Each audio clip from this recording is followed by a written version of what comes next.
Every time I clutch the mic, you can see the wheels spinning like a rusty bike. Don't trust my wife, honey, that's enough advice. One wrong move, you can fuck your life. I'm as cold as crushed ice. It's time to go and tuck my knife now. When I shoot, you better duck the fuck down.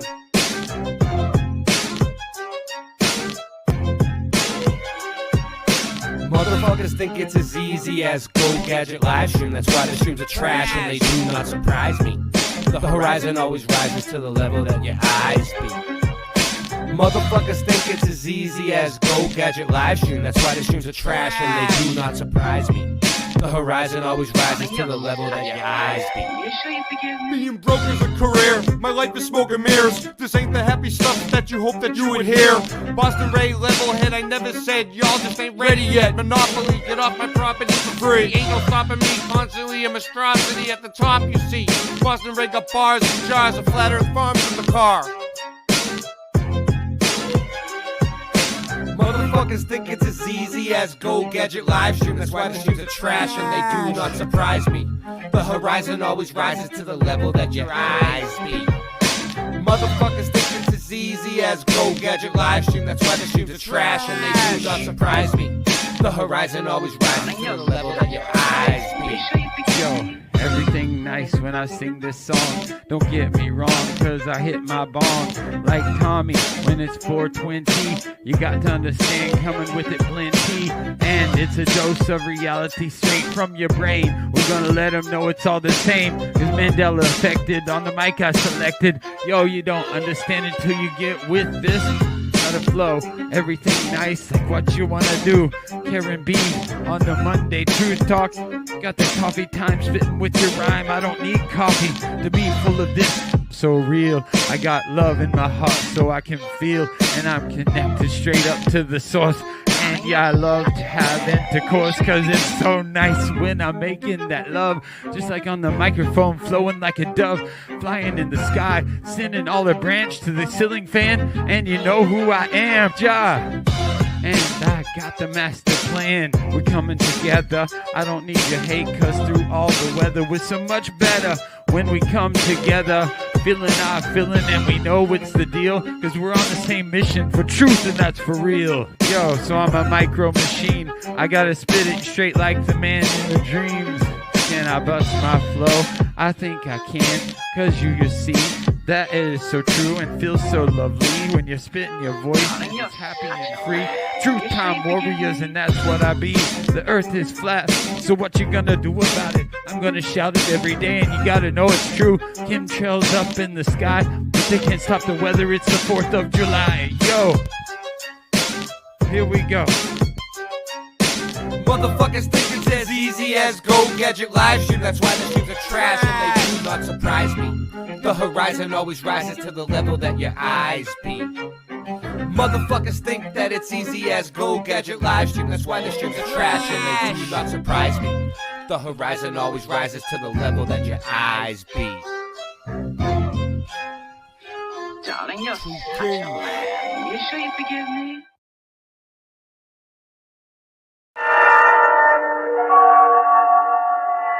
There is nothing wrong with your television set. Do not attempt to adjust the picture. We are controlling transmission. If we wish to make it louder, we will bring up the volume. If we wish to make it softer, we will tune it to a whisper.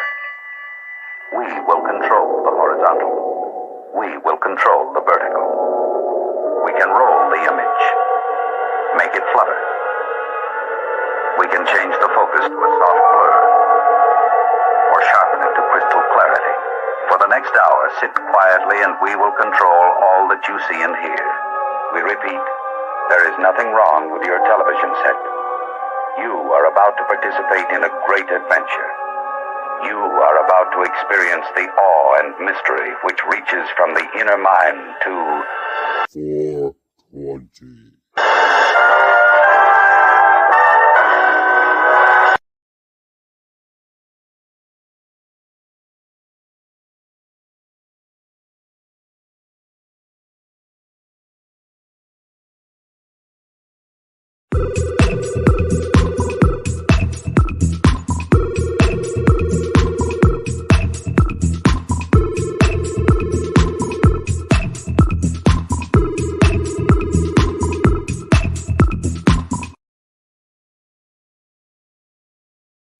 Uostarosta.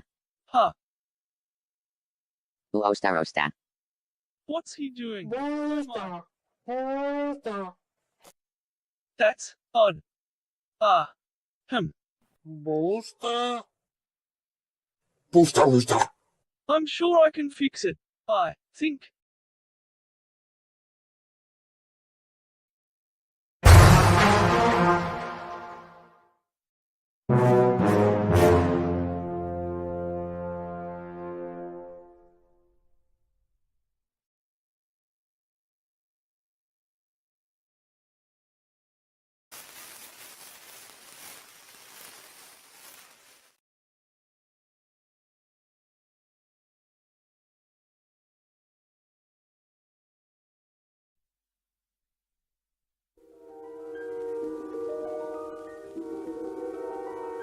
There is a fifth dimension, beyond that which is known to man. It is a dimension as vast as space and as timeless as infinity. It is the middle ground between light and shadow, between science and superstition, and it lies between the pit of man's fears and the summit of his knowledge. This is the dimension of imagination. It is an area which we call the mud zone.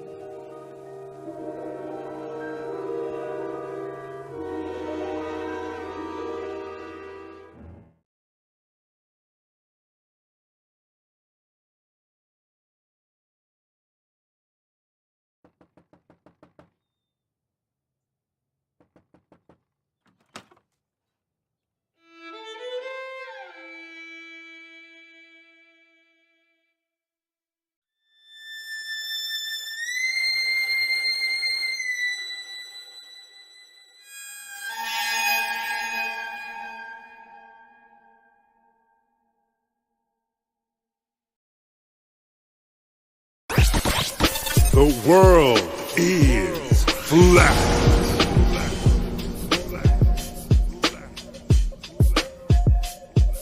I'm here to ring the alarm with my puppet like charm, straight from the barn. I'm talking about Flat Earth Farms, cause most don't know. They think we live on a globe, a ball that floats. So listen and take notes, and take it to a higher plane. Immerse yourself in all it contains, in all its glory and flair. Flat Earth Farms can take you there. Open your mind outside the box. No more staring at NASA's Photoshop. No more moon landings, no line to ya. No more people standing backwards in Australia. Just facts and pure truth, planning straight to the roots. Flat Earth Farms help you understand. A magical place on a wondrous land. The world is flat, and that's a fact. Tell your friends next time you chat. Let them know a ball ain't that. Let's stay playing with the baseball bat. Cause we coming at the barn, a higher place, the Flat Earth Farm.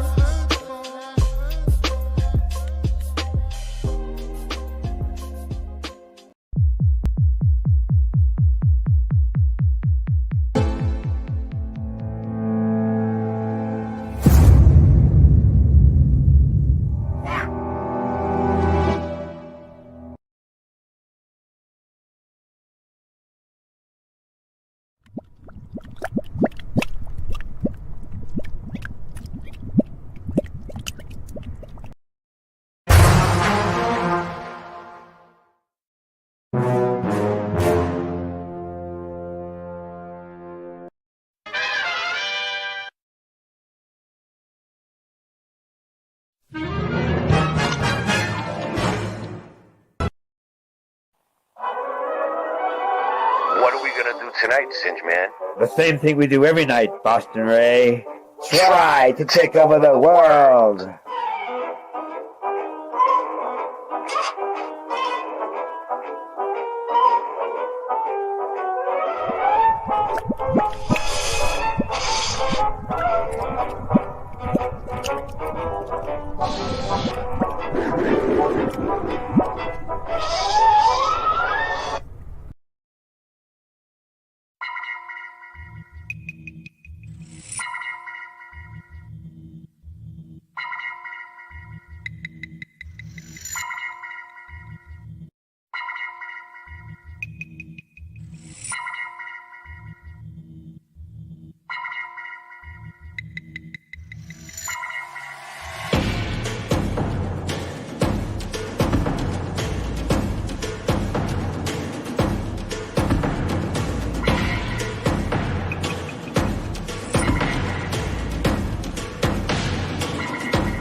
The world of science cares about you. Eureka! We found it. With the tools of science, we have invented, yes, hand sanitizer. But not just any hand sanitizer. This hand sanitizer was developed and approved by the Dark One himself. Here are a few of the things our product can bring you.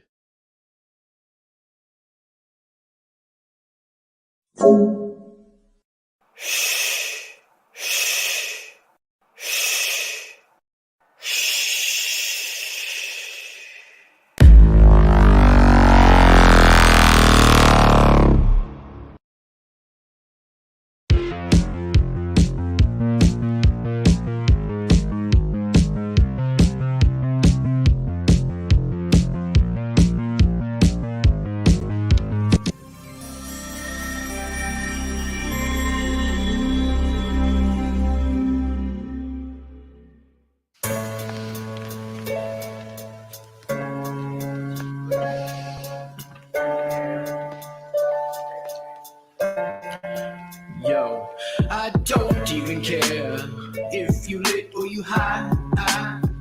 Airplanes are literally littering in the sky while you're twittering the little kids in the video live. We spending these ends with the pyramid. I'm fucking serious. This is no time to question me, period. Now I'm furious, about to redo this chick's interior. If I appear to her as inferior, then she's delirious and not a period. Just throw them hands in the air and wave them shit high. If you're on my team, if you're on my team, then scream. Just scream real loud, throw your hands up in the air. If you're on my team.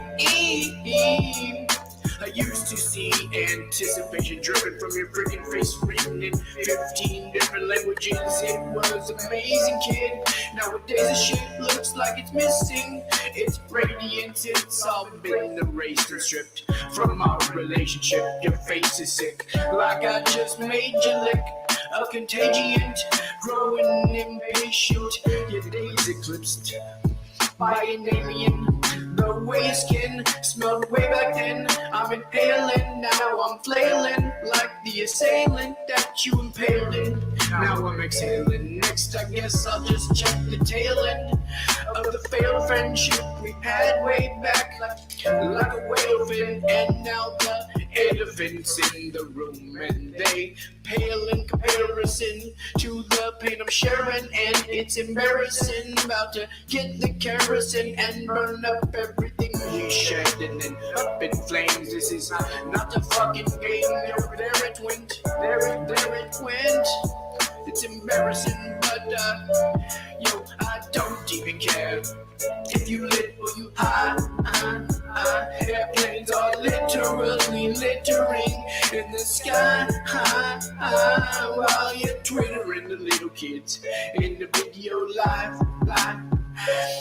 We spending these ends with the pyramid. I'm fucking serious. This is no time to question me, period. Now I'm furious, about to redo this chick's interior. If I appear to her as inferior, then she's delirious and not a period. Just throw them hands in the air and wave them if you're on my team. If you're on my team, then scream. Just scream real loud. If you're on my team, then scream. Just scream real loud.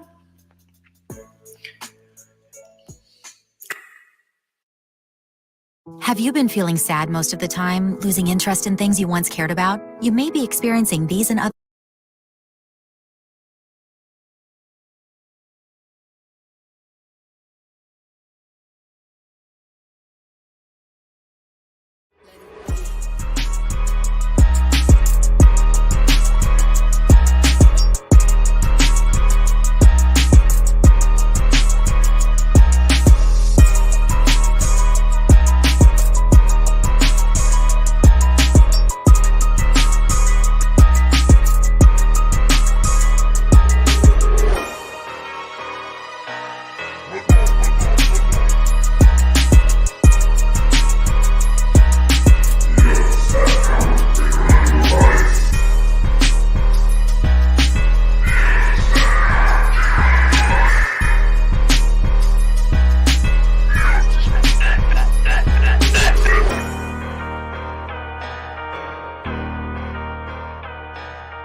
The world of science cares about you.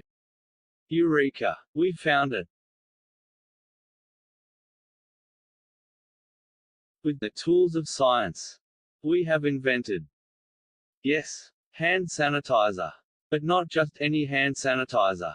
This hand sanitizer was developed and approved by the Dark One himself. Here are a few of the things our product can bring you.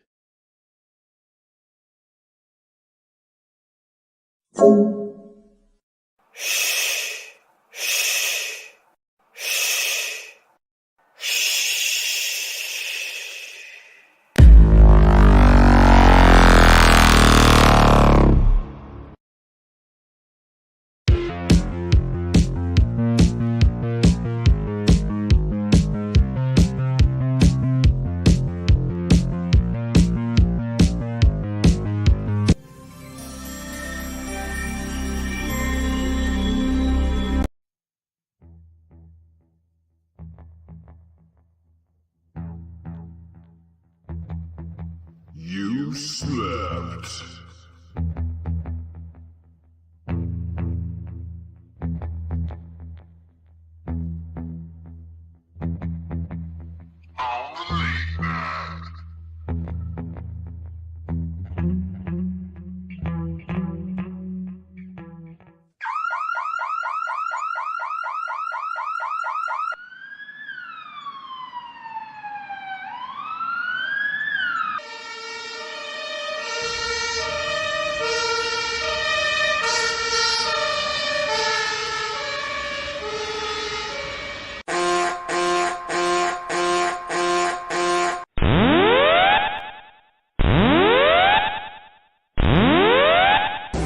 Warning, the self-destruct system has been activated.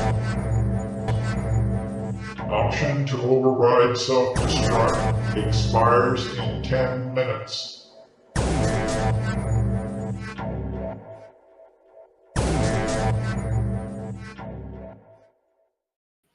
We are live. Yeah, what's going on? I'm with John Keeley. And Singeman was here, but Nancy! I don't know what happened to him. His phone's not working. His we paid for his phone bill. We did. But his service, something's going on. His Wi-Fi sucks. His Wi-Fi sucks. It's glitchy. Mojo. What up, Scott? Austin Murphy. Shifty Eye Shady. Drew Duncan. Twilight Nights. Not a whole lot of people in tonight. Not yet, anyway. Look, Dave the Damo. Good day. Good day. Did I say it right? Anyways, how you doing? How you doing, John? Doing good, dude. How was your day today? What you do? Hot. Anything interesting? Hot? No, yeah. Hot? I'm roasting ass. Yeah. What's the temperature? What are the temps? What are we working with? 95. Yeah, that's about what it is here too. Sucks, huh? Yeah. It ain't that bad. It could be worse. Just sit in the fucking AC, stick your head in the freezer. Just fucking stick your head right in the freezer all day. You ready? Yeah, I'm on top of the mountain. We got plenty of breeze though. Well, stay in the shade. So I'm looking into something kind of interesting. So let me pick your brain a little bit while I have you here. You ready? All right.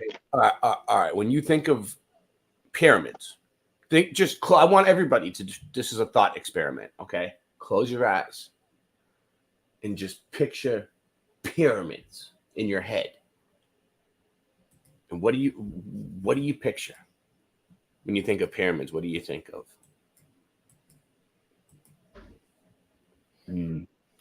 The Great Pyramid. Which is all right. Good. The Great Pyramid, right? So, which is where? Where is the Great Pyramid? Cairo, Egypt, Giza. Cairo, Egypt. The Great Pyramid of Giza, right? Is that it? Is that what you're talking about? Cairo. All right. So when you think of pyramids, right? You think like they're in Egypt. That's where they are, right? That's where the pyramids are, Egypt. 100%. They're all over the place. They're all over the place. Thousands in China. Yeah. They're all over here. You're in America. In America. Good job. Good job. So it's pretty interesting. So let's start off with this. Are you ready to see massive pyramids in China? Pyramids that were built by the previous civilization and are now just being called hills. Are you ready to uncover something massive today? Here we go. We have been taught that the pyramids in Egypt were very rare. These pyramids in Egypt were an anomaly. Well, throughout the first 78 episodes, we have found that there's a pyramid right outside of St. Louis that has a temple 2 feet under its base. We have found that there is so much underneath the ground, including catacombs and tunnel systems, that is yet to be exposed. And now today, we are finding that people have just been living in a town called Anlong, located in China, with possibly hundreds of pyramids. No fucking way. Hundreds of pyramids? Where at? In China. There's one Anlong in China. All right. There's friggin' hundreds. People are just living amongst hundreds of pyramids and they don't know. It ain't long on the outside, but it's in long. It's a trip. It's a trip.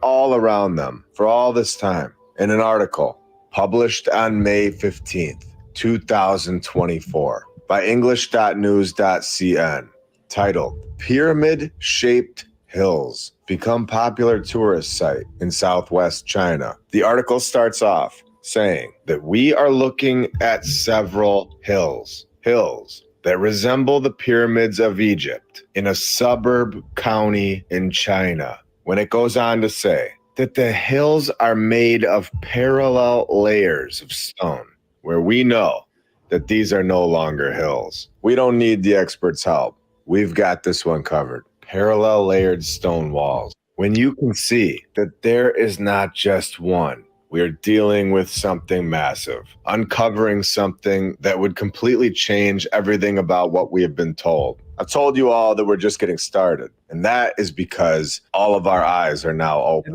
We are seeing it all now. Everything that was just hiding right in front of all of our faces, somehow, right in our towns, will now be brought to light. 99% of us were under some sort of trance for some reason. We were all unable to see these types of things all over the world. Buildings that don't belong in our timeline at all. Walking or driving right past them every single day. But now that we have the knowledge, we can now see what is right in front of us. See that fucking thing right there? It does not look like it belongs there. Like the buildings around it, behind it, and then there's like this friggin' Gothic castle from like friggin' fully out of place.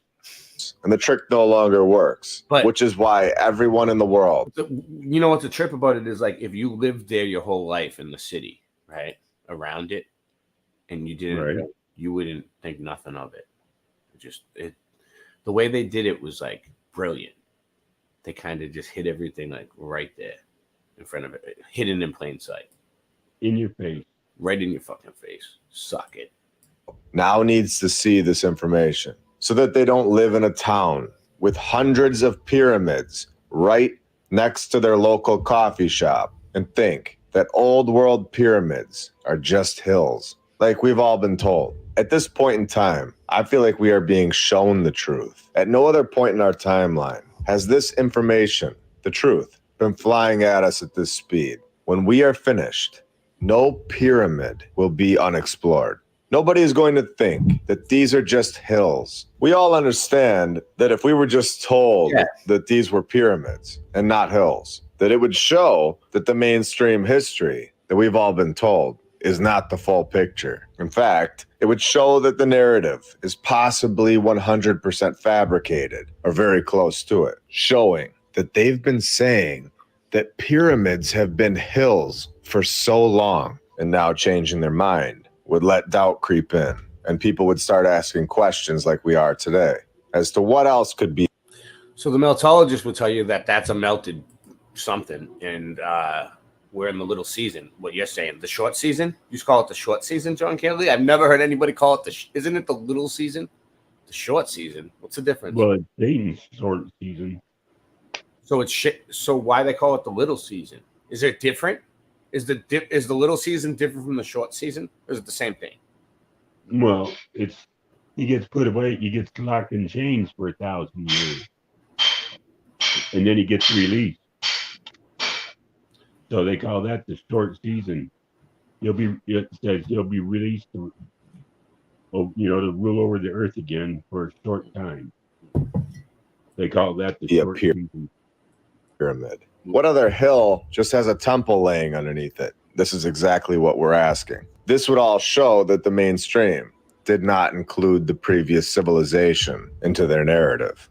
A civilization that built all of the pyramids, all of the buildings. They had incredible technology, and they were not here as far back as we all thought. A civilization that was capable of constructing not just one pyramid, but hundreds of pyramids all over the world. And that tools have been here, advanced technology and the rest. This lie would be completely exposed. Now, as you can see, something happened and is now triggering the release of this information. All of these articles, all of these companies are now writing about these hills that have supposedly been there the entire time. Why now? Have they always been there? Of course they have. We have all just gone from VCR straight to 4K, a shift in consciousness, or you can call it an upgrade, now allowing us to see things that are in this realm that we all live, which means that these now need to be explained now that we can see them, which is exactly what they're doing. Where in an article written by the Global Times, they don't even give us a person. They just tell us that the Chinese media outlet, Eyes News, they found their guy, a professor that would back their story up, saying that the mountains were, of course, natural happenings, which is why they have their pyramid-like shape. When he was asked, why do these natural happenings have parallel layered stone? He replied that they date back 200 million years to the early to the middle Triassic ages. Pinning this date down, 200 million years. Winston! Right. 200 million years ago. The early to the middle Triassic ages. This guy is just amazing. So we're gonna get into this. Professor is just on it. This is what I'm doing. I'm laying the groundwork out here for you guys, so you can see what's going on. I thought the dinosaurs died 65 million. Yes, where is he? He was here like 10 minutes ago. He's probably gonna get back in. He probably had to reboot again. What's up, John? I said, you tried to say they were 200 million years old. I said we had the dinosaurs died off 65 million years ago. It's bullshit, dude. But so we're laying down the groundwork here, and then we're gonna Google Earth some of these pyramids. They're all over the place, and we're gonna see where they are. The guy that should be fully trusted, pinning this date down in his dreams. Where does he even come up with a number like this? 200 million years ago. Why didn't he just say 150 million years ago? Why not 800 million years ago while you're at it? I'm going to be very clear. This so-called professor has zero clue about what happened 200 million years. So, Sue, I know you're just tuning in, but so what's going on here is like most people think that pyramids are like in Egypt, like he said, the Pyramid of Giza, but they're not. They're everywhere. They're actually in your backyard. They're fucking look outside. There's probably a pyramid. Let's go. Years ago. In fact, we don't even know if there was a 200 million years ago. It's very possible that never happened. These articles, these dates, are not fooling anyone anymore. Just throwing nonsense out there, pretending to know all about the year negative 200 million and one or negative 200 million and two. It's ridiculous. All because we asked a professor who studied their books. This is no longer classified as factual information.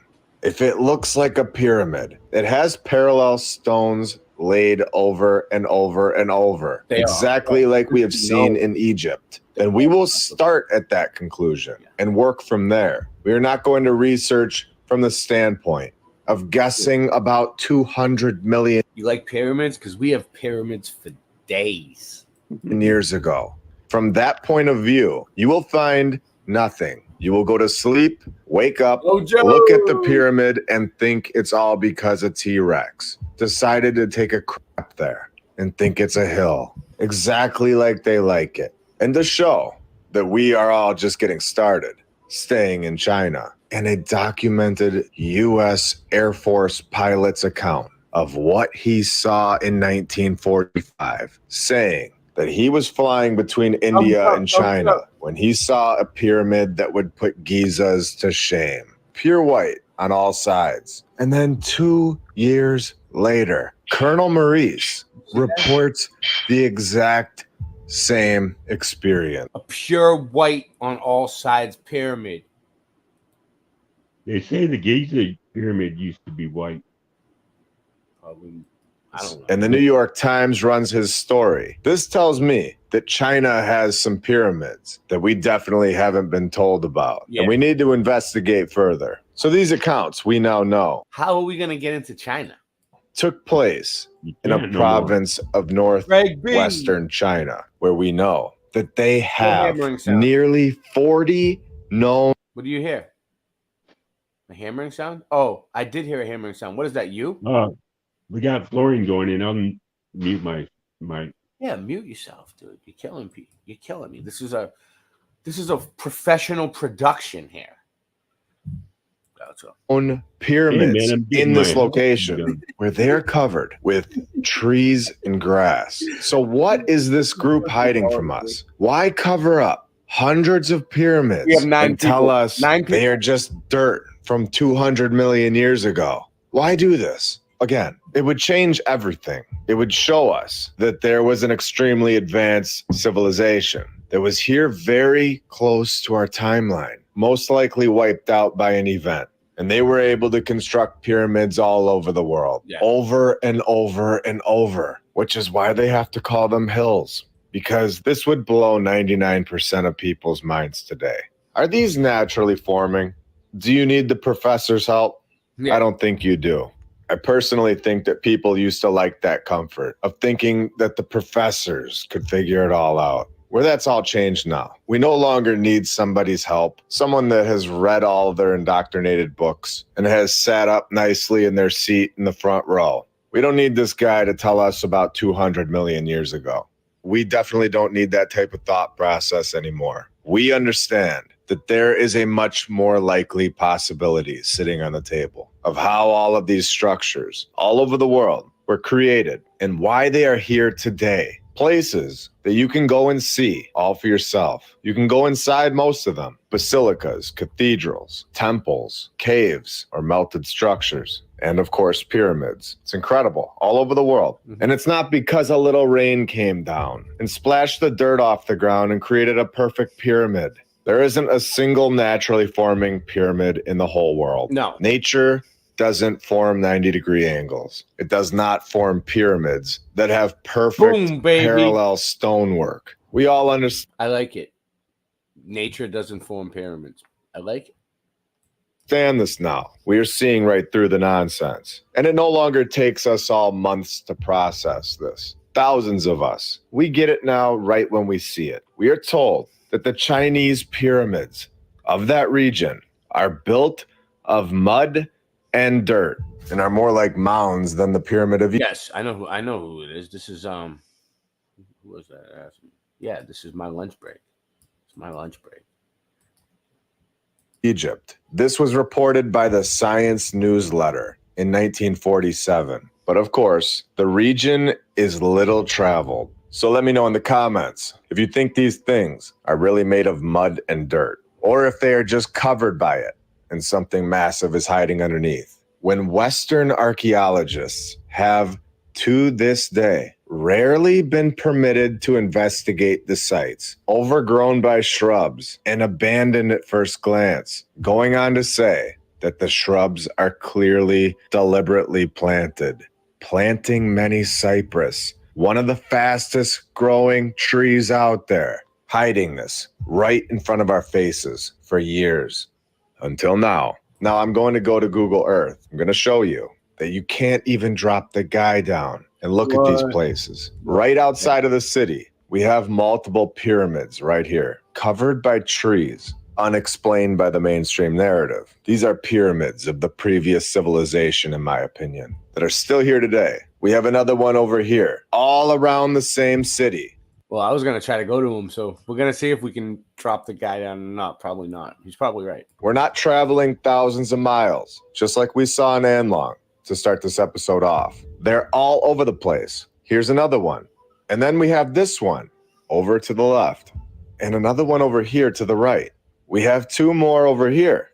So are you understanding how the narrative has been manipulated? How it's not just information that has been suppressed. It's also massive pyramids. And then we have these two, where if we change the angle here, you can see that there is a circle here that seems to have significance leading straight to this pyramid, where it has the crosshairs right here with a bunch of trees to try to cover it up. It's very strange. And you can even see the door opening that was once here, or possibly still is. And you can see how close it is to the other pyramids. And we're just getting started today. Welcome to episode 79 of my... How you doing, Singe? You here? Yes. How'd you get it to work? Would you reboot it like 6 times? Yes, but who knows? I might have to do it again. Don't say that. It's gonna work. It's gonna work this time. It sounds great. How you doing? So this is a show on pyramids and obelisks. Yeah, well, yeah. I've been kind of dipping my toe. Is that how you say it? Pyramid? Yeah, I've been dipping my toe in the pyramids, and I'm trying to explain it. So when you think of when you think of the pyramid, Singe, where do you think of? Egypt and Egypt. Like there you Sphinx. Go. Boom, ding, ding, ding. Number one Sphinx. At first, think, yeah, that and the Sphinx seems to go hand in hand with the picture. You know what I mean? Yeah. Even though they're not anywhere near each other. Well, you know they that, are near each other. You know that there's pyramids all over the place, like in your backyard in America, every country, just everywhere. You have a pyramid in your pyramids face. in your face. There's pyramids for days, and we just watched a video on it. A lunch break. Yes. I hope you're all having a great day. Alaska or so that's over. I mean, Antarctica. There's like it's not a pyramid, but it looks like the top of a pyramid in Antarctica. See that one? That's a good one. I've heard of it. Hey, yeah. Happening, brother. All right. I got some hand symbols for you. What? But then. So what you been up to, Sins? What's your day been like? Artwork and exercise and cleaning and kind of like chores around the house, which I gotta do way tomorrow. It's good. I make it into exercises. No one else will do it. Otherwise, this place would be trash. I mean, they're not really physically capable of doing it either. So yeah, I'm barely capable of doing it. But I mean, they are. There we go. Is this gonna work? No. I got a good one.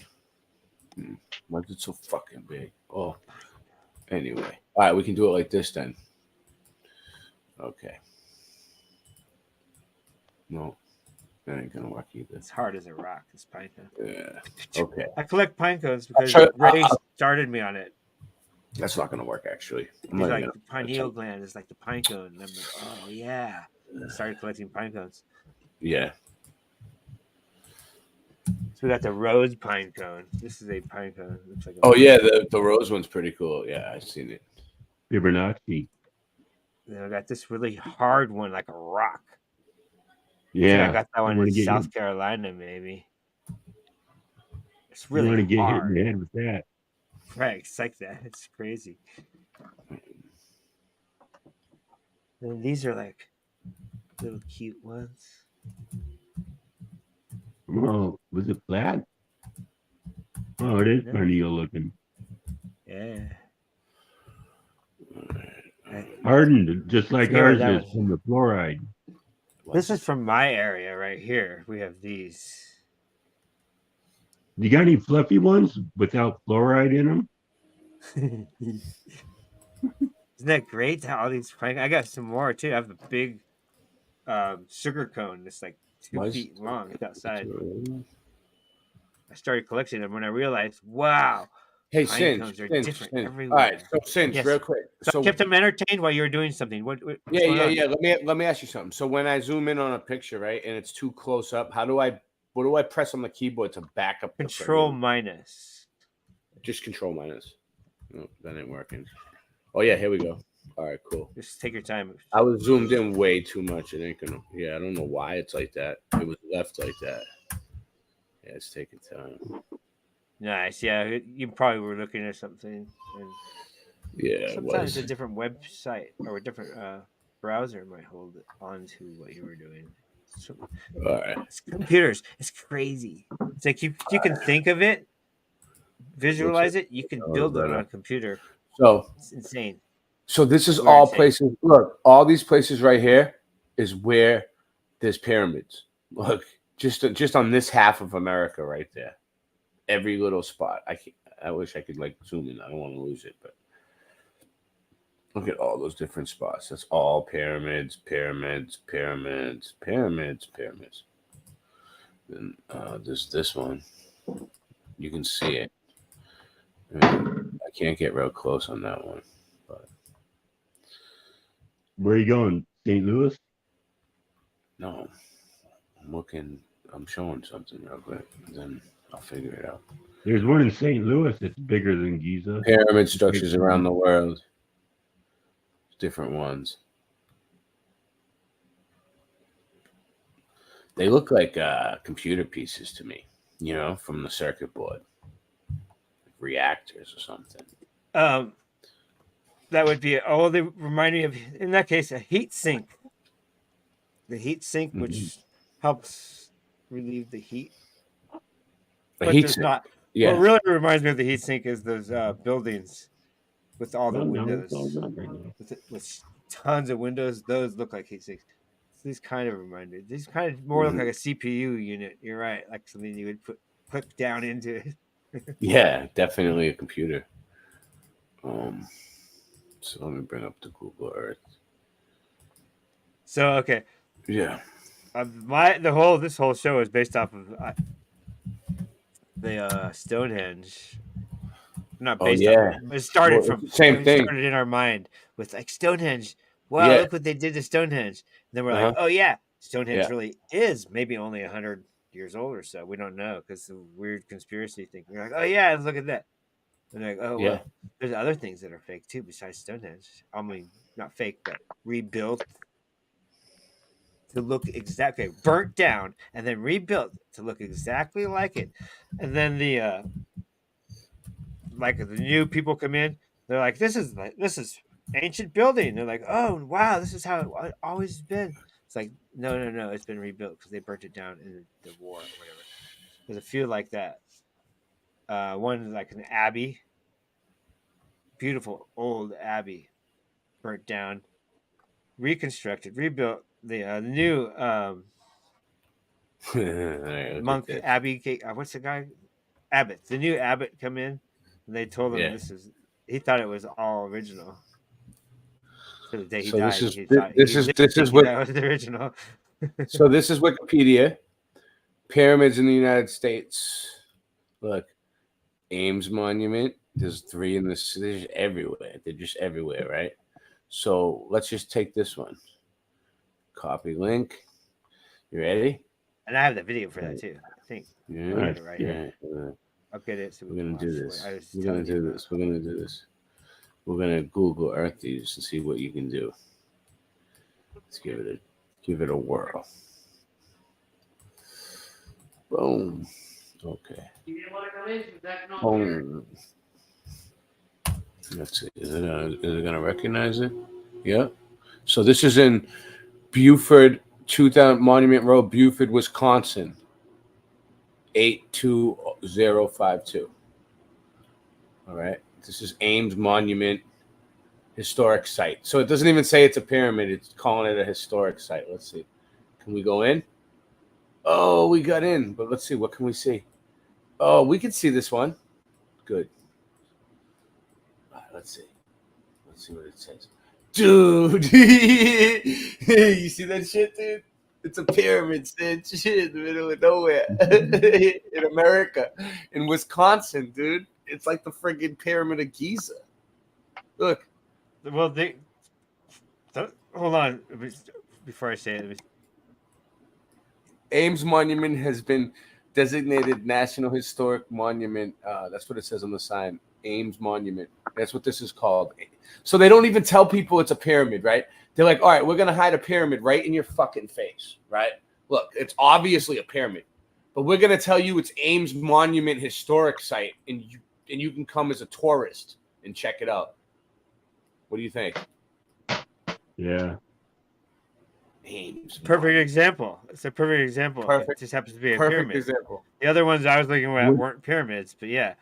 Can So you see here's what an the example. monument says? Look, let's see what's Is there a around. plaque there? I'll give you an example really quick. Nothing's around. Look. Is there a monument? A plaque? Yeah, there's a plaque. I just read it.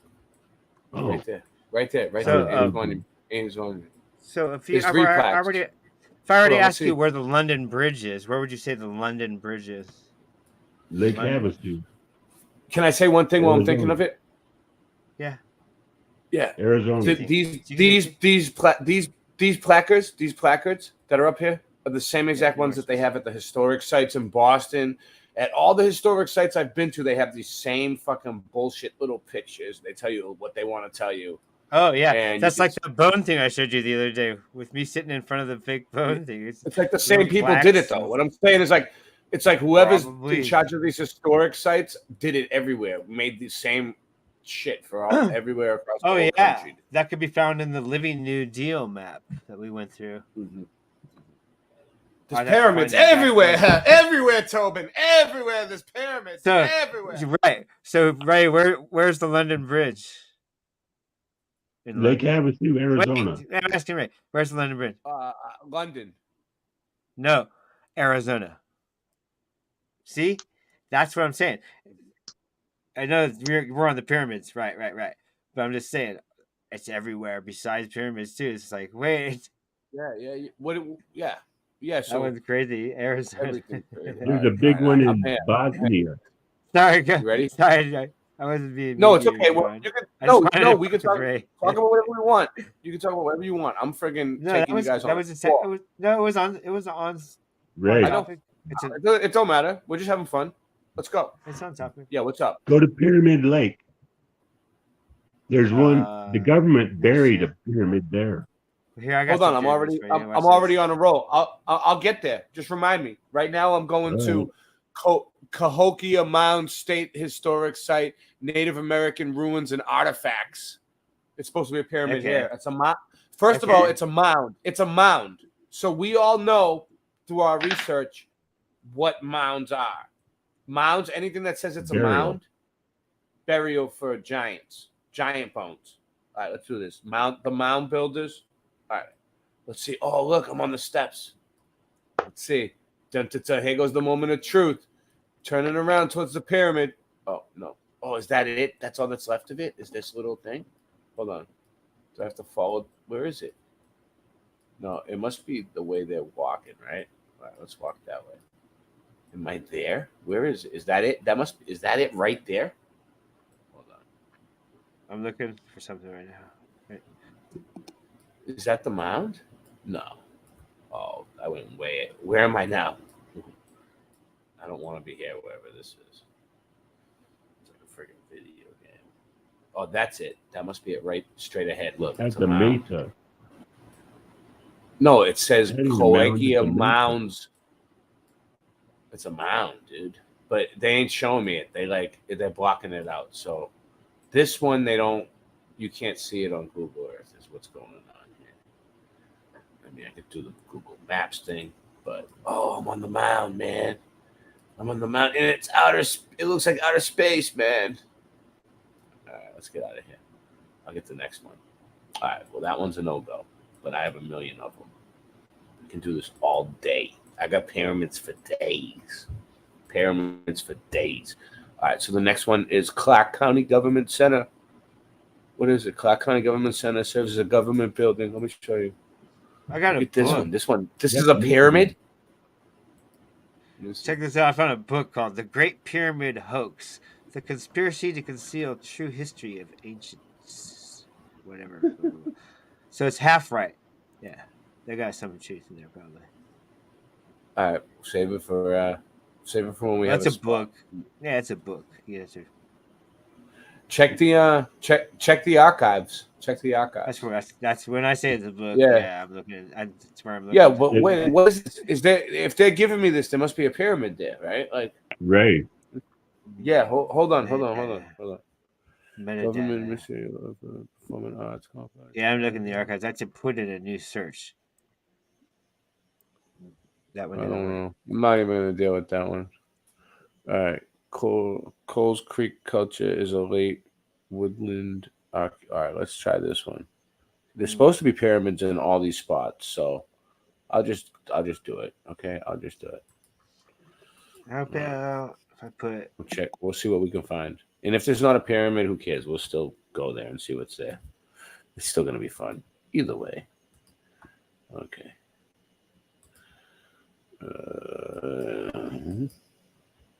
What were you going to ask me, John? Were you going to ask me something? Sorry, I was doing a million things. Oh. I don't know. I forgot. Oh. Well, I can't understand that one. Hold on. Let's see. Let's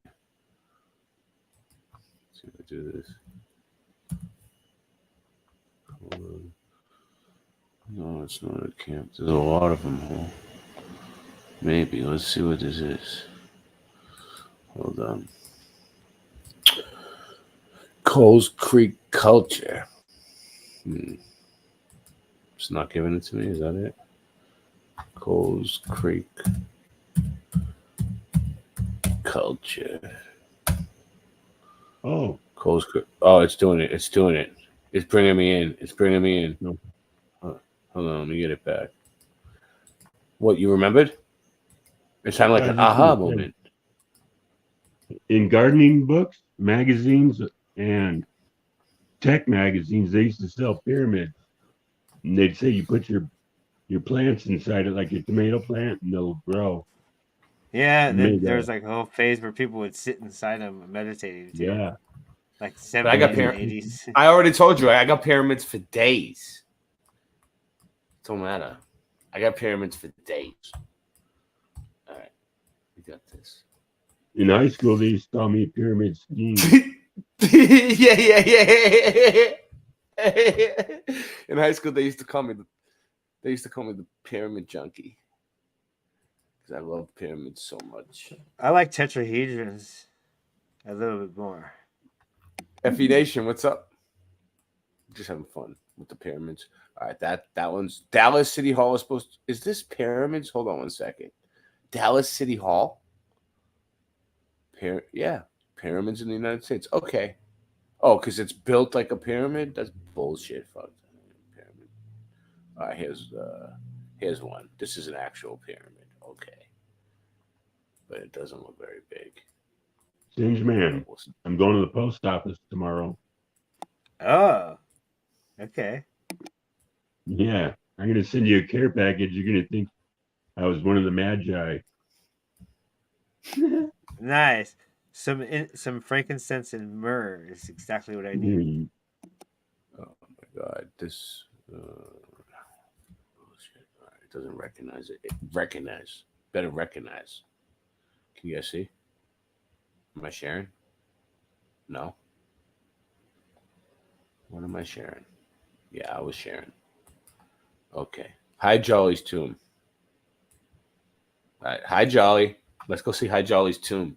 This is in. Hey Jolly tomb. This is in Arizona, dude. Dude. I was here before. Oh, it's so fucking hot, dude. So hot there. Oh my god. It's so fucking hot there. Look at the sun. You just fucking bake out there. dry. It never leaves. Oh, look. That's it. always This is there. what we came here for. This is what we came here for. But you know what? It is a pyramid. It is a pyramid. But this isn't exactly what I'm looking for. But this is a You pyramid. know how you can tell there's a camel. We'll give it to them. We'll hand it to them. They did a good. So those other ones are just buildings, like government buildings that are built like pyramids. I'm not gonna. No, this one's buried. That's just the tip. This one That's has just the tip. Oh, that's It's just a- a tip. You think? Yeah. No, Probably it's just a 100. monument. It's a monument. It's a monument. Look, there's a camel up top. The camel probably wasn't always there. It was probably something else, and they replaced it. What do you think? You think they like camels that much? I mean, they do kind of love camels. Let's see if we can It work probably around used it to a be a little. horse.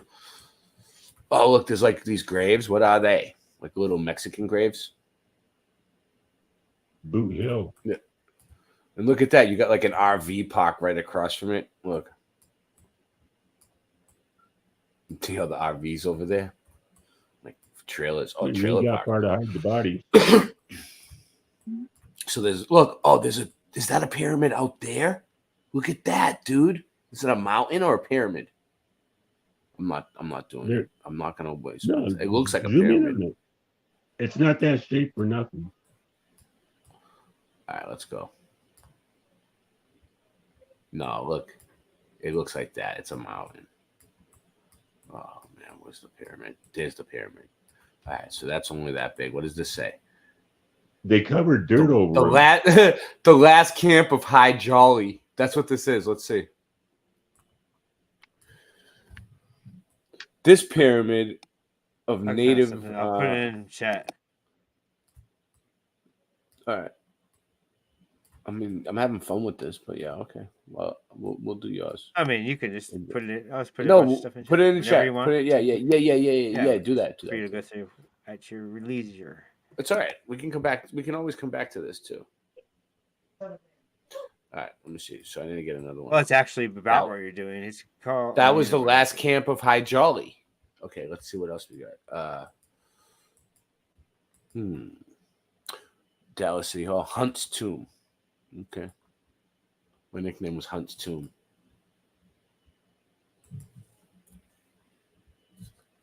All right. Pace Did you job. prefer Heinz 57 or Hunt's? Hunt's Tomb. All right, let's. I mean, I've always wanted to see Hunt's Tomb. You know what I mean? So let's do it. Remember Hunt? Do you remember him? Singe? Do you remember that guy, Hunt? He used to work with us at the agency. I can't hear you. Matheson? Was it Matheson? Masterson Hunt. Yeah, remember him? Yeah, man. He used to come and sit at lunch. I never did find out what his official job title was. Like, I always asked him like what he did at the agency. I was always like, Hunt, like, what do you do here? He used to come and just like sit with us at lunch and ask us a bunch of weird questions and like really listen to us and pay attention. And a few times I seen him with a notebook writing things down that like we were telling him, and it kind of like made me feel a little weird. What do you you remember that? He used to carry that notebook with him. I can't hear you, Singe. I can't hear you. You might. I don't remember that particularly. Yeah, I do remember he used that. No, listen, he used to. I remember like it. Yeah. Unconscious motivation as his mind controller. He'd put two people in a room, and he'd just manipulate them with very simple hypnotism. I wonder what. They weren't really hypnotized. They hypnotized themselves. They don't want. Yeah. What's up? All right, so we're gonna go back to Hunt's Tomb. So yeah, so like they loved him so much at the agency that like when he passed away, they gave him a tomb, Hunt's Tomb. So I just actually ran across this. You remember the wake? Remember the wake when they buried him at the tomb? He was good times, Sage. You know those royal guards that with the big hats? They're not supposed to budge. Yeah. You know those guys? 5 months ago, this lady tried to mess with them, And he had to defend himself and he just knocked her on her ass. Oh, it's Governor Hunt. Governor Hunt. Great. I love it. I didn't know he was. Dude, he was the governor, Singe. It's Governor Hunt, dude. Oh yeah. Well, that's what. got Yeah, I didn't know. He didn't know. He I'm not didn't supposed tell to- us. There's a lot I'm not supposed to tell you. You but knew? Yes. You knew he was the governor? Oh, look, here it is. Dude, they give the governor a friggin' pyramid? Dude, who was this guy? It's like Hollywood, where you get like your name on the Hollywood Walk. Well, you get an actual pyramid instead. Why is the right you get a pyramid for being Since why is the right one always waiting for me in the AI world?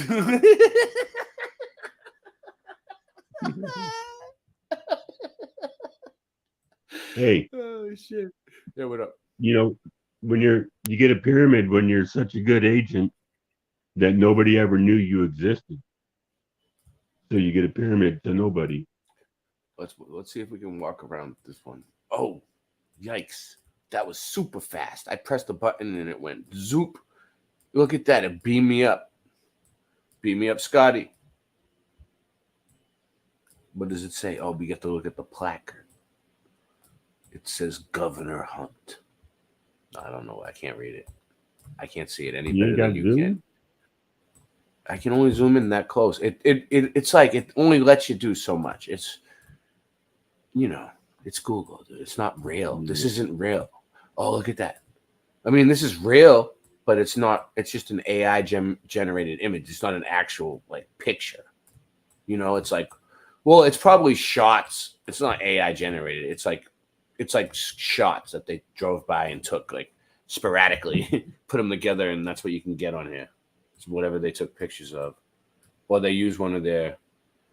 I don't know how they do this, dude. It's not satellites. I can tell you that much. Definitely not satellites. No way. I don't need satellites to do this. Whoever they need to hire me so I can come in with my drone, give them some good footage. All right, so that's Hunt's Tomb. Okay, so that's in America. That's in Phoenix. That's in Phoenix, Arizona. Okay. Hold on. I'm going to get another one. Let me see who we got. Then I'll play what Cindy Man got now. Luxor, Las Vegas. Let's look at that. No, it's a giant pyramid. Let's see. A casino.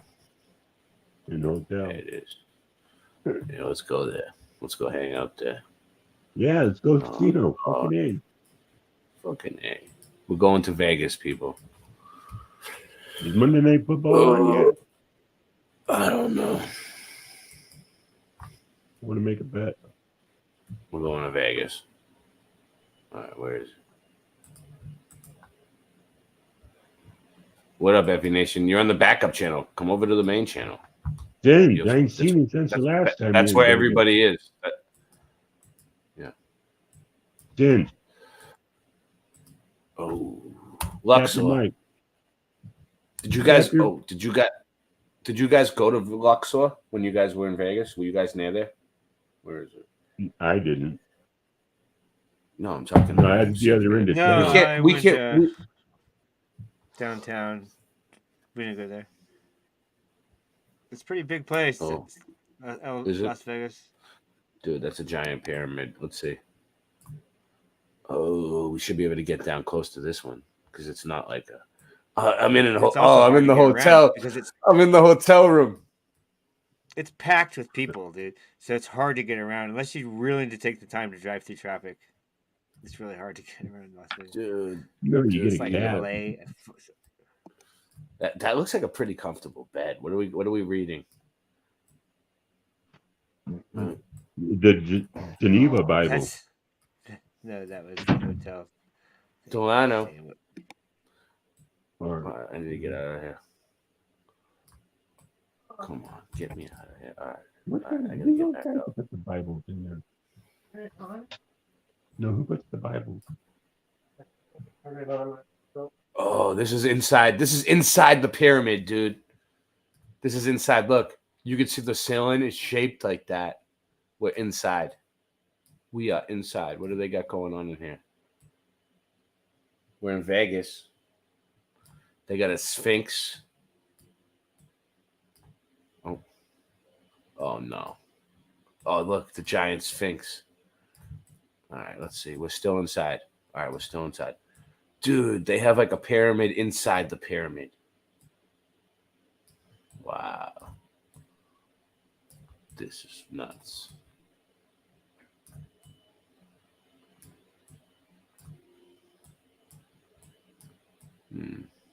Circus is pretty crazy. They're reading the Gideon's Bible.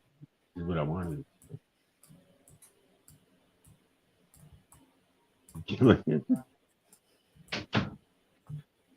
Hey, there's King Tut. Hey, somebody check out his top. Mandela. Oh, is it Mandela on this one? Yeah. I don't know. Check it out. That's the old way. It's the old way. One thing, yeah. That's what I thought. I wasn't sure though. Mm-hmm. Hey, they're looking at me. All right, let's go. Woo. Whenever I'm in the casino, I swear they're all looking at me too. No, they were looking at us. Shit. Get me out of there. I want to see it from the outside. Okay. Exit. Let's go back around. All right. So this is what it looks like from the outside. Look. Whoa. It's the Luxor Hotel and Casino. Oh, we have the Sphinx right there too. So they make it look like it's Egypt. Oh, and there's an obelisk right there. Look, because we're going to be looking at obelisks tonight too, by the way. Look at that. You know what happens? You know what happens when you gamble online? What? In Vegas, you get Egypt out of all your cash. Look, it's just a snake on this one too. Just a cobra. No. Oh, there's the obelisk. Different time of day. So what's on the other one? It's a cobra and a bird now, I think. That's what I thought, a bird. Yeah, Sue's hair. I saw that from the road in an airplane when I was there. Oh, you seen it? Sue? Oh, yeah, you guys were here. Okay. Well, is that I'm going to exit out of this one. Sue Finelli in the chat, yep. We have 9 people watching. Hi, Sue. I want to tell you, my grandson got his own channel now called Dan the Rail Man. I mean, Dan the Rail Fan. You should check it out, like and subscribe him. He's 10 years old. He's got his own channel. Marietta Earthworks. Yeah. Okay. Marietta Earthworks is an archaeological site. Okay. You ready? Marietta Earthworks is an archaeological site located at the confluence of the Muskingum and Ohio rivers, Washington County, Ohio. Most of this Hopewellian complex of earthworks is not covered by modern city of Marietta. Archaeologists have dated the ceremonial site's construction to approximately 100 BCE to 500 CE, whatever that means. Okay, let's do it. Well, you can't see what I see. I'll get it up there in a second for you. That's what she said. All right. Oh.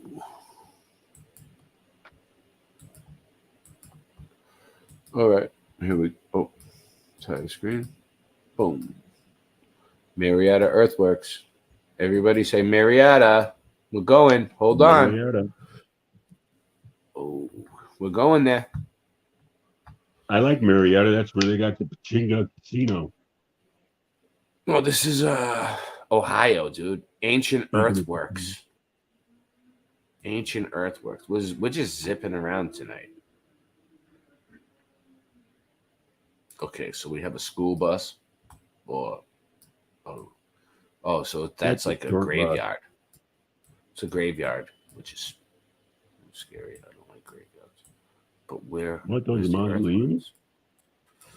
I don't know. Let me go back up. I don't want to go. I don't want to be like dicking around. It's over here. I'm in the wrong spot. Let's see. This is the ancient earthworks. No, I'm in the right spot. Why does it look like it's? Where is it? In the graveyard? In the graveyard? Is that what they're trying to say? It must be, right? I mean, well, someone's just got a obelisk that's shaped like a pyramid, probably. Is it blocking it out on me? It doesn't want me to see what's in the graveyard. Oh, there it is. It's straight ahead. Ancient earthworks. It's a cemetery. Yeah. Here we go. We're walking towards it. Google Maps. Let's see. Okay. Is it going to do it? Automatically do it for me? All right. The Mound Cemetery. Oh, look. It's the Mound Cemetery. You didn't hear it, did you? Yeah. I did. I heard it.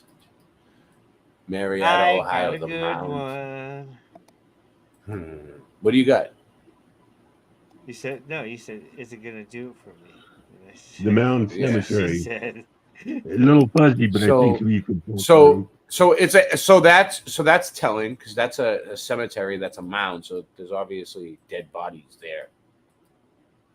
So that means giants, 100% giants.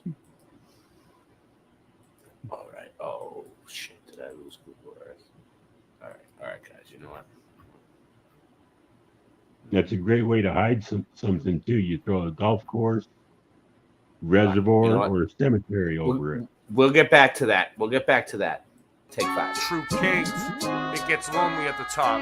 You know I don't believe in the globe no more. I don't keep track, I just know the score. I don't talk trash till I'm sure. I write these raps when I'm totally bored. I'm the guy everyone tries to ignore.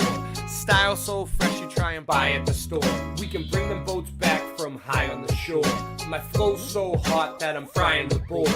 So much money you try to afford. Debunking the globe is a sport. I'm blasphemous, rapping I'm a naturalist. Scratch at this, pass that piff, light a spliff. I don't care how high we is, I'm writing this. Rhyming fast as lightning is, I'm a titan. I will bash you with my giant fist. I'm rapping natural, I will pop you like an aspirin capsule. Blast right past you, everybody's laughing at you.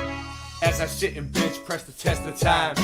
None of y'all cowards can touch my rhymes. You can't scuff my shine. You motherfuckers don't know I am loco. Say I won't go to your house for show. Knocking down the dough, stealing from the rich and giving to the poor. Since the solar eclipse hit, he's making predictions. You pass him that shit, kid, he's taking like 6 hits. I just seen you pull that mask down to take a sip of your drink. Breathing backwards is like trying to take a shit in the sink. What are the kids gonna think?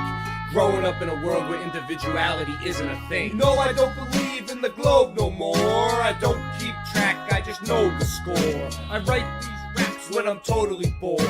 I'm the guy everybody tries to ignore. My style's so fresh you try and buy at the store. We can bring the boats back from high in the shore. I'm worth so much money you can try to afford. Debunking the globe is a sport.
Cool. I'll play it. I'll play it, Sue. Hold on a sec. Let me grab it. First, let me see what Sue's been put in the private chat. And I'll get that going for a sec. Yeah, I don't know if you wanted to look at. I just was doing what you were doing. So I don't know. It might Yeah. be good. Well, I need a second. You said, at my leisure. I need a second anyway, so let's do it. Is there any sound on this one? Probably not. Maybe. It's just basically what you were doing. So I Yeah, go ahead. Find something. It's the same thing. Yeah. But it's cool. I need to grab Sue's thing. Sue said she got a video of her taking off. Wow, they're everywhere, huh? Pyramid. Pyramids are everywhere. Let's see, do I know of one? I think I do. Okay. Well, on my way to South Carolina, I saw one right here in California. It's a modern one. It is. What's that? It's a fishing place. Hold on.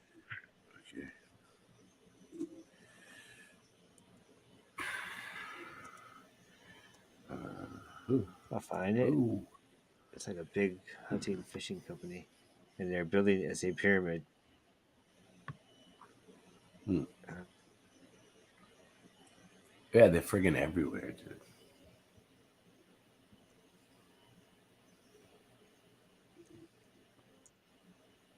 Oops.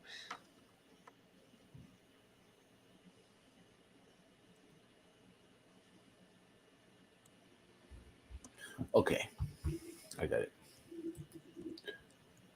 So this is Sue's video. Flying. Oh yeah, fishing. Wait. This is Sue taking off in Vegas, right? Vegas.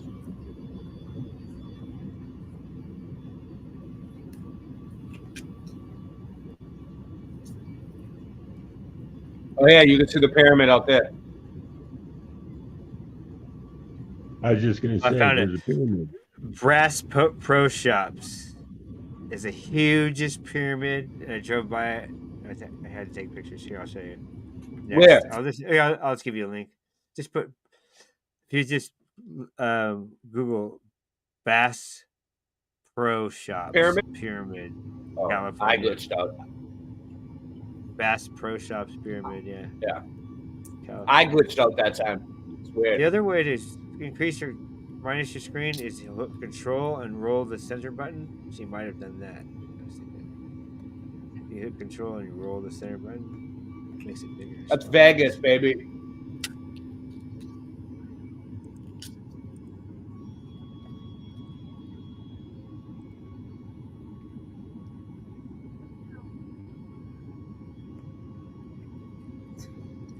There you go. I put a link for it. Wow, that's trippy. I didn't get to see that. That giant ball. I didn't get to see that either. It's very hard to get around there. If I had my own car, I might have, but I wasn't in my own car. That the spear? Yeah, we should have gone there. We had a group that was going to go there, but we ended up not. YouTube was there, I think, when we was there. We should have gone there. Our whole entire group also should have had our picture taken on the roof. No one was cooperating. Ugh. Okay, no big deal. That's what I was like. No big deal.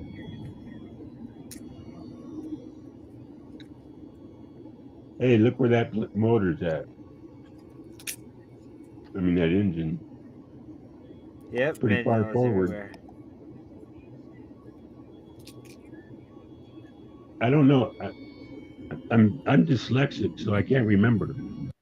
Does the engine's forward now or backward? When on the Mandela. Oh, that's right. They're forward. That was correct then. They're forward like that. Yeah, the old way. What's this? Fishing Bass Company? I got it. So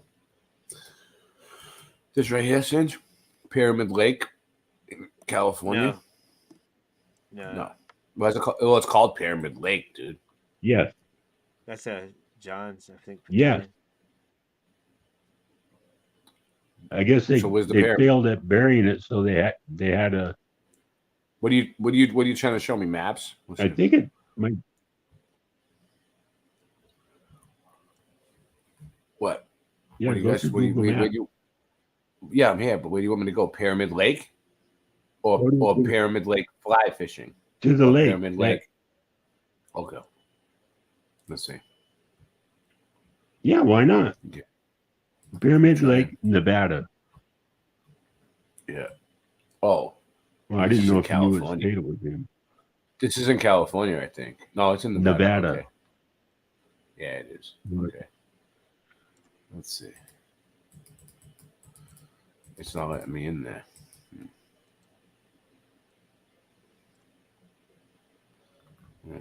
No. Yeah, half of the lake, the government has it closed off. You're not even allowed to go to part of it. All right. Well, this isn't working. Yep. So I'm gonna get back to what I was. I'm gonna get back to what I was That's doing. not the link I put, so I put something else. Oh, what did you put? That was the link you just put. The last one you just put in. No, it isn't. All right, here we go. Oh, then you put in the wrong link. Bass fishing. That's not you. Yeah, it's right there. That's the one I just clicked on when that brought me to that. All right, here we go. Well, you have to go down to the middle of the page. You didn't go down far enough.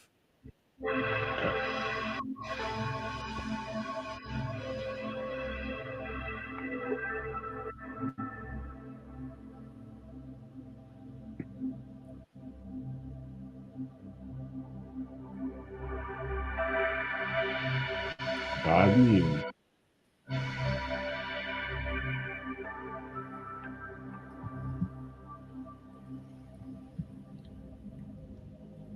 Singe Man.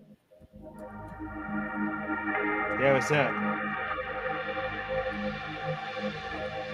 They say they don't know how far down that base goes, but they got a feeling that Bosnian pyramid's bigger than the Great Pyramid. Oh, okay.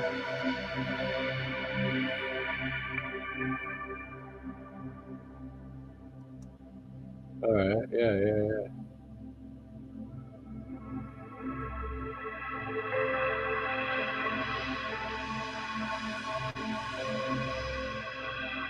There we go.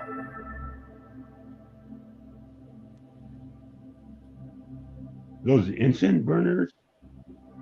Wow. There's so many pyramids everywhere. Yeah, I didn't know.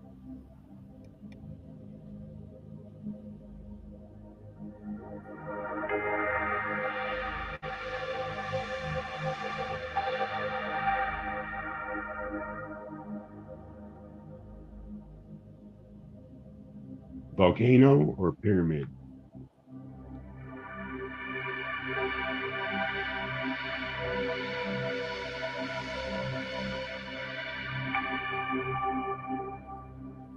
Okay. Got it. All right. So, yeah, this is a whole bunch of them. I'll let this play for a second. Let me see. Get it to go faster. Playback is normal. Okay. So this is all. The link a I lot showed of, you got to go down to the middle of the page, and you'll see what I was talking about. I get what you're saying. I don't think I'm gonna miss. I already wasted enough time. I tried to ask you when I had it up. I did. But I answered you. You're not. But you're not working. You're not. No, you're you said to me, patient. "I'm not gonna fight with you," but you said to me, "That's not mine," and I Yeah. said, "Yes, it is." When I asked you, I thought it wasn't mine because he had earlier said Pyramid Lake. Yeah. Correct. Yes. You both said pyramid. Yeah, you both. No, I never said Pyramid Lake. He said it. Well, that's where it brought me. The link you put in. Yeah, You said that was interesting. And It's interesting. weird, right? It's weird. It's weird. It's a synchronicity. Yeah. Yeah. So, yeah, this is cool though because the other one's good too because it shows places that I can look up. The one that you put in with all the coordinates. It's just a building of a pro shop, but it's a huge pyramid. I was amazed. It was stuck up for like a mile away as I was driving towards it.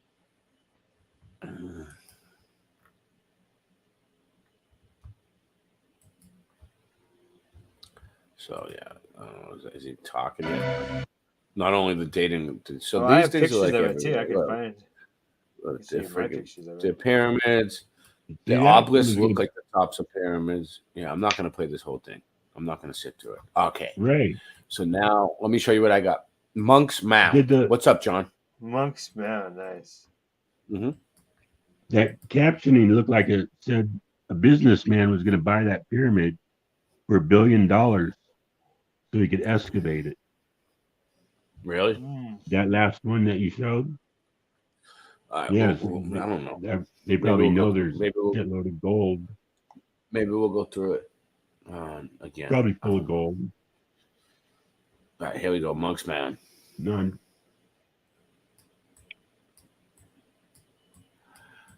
Okay. Oh, this is it. There's no pyramid here. This is the mound. I'm on top of the mound, so I'm looking down. This is a mound. Why is that blocked out? What is that?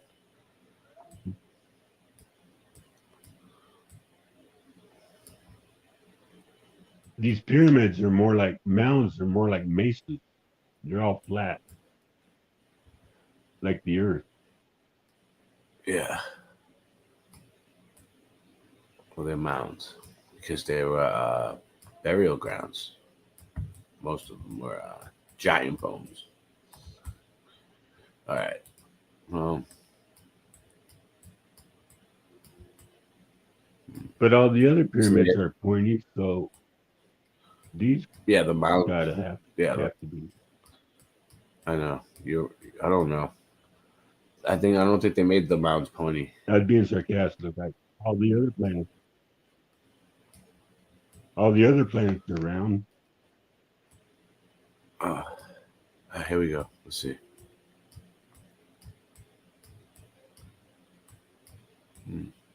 All right. Well, I guess that's a mound. Yeah. Oh, look at all the stairs. Yeah.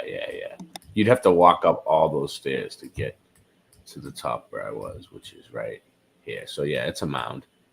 It's a mound. You can see the incline.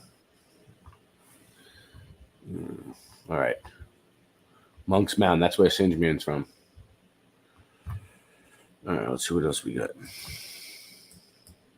14 people how watching long that now. handrail was? That'd be a gnarly. Let them know we're here. All right. Industrial Pyramid, Saqqara. I don't know. I don't think that'll let me in. All right, let's see. Continent, American cultures. The mound was originally terraced, rectangular, top founded. This is about it. The mound right here. Let me see. The one we were just looking at. The mound was originally terraced with a rectangular building situated at the top, found in Cahokia, a significant pyramid city in the modern day Illinois. It's in Illinois, dude. Pyramids in Canada. British Columbia's Harrison Hill in the Skolwitz Mounds. Let's see. Called the Fraser Valley. The site is called the Fraser Valley Pyramids. Okay. Thanks, Nancy. Thanks. All right. It's a total copy and paste job. All right. Boom. Here we go, guys. Hold on to your tits.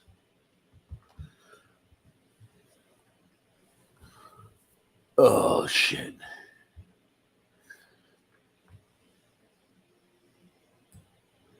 Mount, what? Where is it? Where's the mound? Pyramid Mountain? No. Yeah. Oh, this whole thing? This whole thing is pyramids? I don't get what they're saying. Pyramid Mountain. Oh, right there. Okay. Okay, we're going to Pyramid Mountain. Whoa. Not Pyramid Mountain? No. Yeah, no, it's mountain. Pyramid Mountain. Let's see. It's a mountain. Right on.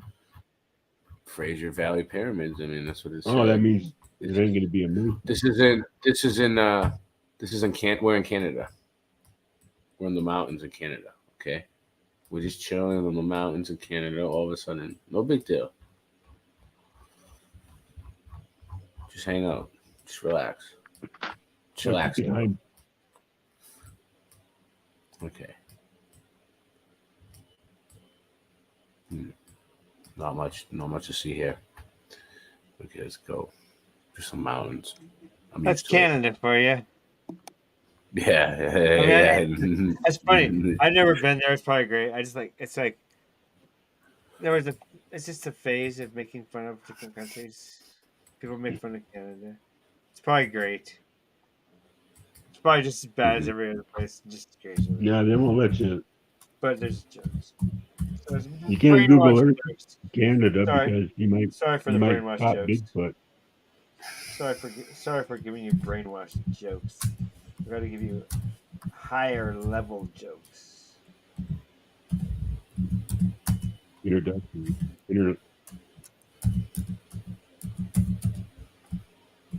This is great. I'm drawing. Can you see this? Mm-hmm.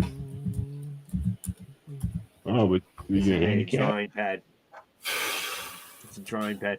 You can't see the screen, however, because of the way that it is. All right, let's when check you draw this one on out. it, it's like drawing on paper. And the ink soaks out. It's actually coming out of an ink pen. And just it spreads. It's pretty cool. Some programs work with it better too, where it really feels like you're working with a pencil or a pen. It's awesome. Green screen painting. Poison Gaming, what's up? See, look, I'm drawing grapes right there. You can kind of see it. It just looks green. All right, let's see if this takes this. Well, here we go. It's funny, even though this thing is Google Earth and it's on a globe, when it moves around, I still see it in my head on a flat map. It's great. Yes. Love it. I thought we just went over the equator. We're in the ancient Mayan site with stone altars.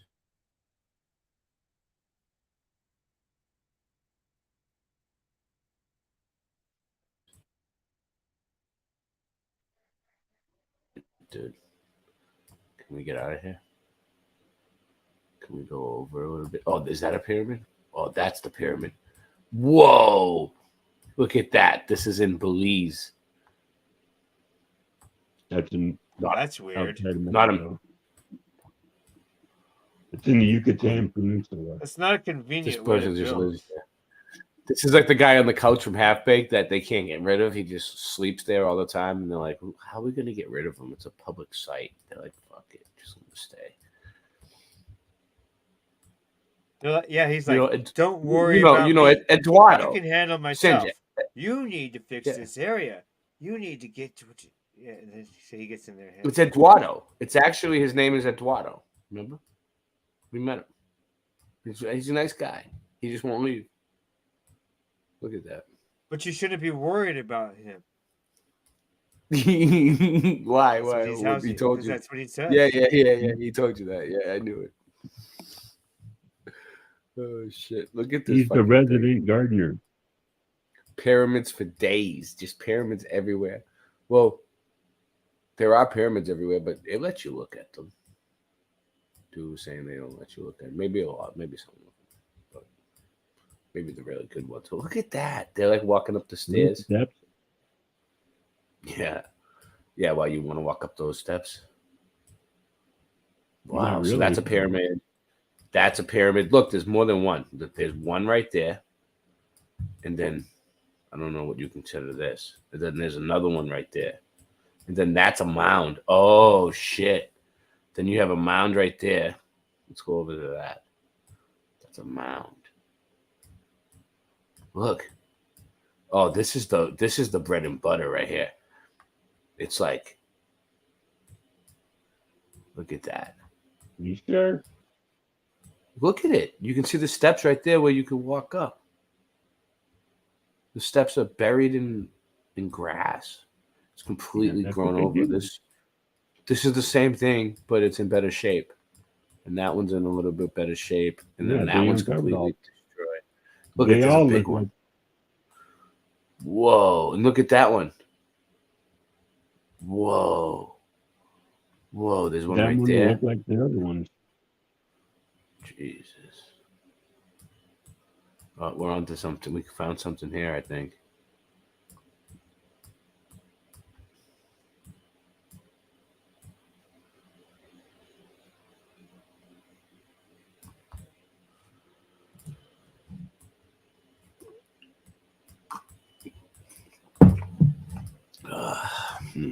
Interesting. Very, very interesting. Okay. Boom. Let's see. How many are here? How many can we see from the sky? Quite a few things around here. Is that them? Yes. It looks like a labyrinth. Like the way it's designed. Is it a labyrinth? Yeah. It is a labyrinth, maybe. Okay. How we doing? 9 people watching. All right, I'm gonna play a song. Do you ever have one of those days? You know, one of those days when you just don't even want to get out of bed that day. So you just lay in bed. One of those days where you just don't even want to wake up. You don't want to get up. You don't want to do a damn thing. Sometimes I just want to close my eyes and fade away. I wish I was a kid again. Sometimes I talk with the old Ray that died away. I just want to live again. Sometimes I just lay in bed all day and sleep my life away. I hope God is listening. Sometimes I just turn everything off and isolate. I just ain't fitting in. I wish there was a way to test if the sun were 93 million miles away. Just ain't believing it. Oh, I wanna go back to sleep again and close my eyes, and close my eyes. I'll give a damn about your programming, man. You don't know me from a ham sandwich. 9/11, yeah, we know the man planned it. I studied Earth, and the Earth ain't a damn planet. Austin, tough to do with dab with no dab stick. But yabba dabba do, Ray, your rhymes are mad sick. My lighter ran out, hand me the matchstick. And you'll never ever see a rock float like mad rhymes of venom. Attack them with the pen and end. There's no pretending. You my friend till the end. True king, truth is, you wanna know what the truth brings? Me, these raps in accordance with my mood swings. So stay stuck in the past, cause I'm moving on to new things. Sometimes I just wanna close my eyes and fade away. I wish I was a kid again. Sometimes I talk with the old Ray that died away. I just wanna live again. Sometimes I lay in bed all day and sleep my life away. I hope God is listening. Sometimes I just turn everything off and isolate. I just ain't fitting in. I wish there were a way to test if the sun were 93 million miles away. Just ain't believing it. Oh, I wanna go back to sleep again and close my eyes, and close my eyes.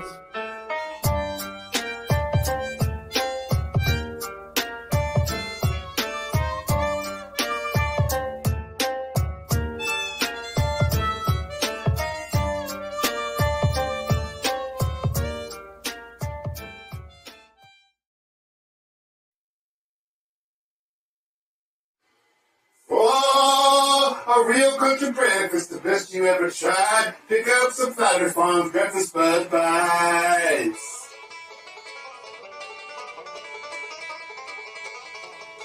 Flat Earth Farm Breakfast Bud Bites. made with the best cuts of bud, just like at home, packed full of fresh country flavor. From the skillet to your plate, tasty breakfast bud bites.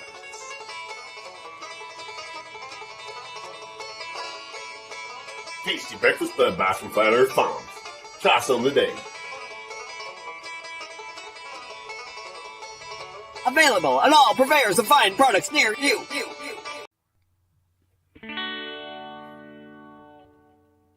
I see a sun that is rising. I see it as it goes away. I see a flattered palm rising. I see it taking everything. The world don't spin around tonight. Don't you make it feel alright in the flattered palm rising.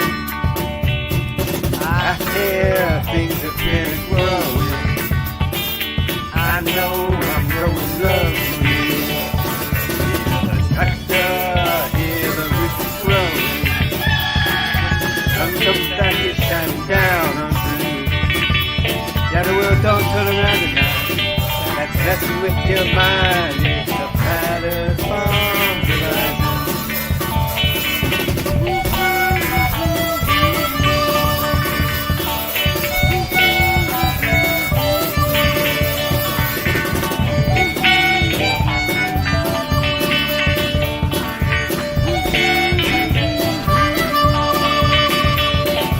Don't turn around tonight. Messing with your mind. It's the flattered palms rising. Hope you got your back together. Hope you're prepared for all the night. Looks like they're all in this together. So what we in truth is on our side. Please don't spin around tonight. Close your eyes, it's the flattered palms rising. No, it's not spinning out of sight. It's never when you fly, it's the flattered palms rising.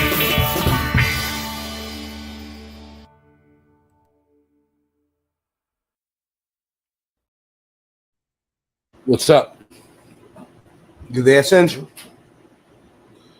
Oh. Yeah. I'm right. I'm here. Oh. Your avatar's gone though. You're there, but your avatar's not. You're right. Oh. Oh. I'm gonna try this coordinate. No, that's Egypt. I don't want to do Egypt. Pyramids all over the world. All right. Oh.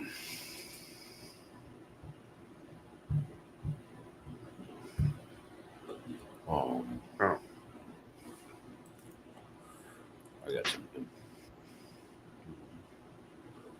All right, check this out. So this is pretty cool. So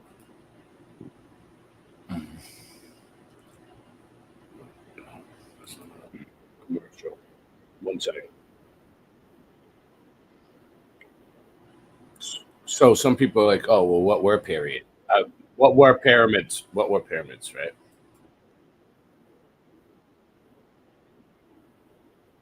Okay, here we go. They say the Great Pyramid in Giza was a energy gatherer.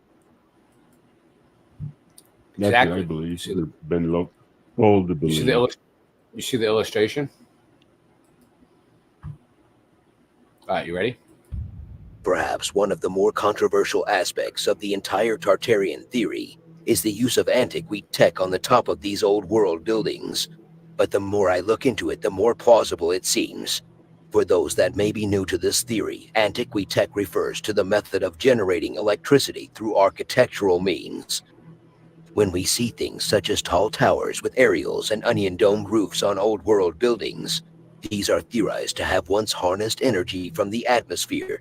Much like Nikola Tesla's free energy tower, atmospheric energy is not. It is well known. For every meter you go up in the air, the voltage increases by about 100 volts. the ground is negative, and the sky is positive. According to Richard Feynman, a Nobel Prize-winning physicist, this etheric voltage extends for 31 miles up into the atmosphere. The reason you don't get a shock from this electricity in the air is because when you are stood on the ground, your body is a good enough electrical conductor so that standing on the ground you are basically part of the ground. So there are still 0 volts between the top of your head and the ground. Similar effects happen with trees and buildings. To harness this etheric electricity, all one needs to do is connect one end of a wire to the ground and lift the other end up into the air. And put one At into your 120 meters in the air would be good. 12,000 volts. Just like a person stood on the ground, the wire is an electrical conductor. So we can see that potential voltage exists some distance away from the wire. We can see the potential electricity accumulates near the top of the wire. Wow. This means the attraction is strongest there as electrons make their way up the wire. To harness the electricity efficiently, you need to have a greater surface area at the top of the wire, like these 6 sharp points. Because of the shape of the points, the charges are crowded together. There are also positively charged ions in the air. An electric field exists between the positive charges in the air and the negative charge in the wire. We can represent that electric field by drawing lines between pairs of opposite charges. Notice that the electrical field lines are closest together near the point, which means the electrical field is stronger there. In fact, the field at the point is strong enough to remove the negative electrons from the point and neutralize positive ions in the atmosphere. But there are always fresh positive ions moving downwards in the atmosphere and fresh negative charges coming up through the wire, which means we now have electricity flowing through the wire. We can find examples of this kind of harnessing in old world buildings, but first we have this demonstration of it working in real time. This YouTuber uses a drone to fly one end of a wire into the air. The other end was attached to a Corona motor near the ground. The electricity... Sidge, man, remember when we used to do this all the time, dude? Remember that? Me and you used to do this all the time, dude. Remember that shit? We used to go to out to the field near your house. We used to walk your dog at that soccer field. You're blocked. I can't hear you. You're muted. What? How about that? I was saying, do you remember when we used to go to the field near your house? We used to walk your dog the soccer field, and we used to do this. Well, yes, but it reminds me of the time when we would take 2 metal plates, screw them together with one rod coming at the middle, and then attach that to a battery, and then put that in water and create hydrogen with that. Remember when we used to do that? Yeah. Good times. From the atmosphere flowed through the wire and the motor, making it turn.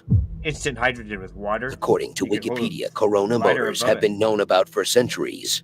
The YouTuber's demonstration may not have produced a lot of electricity, but it was only a single small wire. When we look at some of these old world buildings from an energy gathering viewpoint, they actually make a lot of sense. The aerials and onion domes in old buildings, particularly those made of conductive materials such as copper or brass, could potentially act as collectors of atmospheric electricity. The amount of energy that can be generated from atmospheric electricity may be relatively small. But could that be why we see such huge domes and in vast numbers all collecting energy?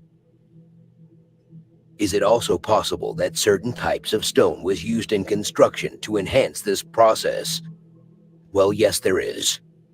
Whether the ancient Egyptians built the pyramids or not, the Great Pyramid is a classic example of how the builders knew about the different properties of different types of stones.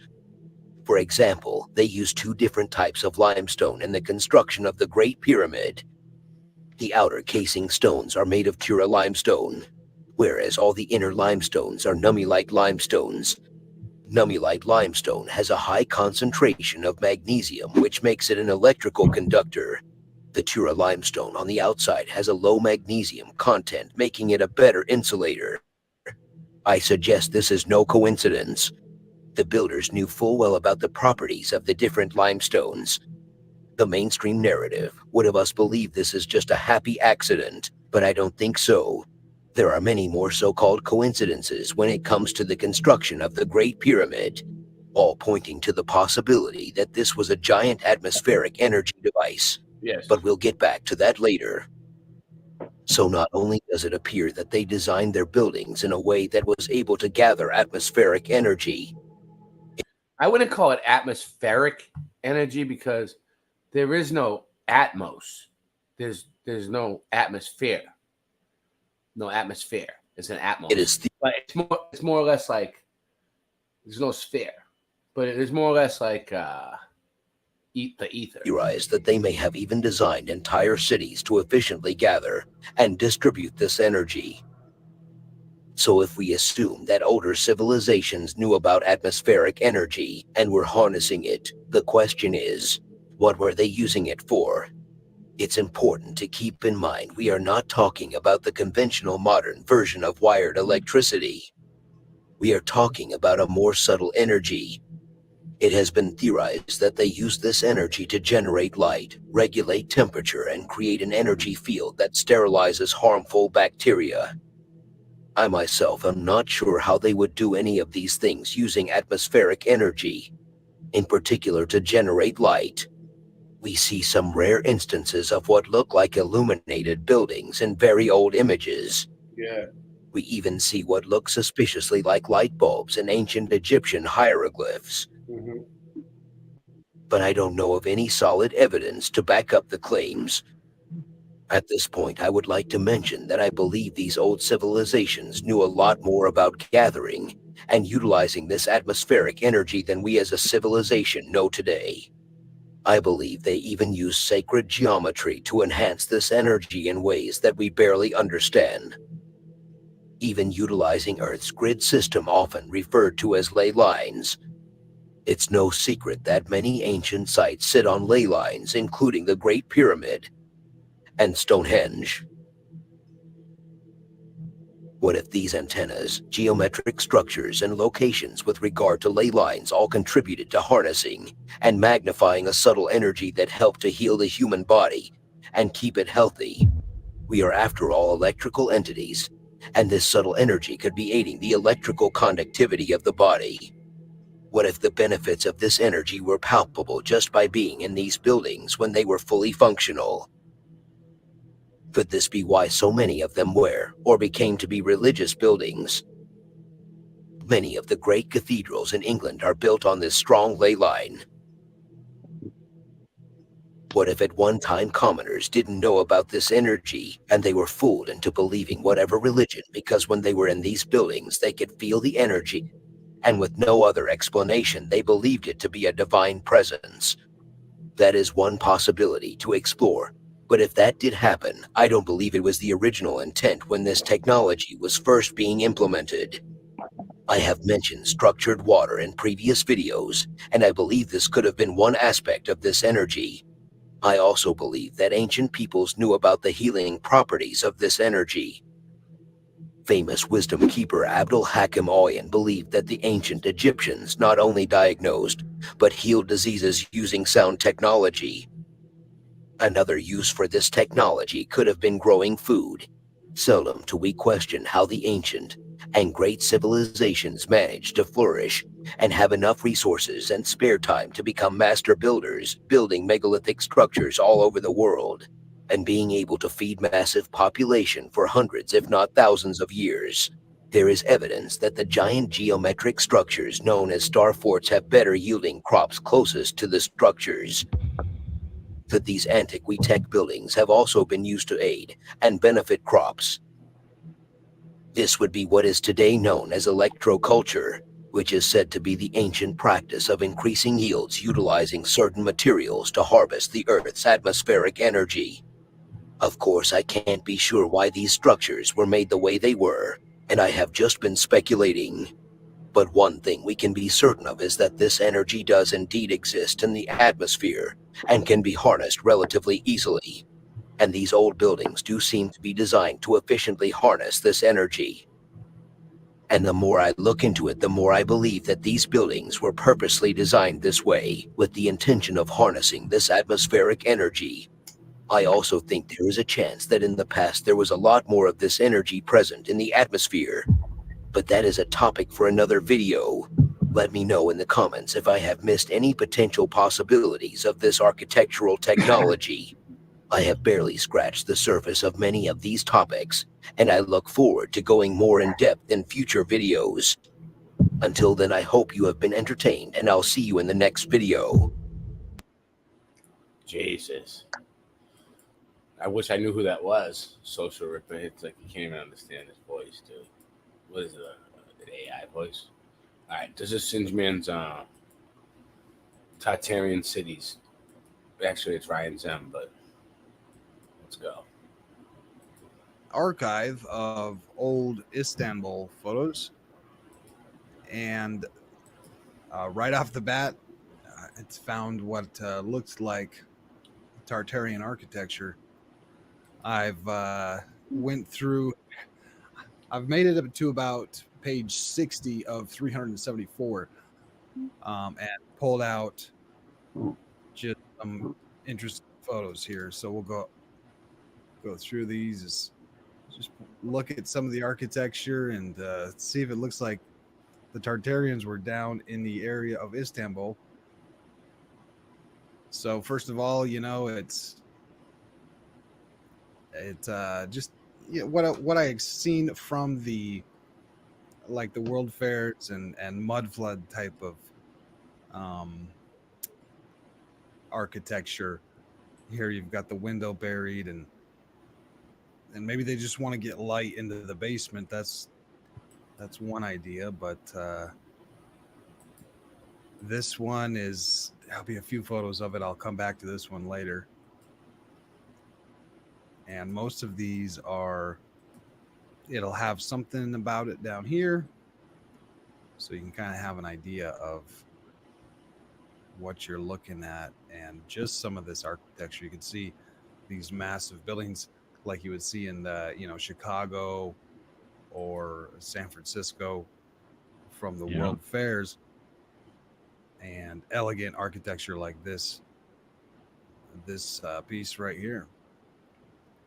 I thought this one was interesting. You just, nothing too fancy here, but obviously a lot of old ruins. It looks like there's a cemetery here, and just this massive tower coming up in the background.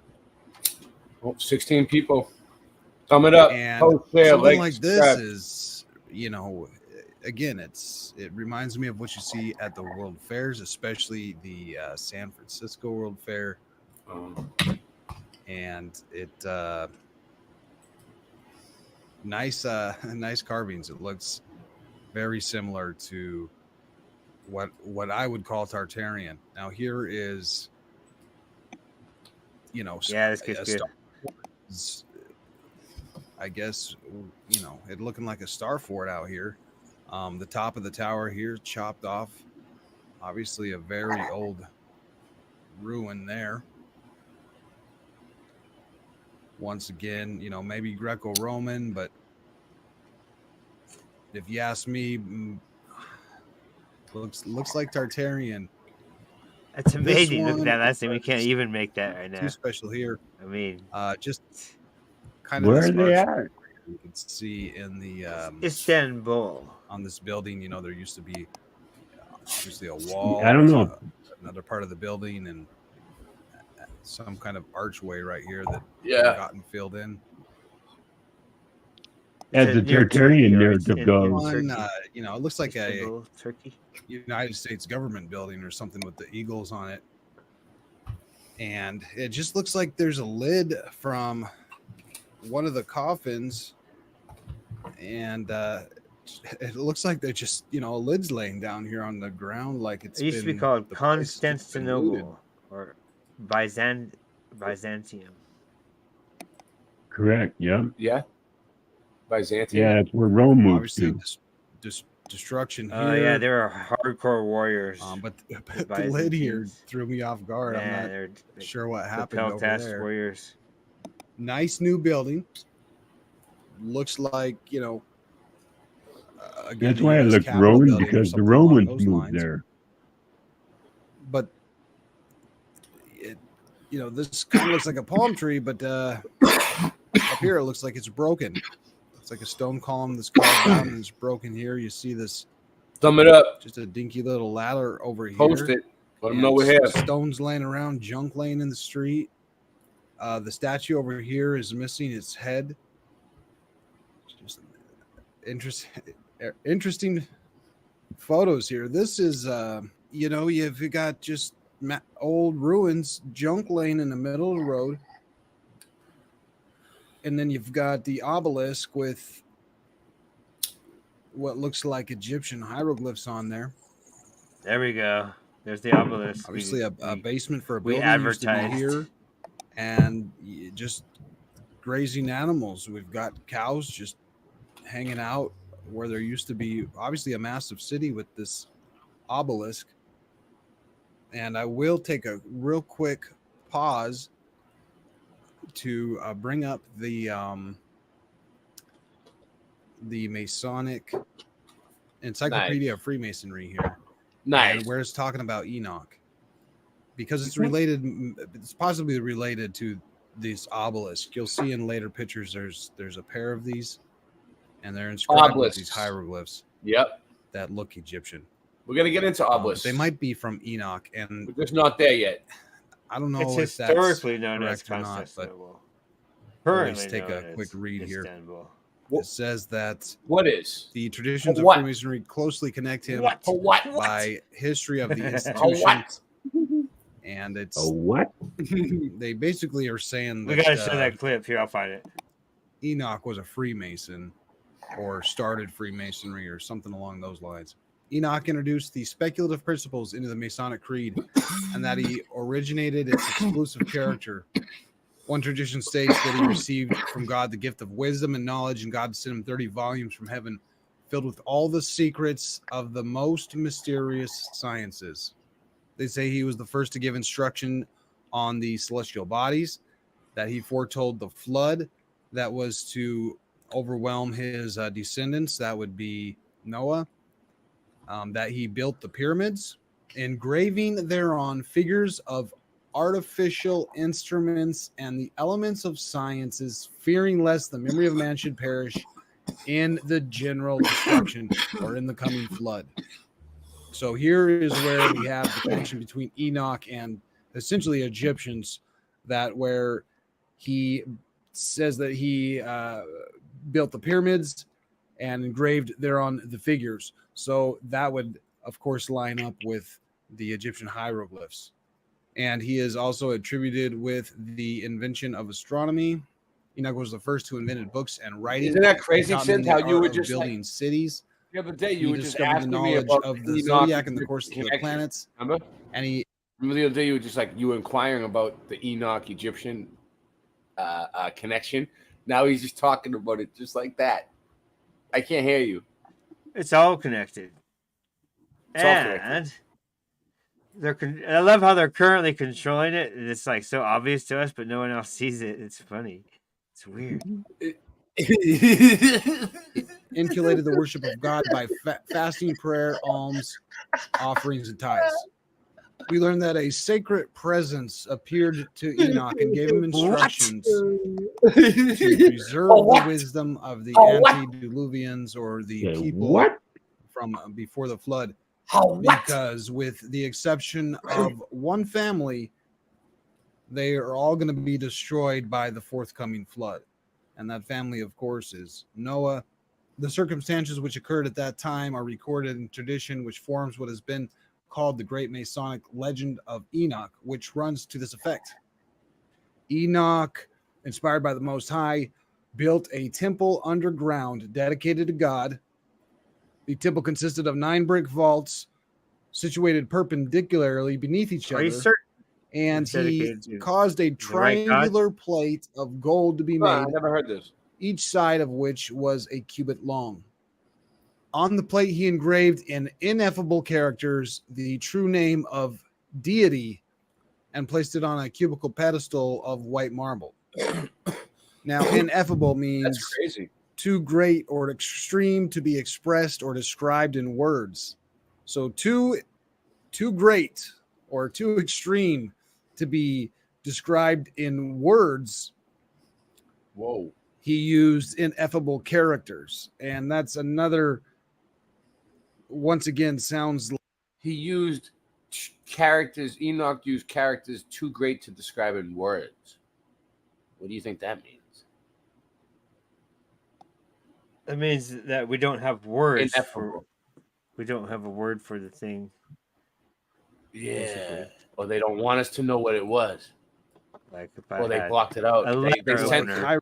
They censored And I it. brought They a le- censored like a- Enoch. Dude, like if they you brought a probably letter- censored Enoch on us. Yeah. Like you're censoring me now.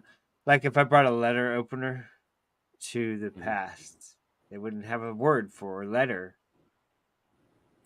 They might have opener, but they wouldn't have a word for letter. That's my only example. Go ahead. hieroglyphics because it, it's not using words, but it's describing with characters. With the subterranean building completed, he made a door of stone attaching it to a ring of iron, which might occasionally be raised, but he was not permitted to enter it but once a year. And upon the death of Enoch, Methuselah, and Lamech, and the destruction of the world by a flood, To enter once all a year. knowledge of this temple and You would say that's about average, though, right? Seems like they don't let any of us enter it at least only once a year. Like, what does he expect? Twice a year? Like the sacred treasure which it contained was lost until in later times it was accidentally discovered by another worthy of Freemasonry who, like Enoch, was engaged in building a temple on the same exact spot. Now we're at the part where these obelisks come in. Here we go, obelisk. We have an obelisk here with hieroglyphs on it. The legend goes to inform us that Enoch had completed the subterranean temple, fearing that the principles of the arts and science which he had cultivated would be lost in the flood. He received a prophetic vision and erected two pillars, one of marble and which is going to withstand the influence of fire, and the other of brass to resist the action of water. It's Enoch wasn't sure if the world would be destroyed by fire or by water. Obviously, the flood came, but he constructed two. So we've got one that's good. The brass one's going to resist the water, and we've got the marble one, which is going to withstand the fire. On the pillar of brass, he engraved the history of the creation, the principles of the arts of the sciences, and the doctrines of speculative Freemasonry as they were practiced in his times. So, oops, I flipped the page, but the Freemasons are saying that Enoch is practicing the doctrine. Enoch is practicing Freemasonry in his time. On the one with marble, he inscribed the characters in. Enoch was a Freemason? That's what they're saying, basically. The Freemasons are trying to say Enoch was a Freemason. What do you guys think? Hieroglyphics. Any thoughts? Importing that near the spot where they stood, a precious treasure was deposited in a subterranean vault. Adam's prediction that the world was to be destroyed at one time by the force of fire and another by the violence and quantity of water. They made two pillars. Here it says brick and the other of stone. This is from Joseph's account. So a little bit different account, but the same exact story, that the pillar of brick should be destroyed by the flood and the pillar of stone might remain. So they're doing the same thing here. They're building two pillars, one of different type. And let's remember that one is made of brick, according to this story. And it says that the one of brick still remains in the land of Syriad to this day. Now, the photos we're looking at are from Istanbul. Syriad is supposedly Egypt, but they are somewhat close, and it's possible that it says that these pillars remained in the land of Syriad to this day. It's just, it rung a bell when I was looking at these pictures, especially when we see the other one of these towers. There's two of these here. One of them has hieroglyphs on it, and the other one is made of brick.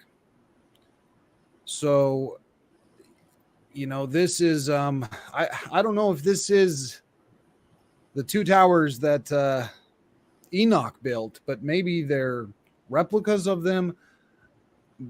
But it sounds awful familiar. This one could be, white marble, and this one is, definitely made out of brick. One of them is inscribed with hieroglyphs, and it's just a perfect match for what is described in the Encyclopedia of Freemasonry as to Enoch. And Enoch, having completed these labors, called his descendants around him to Mount Moriah, warned him about the flood that there's coming because of the wickedness, and to return to the worship of the true God. Masonic tradition informs us that he then delivered up the government of the craft, so the government of Freemasonry, to his grandson Lamech, and disappeared from earth. And Enoch is definitely one special guy. He's supposedly did not die. The Bible has the same account, and he walked with God. And this is, of course, we get the same account from the Freemasons here in their encyclopedia. But moving on with the photos, let's keep that in mind as we're looking at these pillars with hieroglyphs, and we see that there's actually, first and foremost, we'd like to thank Jah, our mothers, for giving birth to us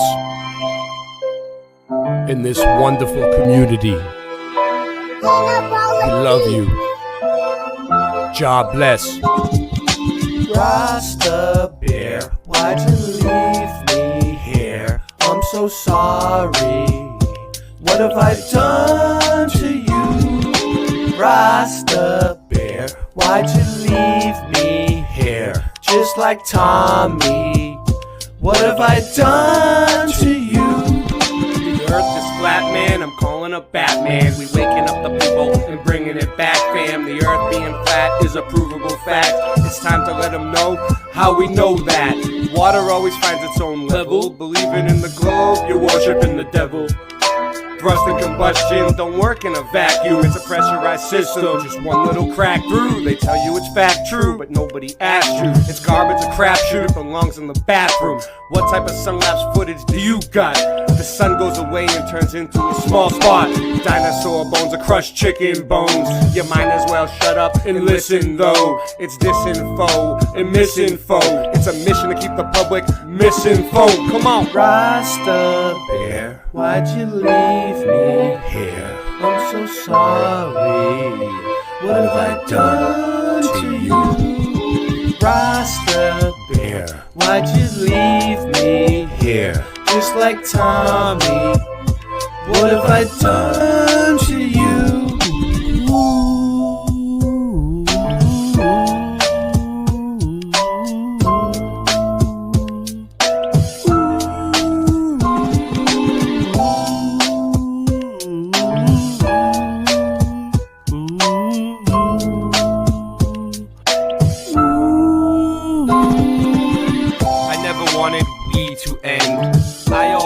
Still will be your friend, even when you're weak and your knees will bend. You got me wheezy and sneezy and easy then. I'll try to get some sleep again. We pretend we didn't know where we would end when we began.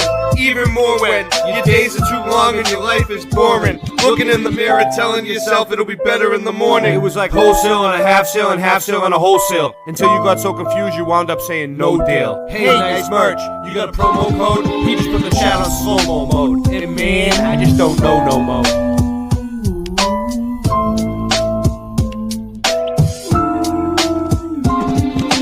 Rasta Bear, why'd you leave me here? I'm so sorry. What have I done to you? Rasta Bear, why'd you leave me here? Just like Tommy. What have I done to you? Now sing it with me, come on. Rasta Bear, why'd you leave me here? I'm so sorry. What have I done to you? Rasta Bear, why'd you leave me here? Just like Tommy. What have I done to you?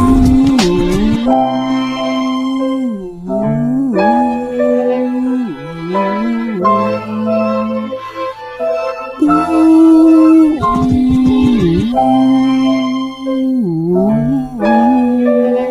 Yeah,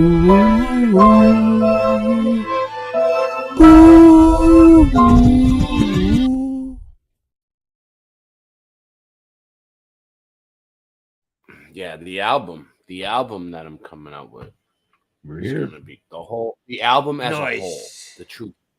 the True Kings album. So those of you, let me just show you guys what's going on here. So I have 2 True Kings playlists, right?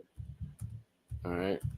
So True Kings is a thing that me and Rasta Bear started, but it's basically like an album now, you know. And it's anybody who can throw down with me and rap is a True King. We're on it. So we're gonna have cameo, you know, guest appearances and such and such, right? But if you go to either one of my channels, Boston Ray Mudfoot Adventures, Boston Ray Slice of the Mud. Okay, you go to playlists and you'll see there is True Kings playlist, the one that with me that looks like a giant.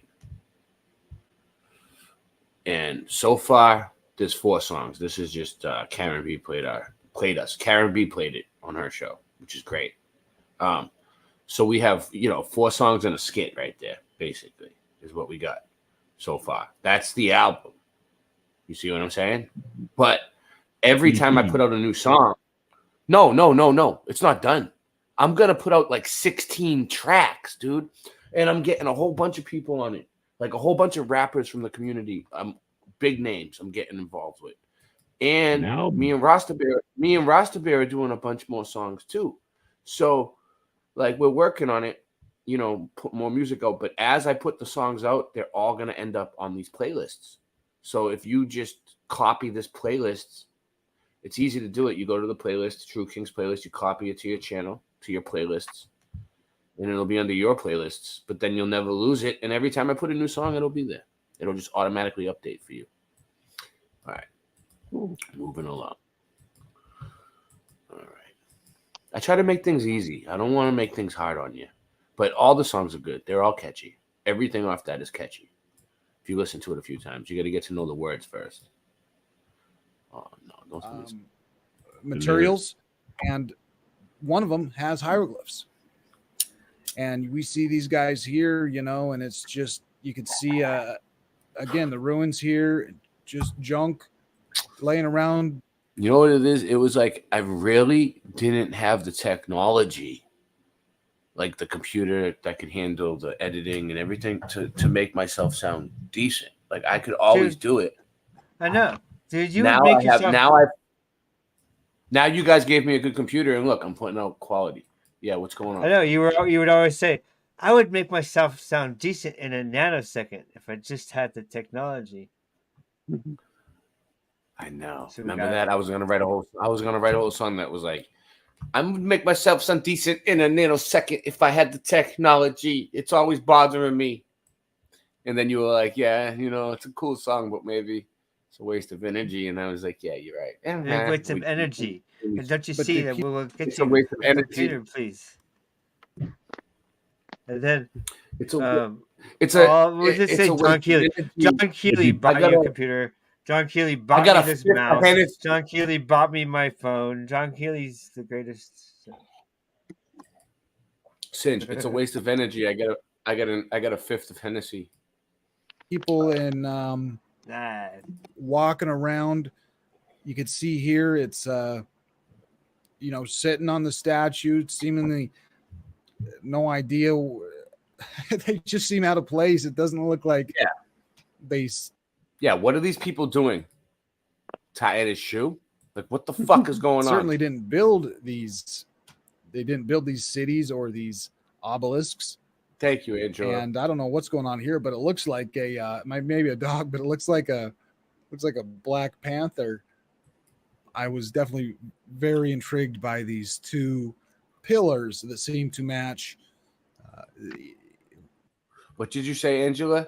You said Boston Ray should be at Flattoberfest rapping. Is that what you said? You said that Boston Ray should be at like headlining with a commercial sounded video doing the lights for him. Yeah, I think so too. But I don't know. I haven't heard anything about it yet. unfortunately. But if I do, I'll be there. In a I nanosecond. definitely can rock in a nanosecond, but I definitely can rock a crowd. So just let them know. Let the higher ups know. Book Boston Ray, Flattoberfest. Get him there. Get Boston Ray there. The Freemasonry's encyclopedia of something that Enoch may have built. A lot of pictures of them, and you could see in the foreground there's just ruins here all over this whole area. This one is broken. It seems to be right in the middle between the two obelisks, and it's called something about the serpent. We'll see that in a later photo, but it's obviously broken right there at the top. Yeah, it's got the ad. The ad for it is on Brian's channel. You could watch it. It shows it. Yeah, see cities like this, and it's like there's just dogs and cows roaming around, and maybe everyone's busy at work. I don't know, but no, this is my problem with the Flattoberfest. Like, I think it's great. I think it's great that everybody's gonna get together. It's gonna be a lot of fun. It's just amazing meeting people that you've been talking to on YouTube in real life. It's like family. It's like you get this feeling of like closeness with the people that like you don't get when you're just friends with people. It's weird, but it's also exciting, and people go nuts when they see you, and then like when you see people that you like admire or whatever, you go nuts, and then like everybody just kind of goes crazy, and it's just a big like natural adrenaline type of deal. But everybody has a good time, and everybody takes care of everybody, and that's great. Everybody looks out for everybody, so it's a good thing. But the prices, I don't have the money. It's not like I'm not against the prices. I'm not saying that like it's too expensive, because it is like 3 days, but it's like I don't know. I heard it's like 200 and something for like camping, and then it's like 400 and something if you camp, 200 and something if you stay at a motel, which you pay for the hotel, whatever, right? So it's just I don't get me personally. I don't get the money, dude. Like this year, I'm completely fucked. So I got kids and shit. So it's like I don't know. But it is going to be a good time for people that do get the money. It ain't like it's a lot of money. It's just I don't have it. You're going to have all kinds of room. Completely abandoned, almost like the people who. What's up? You're going to have all kinds of space outdoors. Oh yeah, it's not like you have to get a hotel. I mean, you could easily just someone would give me a place to stay. Like if I went there, someone would be like, "Hey Ray, stay in my room," or "Hey, stay over here." I'd be fine. But no, you bring a tent. Yeah, either way. But what I'm saying is like it's getting there too. Like the plane tickets. Like me, I would probably have to fly there. Gray loves camping in tents. He likes to it's my favorite thing. Yeah, remember that time when we did that whole camping trip, and like I stayed out every night, right? It was completely nuts, dude. You were like, wow, this dude's like survivor. No, but it's like for real. It's like I don't know. Right. You nickname it. I'm broke as fuck, but I can rap. I can rap my ass off. Yeah. He's got raptured, disappeared off the face of the earth. Raptured, raptured. Yeah, and it's for me to get there too, like the plane tickets and shit. Like, or, I've been shouting. I'm not even asking for plane tickets. I was shouting from the rafters, like, "Who's driving? Is anybody?" All right, I'll put the word out there again. He's shouting from the driving? rafters. He wants to get raptured. Who is driving from Florida to there and back and get me home safely? I gotta obviously ask permission, but who is actually driving to this thing? I'll be on the road for 2 months coming up. You know what I mean? I need a ride. I need a safe ride. Interesting. There and back. I don't drive. I don't have my license. cannot drive. So, or I might have to get a plane ticket, and that would be like super expensive, and that really kills it. It's like the plane. It's me getting there that really kills it for me. It's like the plane ticket's like the deal breaker. It's like not happening. Not in the cards. And some other people just stumbled in, didn't know what to do, so they just sit on the ground and sit in the dirt. Here we have looks like Well, I mean, Jesus Scott, here, maybe Scott, I did write the Flat Earth Anthem. You know what I mean? Like, it's Flattoberfest. It would be a damn shame if Boston Ray can't rap his Flat Earth Anthem at Flattoberfest for everybody. What? It's the anthem. It's the fucking anthem for flat earthers. I never knew how sweet the taste of love can be. Until you let me pick the fruit of the forbidden tree.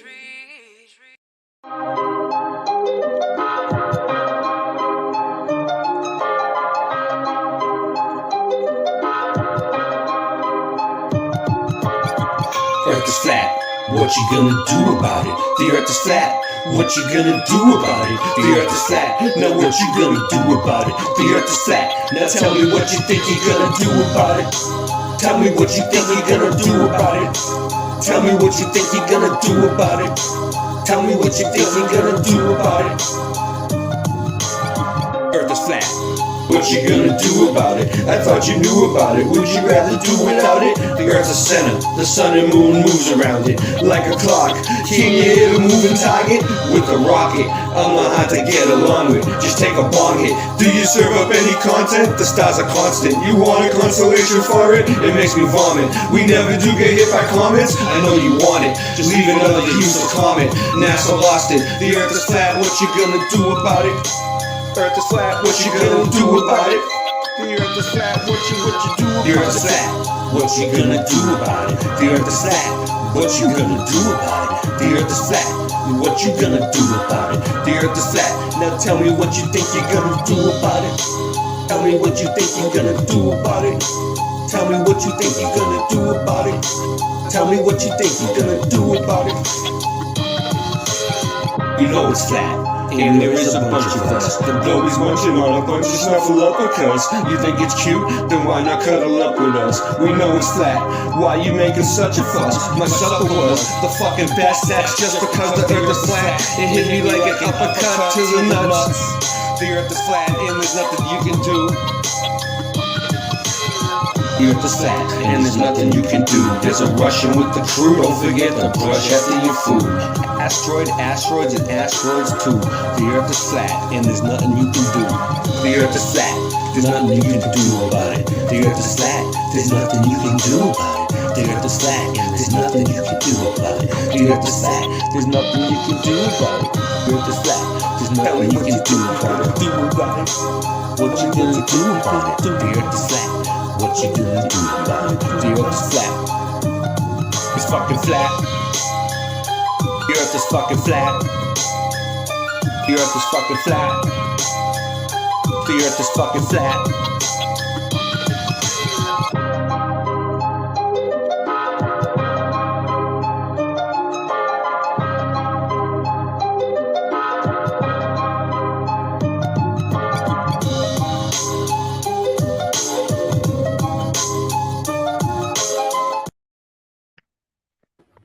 Wait, hold on. I think I just need to gotta record a good live version. Oh, what? You want to get a taste of what it would be like to see me perform live? The Flat Earth Anthem? You haven't seen it? I have some pretty good live versions. Let me mute you guys for a sec.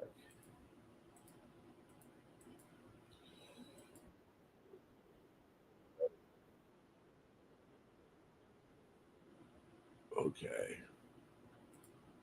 I got some good live versions. This is what it would be like.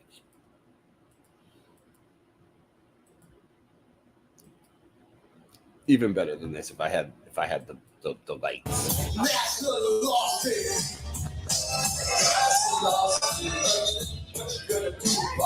Earth is flat. Now what you gonna do about it? The earth is flat. Now what you gonna do about it?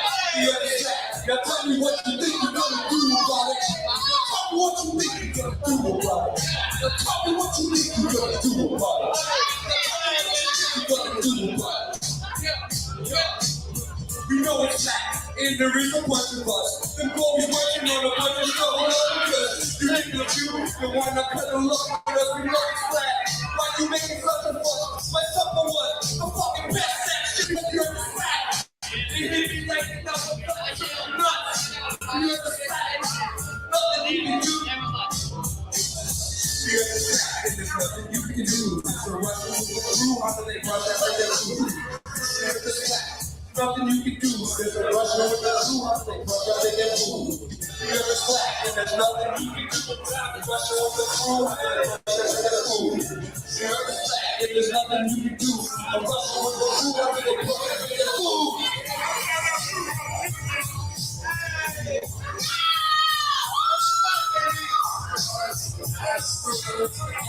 Asteroids too. Asteroids too. You got asteroids and asteroids and asteroids too. Asteroids too. You're flat. What you gonna do about it? I got to do about it. What you gotta do about it? We're the sun move around us like a clock. Can you hear the moving pocket with a rocket? I'm behind the get along with you like a bucket. Do you hear the baby talking? It's not the bucket. You want to come away for it? It makes me fall to quickly together. You can hit by no one ever hit my comments. Don't ever read my comments. We know it's flat. And there is a bunch of us. It's always functional, but it's never love of us. You think we use the one that comes up for us. We know it's flat. Why you making such a fuss? My supper was a fucking best that's because the river's flat. You hit me like you're not the flat, triple nuts. It's flat, and there's nothing you can do. There's nothing you can do. There's a Russian with the blue one, they crush up to their food. It's flat, and there's nothing you can do. There's a Russian with the blue one, they crush up to their food. It's flat, there's nothing you can do. Nothing you can do. Nothing you can do. You got asteroids, asteroids, asteroids too. You got asteroids, asteroids too. Yeah, so like everybody loved it, right? But then like if you want it, like I could do it either way, right? Like I could rap like that at Flattoberfest, or I could rap like this at Flattoberfest, like either one. Well, the guy knows he's freestyling, so that's We're gonna try something different. Check. Let them freestyle, dude. He has no idea what's about to happen right now. Just 1, 2. This whole fucking globe indoctrination is about to get fucking stomped.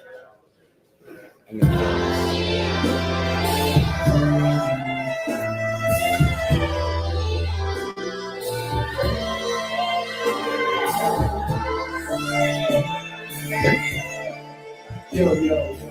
This goes on the out there. Give me some hands up. Get your hands up. Yeah, boy. Come on, we're the best, baby. Earth is flat. What you gonna do about it? Earth is flat. What you gonna do about it? Earth is flat. Now what you gonna do about it? Earth is flat. What you think you're gonna do about it? What you think you're gonna do about it?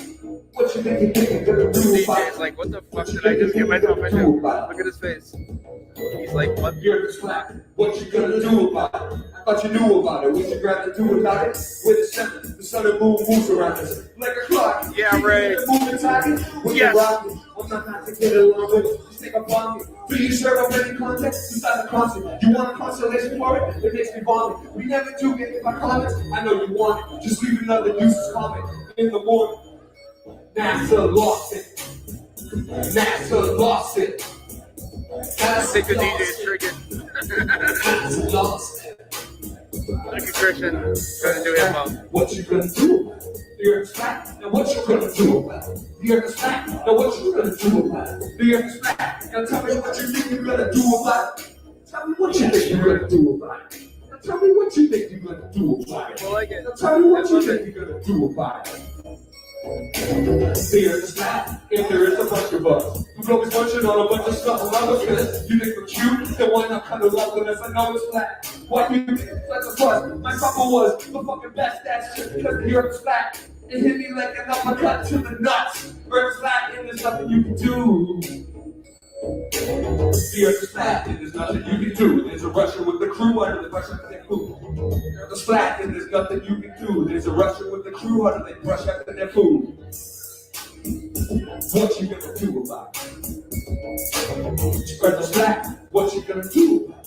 The earth is flat. Now what you gonna do about it? The earth is flat. Now what you gonna do about it? The earth is flat. Now tell me what you think you're gonna do about it. What you gonna do about it? Now what you gonna do about it? Asteroids, asteroids too.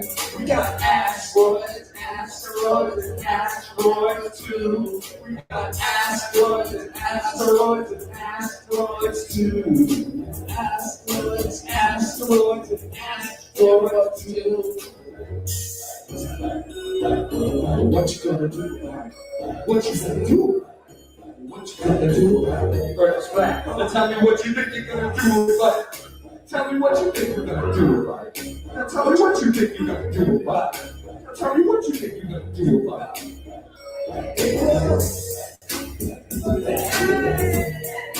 Yeah, We're not spinning. they like it. People know what's up, dude. I think they know. Didn't they seen us around? They were probably out last night. Nobody's like, get these fuckers off the stage. Everybody loves it. They're probably all flat earthers. Yeah, we love it. We love the creativity. Country Europe. Yeah, dude, that was cool. And dude, everybody's clapping. I know there's not a ton of people here. Everybody's clapping though. What country go? Like nobody's like, get these fucking guys out of here. No. Hey, you killed it, dude. That was good, right dude. on beat, right? Dude, that was really good, dude. Yeah. Dave, look. What's next? I don't know. Whatever. Christian's already going up. Hold on, Dave. Country's back. Christian's already going to put the name in again. Yeah, so that was a fun night. But yeah, it just felt good to like be able to say the earth is flat over the microphone like a million times like that, you know? So yeah, that was great. That was good. Also, I wanted to play some other stuff. So then completely made a blank. All right. I'll do this for a sec. All right. So here's all right. So this was an obelisk that used to be near me. This is where the guys from Boston Filmed the movie. All right. So then this is like up. It's all up a slope to get up there, right? It's Bunker Hill. Oh man, why they gotta give me a stupid Starbucks commercial? Sponsored by Starbucks. Brought to you by Starbucks. No.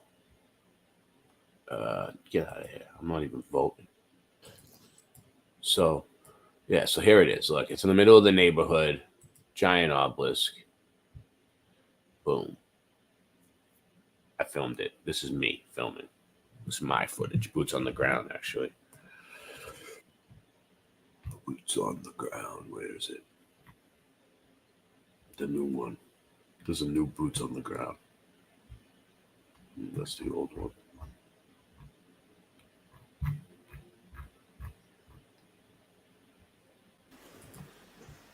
Boots.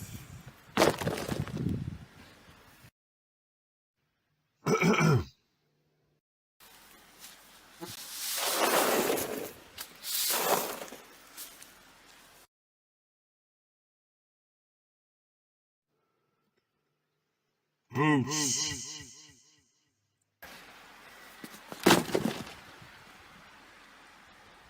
On the ground.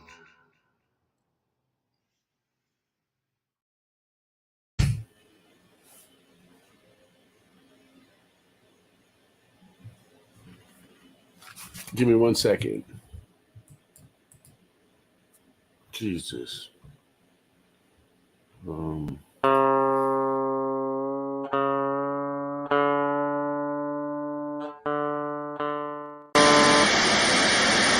We are concerned about the trouble and irresponsible, one-sided news stories plaguing our country. The sharing of biased and false news has become all too common on social media. More alarming, some media outlets publish these same fake stories without checking facts first. The sharing of biased and False news has become all too common on social media. More alarming, some media outlets publish these stories simply aren't true without checking facts first. Unfortunately, some members of the media use their platforms to push their own personal bias and agenda to control exactly what people think. And this is extremely dangerous to our democracy. This is extremely dangerous to our democracy. This is extremely dangerous to our democracy. This is extremely dangerous to our democracy.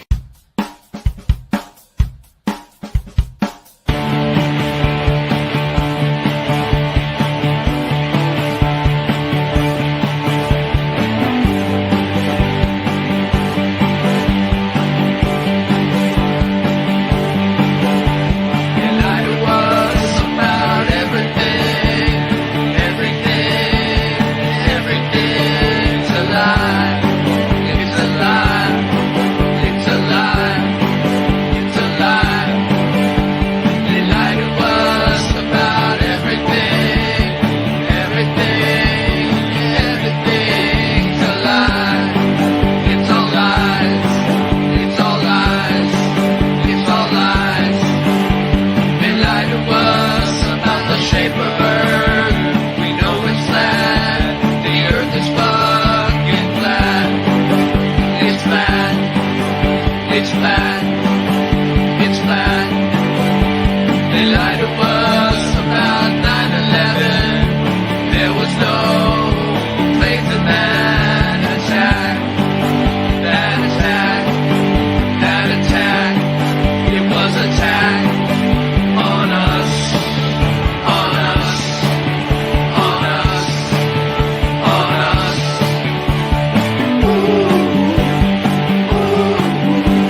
don't trust fake news.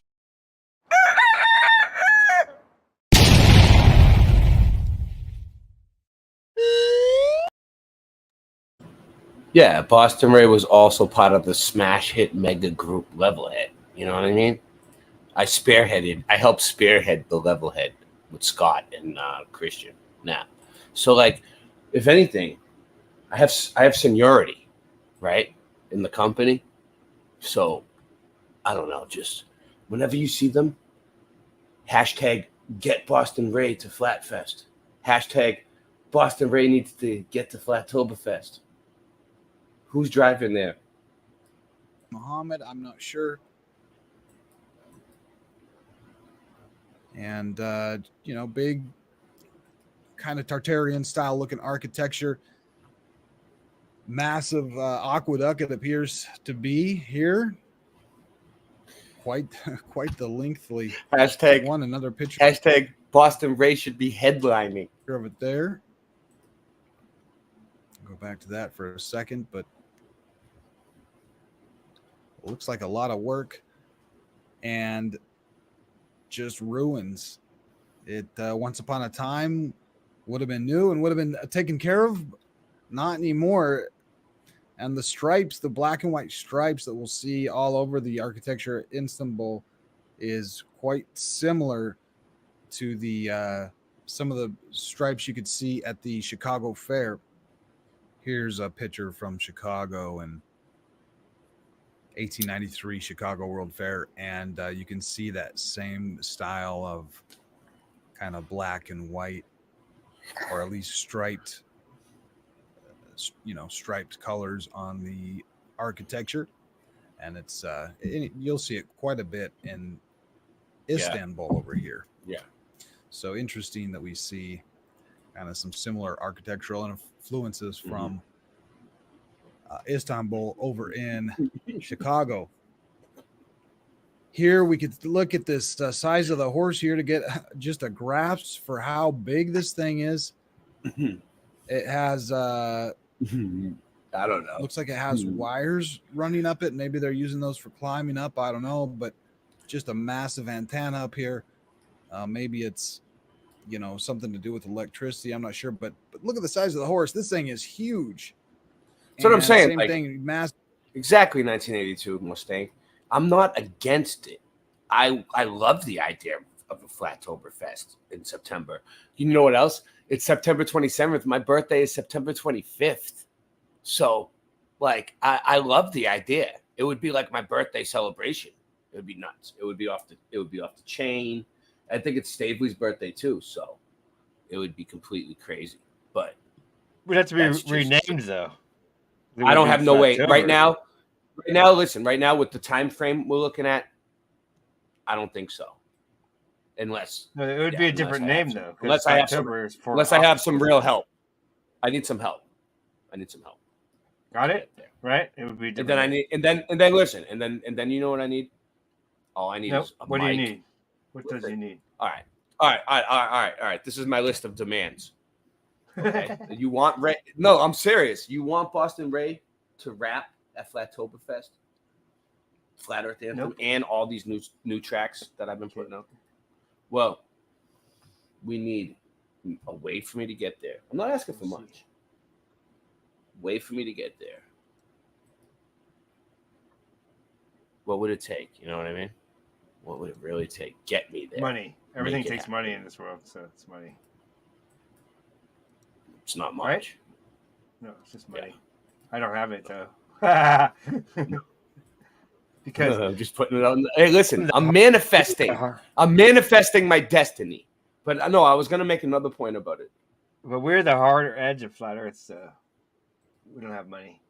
Massive building in the background, and just there's one guy on a horse. That's it. Nobody in sight. Just dirt everywhere. It's it looks like an abandoned city almost. Who? This appears to be the same one. Picture of the same guy that helped Suso. No, I'm just saying, like, they're having this thing. Suso, you probably know about it. It's Flattoberfest, and it's the Flat Earthers Festival. And this year, Karen B kind of like threw it together last minute, like a Go Gadget live stream, you know, so it would be perfect. She threw Flatfest together like Go Gadget live stream, you know what I mean? So I want to go there and rap for them, but I don't have no way of getting there. So I'm not asking for money tonight. I'm asking for them to figure it out. I'm not that far away. Like, they want me to rap there, I'll do it. Get me this is what I need. I need a stage. I need my name on one of the on the bill. I need even if it's just a small set, just a few tracks, whatever. Just put my name, like featuring Boston Ray, whatever. You don't have to pay me for it. Put my name on the bill. I'm not asking for money. And I want a sound check, a fucking decent sound check, okay? And I want my audio hooked up to some kind of system where it can be recorded in good audio, so I can get a recorded version of whatever I did. That would be great. Because the last 2 times they didn't have that together, and that kind of threw me and my whole band and my whole groove off. Because like the last show, the grand finale, we didn't even have the sound hooked up right. Like we didn't have. It was a mess. I don't want that to ever happen again. So we need some good sound, a good sound check, a light show from Commercial Sound and Video, and then I'm down. He wants it to be groovy, Daddy-O. I want it to be just as good, if not better, as what they would do for Chief Crow. And my set will be just as good. Maybe not as long, because he has way more songs than me. He has like a few albums. But I'll do a good set. All right, let's do this. All right, so this is real quick. I want to change up the pace a little bit. How monuments and memorials hide the advanced ancient civilization.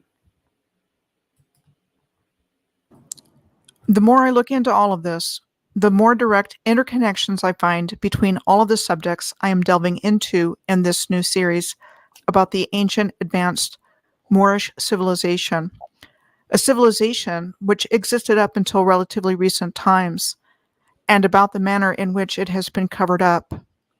Moor, or Mu-ur, M-U-'-U-R, pertains to the people of this ancient civilization that originated during the time of Mu, also known as Lemuria.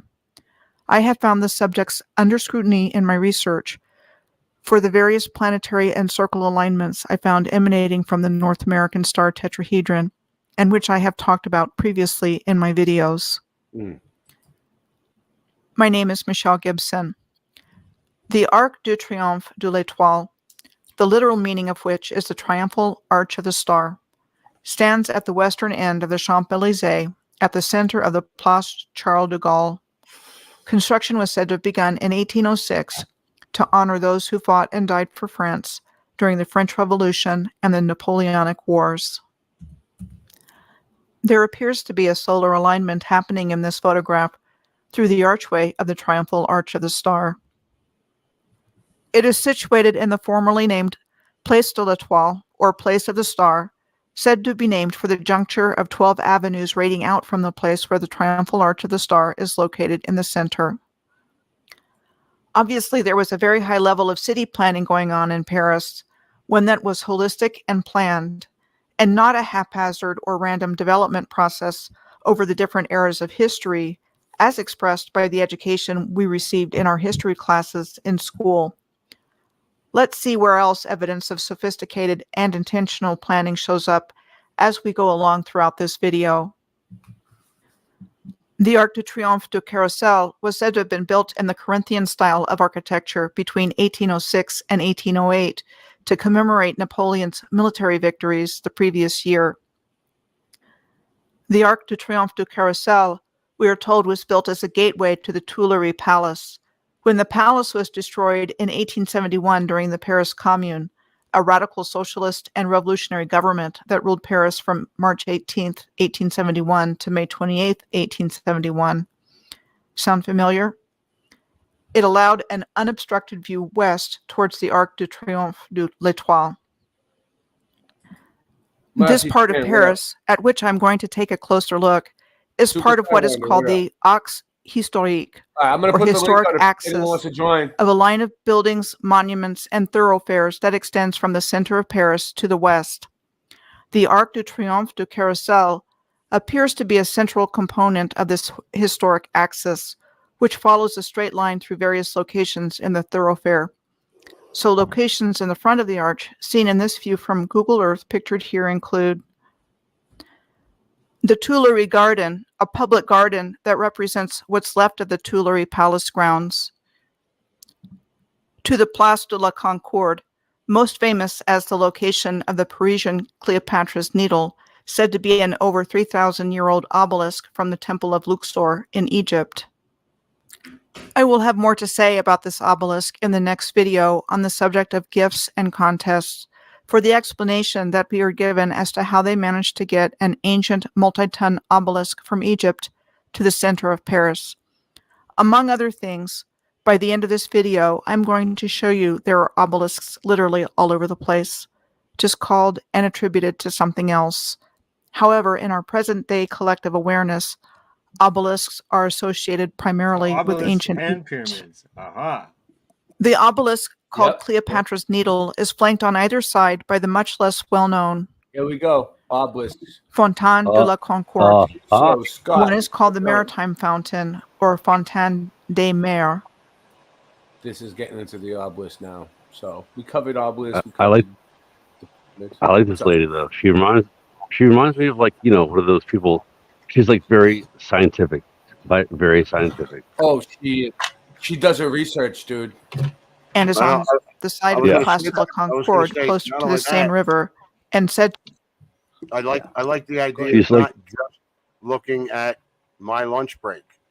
There's other people that do this. This is great. I love him too. I ain't Wait, saying who a else lot of is other there? people. I pop in and say hi. If you want to see, if you ever want to find, if you ever want to find all the people, look in my subscriptions on my Oh, channel. Suso. You can see them all. There's Oh, so by the many. way. Yeah. Oh, okay. Sorry. I didn't know Suso was here. So Suso, I don't know who you are, but I saw you. You had like a water, like hydro electric video like a few weeks ago. Yeah. He has a hydroelectric dam in his house, Scott. You don't know Really? who Suso is? No, I don't. I'm learning. Look, I just shifted recently, so it could be. I don't know. I'm not sure. He's a All right, legend, Scott. Yes. Okay. Hold on. I just want to. I'm going to be going soon. I just want to show you my T-shirt. Tell me what you think. Oh, what do you got? What? Full screen? Chicken pot pie. 3 of my favorite things. Yeah, Nice. that's good. Nice. Hey, Suso. Yeah. Good one. Wrong. Yeah, it took me a minute. It's a good 2 one. out of 3 ain't bad. 2 out of 3 ain't bad. Who don't like Dude, pie? we should stop making shirts like that, dude, for the T-shirt shop. Like, not chicken pot pie, but like something just as funny. Something Same something about Tartaria, flat Earth, hollow Earth, Mandela effect. Yeah. Oh no. We put all kinds All of over. crazy shit. No, we put cartoon characters. Concave. makes I'm all sorry. kinds- Concave. Actually, yeah. no. Concave is retarded. The hollow is cool. And Yeah, this I'm not The cool. hollow but Earth's it gonna- makes sense. There's a It's lot of obviously people that- hollow. I don't think it's a ball, and I don't think it's flat. I think it's a row. No. And I'm sure I'm wrong. Mm-hmm. I'm sure. Go, But man. there's definitely a level realm though. It's level. I It's feel level. you, Suso. There's people that I've come across in real life. I like the I've level gone to thing. raids, different walks of life that just like they don't care about the actual shape. They feel like you said, like it's a round. You know. to represent the why- maritime spirit of France. Yeah, let's watch. The other is similar in appearance to the Maritime Fountain and is called the Fountain of Rivers, or the Fontaine des Fleuves, said to represent the Rhone River and the Rhine River. These fountains are attributed to Jacques Ignace Hertorf, a German-born French architect said to have completed them in 1840. So this is called How Monuments and Memorials Hide the Advanced Ancient Civilization. So Dude, they isn't it basically- crazy how freaking she sounds like a robot. A robot. Uh-huh. A robot. Yeah. A robot. Well, yeah. Did you put her She channel sounds- up? In What's the name of her the channel? link for her? I'll put it in. Reign of King Louis Philippe. In my mind, it is quite easy to see these There it is. fountains as having been created there it by the is. Moors Thank you. with its maritime symbology, pineal glands He's the best mod, Mr. Super. He's the best moderator anyone could have. representing the human third eye No. and not pine cones, as we are led to believe. No, not really. And what looks strikingly like Tibetan symbols, which are shown here in comparison on the right to the design of the fountain on the left.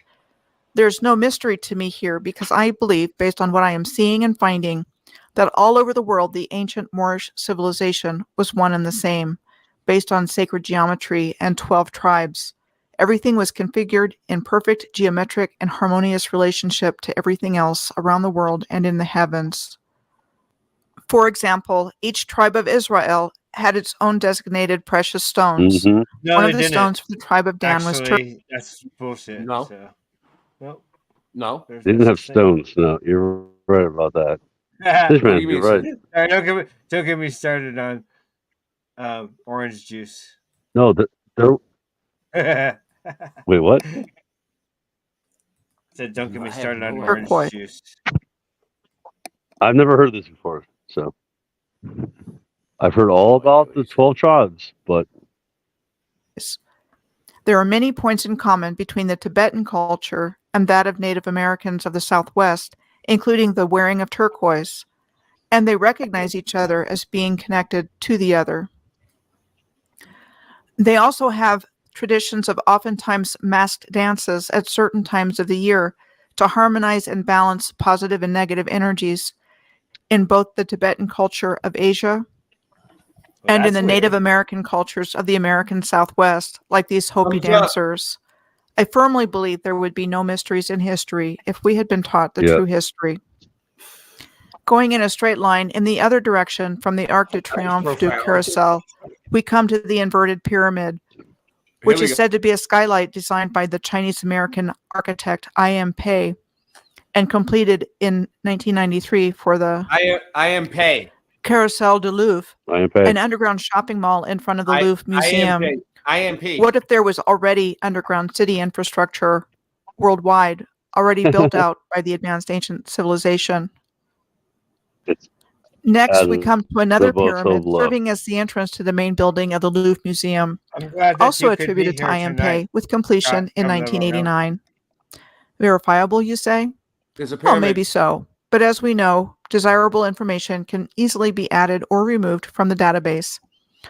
Who's actually going to question it and check on it anyway? And if it actually was completed in 1989, as we are told, it was most likely built on top of a known power spot. The Oh, Louvre really? Museum, the world's largest art museum, was said to have been originally built as a fortress in the 12th and 13th century under King Philippe II, called the Louvre Castle. The Louvre Museum was said to have opened in 1793, right after the end of the French Revolution.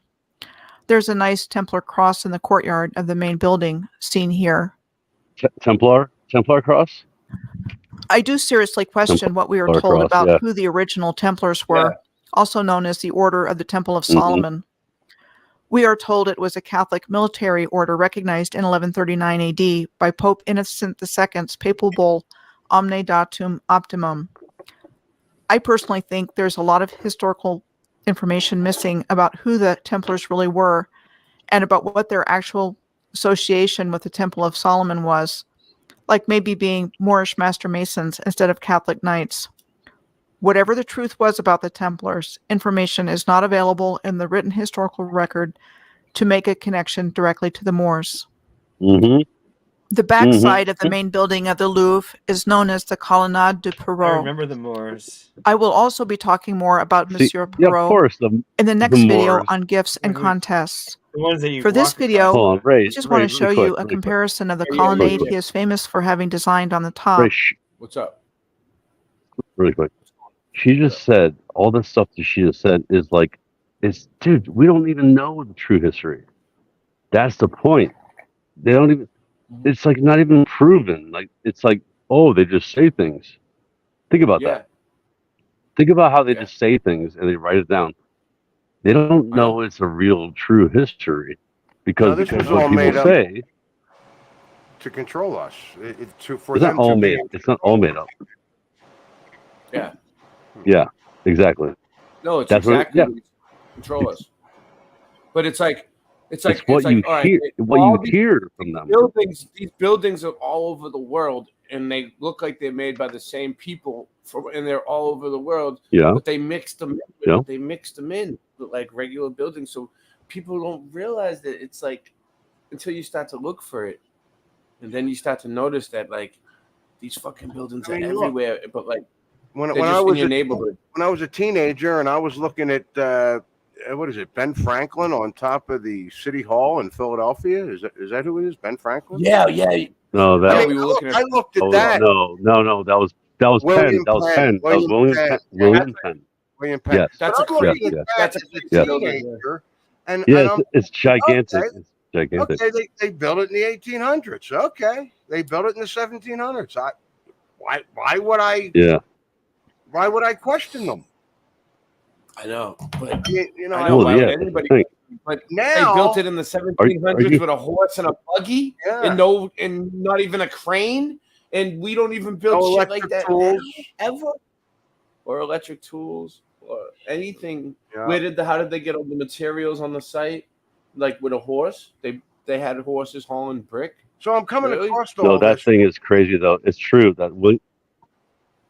all the sites that I've been watching and all. Go ahead, this. Suso. Thanks. I'm coming across this and I'm thinking, okay, so they tried to hide the last civilization, and they basically did. And I'm guessing it was a mud flood that came in, and whoever survived hid the last civilization to control the next. Is that something that just constantly Well, repeats? they always do that. Yeah. Yeah. Yes. Is that what you're doing It's a now? cycle. I call it cycles. And Yeah, how cycle. long has it gone on? Maybe that's They why do. some of the melted so-called buildings could just be. That's why I was saying some of those mountains. That's definitely not a melted building. Well, if it's that old, I mean, who would know? So let me if it show you was, like, something. No. millennia Look. old. No, Suso, you're right. How Though. long It's have we cycles. been It's around? like a How cycle. long has this of- existed? How long has this? So realm if been you a test, we're like a test area. So how long have they been testing in this area? It's crazy. So if you look up what Oh. is Tartaria, just hear me out here. If you look up what is Tartaria, okay, and Google it or DuckDuckGo, whatever. Tartaria, French, Tartary, German, Tartary, Russian. I can't pronounce that. All right. The active use. Here it is. Tartary was a blanket term used in Western European literature and cartography for the vast part of Asia bounded by the Caspian Sea, the Ural Mountains, and the Pacific Ocean, and the northern borders of China, India, Persia, at the time when this region was largely unknown to European Blanket geographers. term.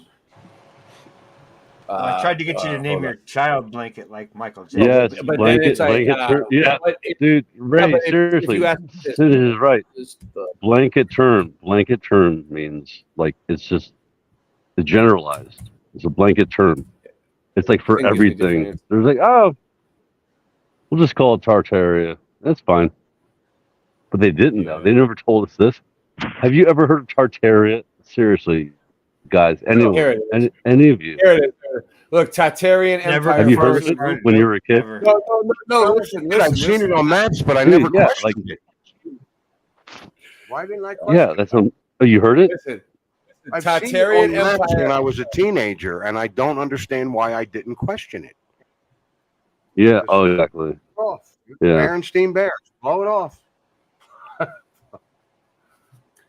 So look, Tartarian Empire refers to a group of pseudo-historical conspiracy theories. What's pseudo-historical? Pseudo. Is a form Pseudo of means, pseudo-scholarship made up. attempts to distort. Just no, Not, a not form made of up. Just alternative. pseudo-scholarship. Alternative. Yeah. Pseudo It means, like, scholarship different. that attempts to Yeah, different. distort or misrepresent this. All right, whatever. Right, including ideas of a hidden past and mud floods, which originated as pseudoscientific Russian nationalism. So they're saying this whole thing is a conspiracy theory. It's from the Russians. It started in Russia. Tartaria is a historical name for the Central Asia and Siberia. Conspiracy theories assert that Tartarian Empire was a lost civilization with advanced technology and culture. So that's what they're trying to debunk it, right? Automatically. But like if you look up like evidence of Tartaria, right? What is the evidence that yeah, there is. I was looking at it earlier and there was some good shit, and I was like, yeah, I gotta show this, but then I lost it. Was this what the one I was looking at? Let me see. Oh, all right. Newsletter. Well, let's see. Listen to it. Yeah, What is the Lost Empire of Tartaria by Emily Lebeau-Lucchesi.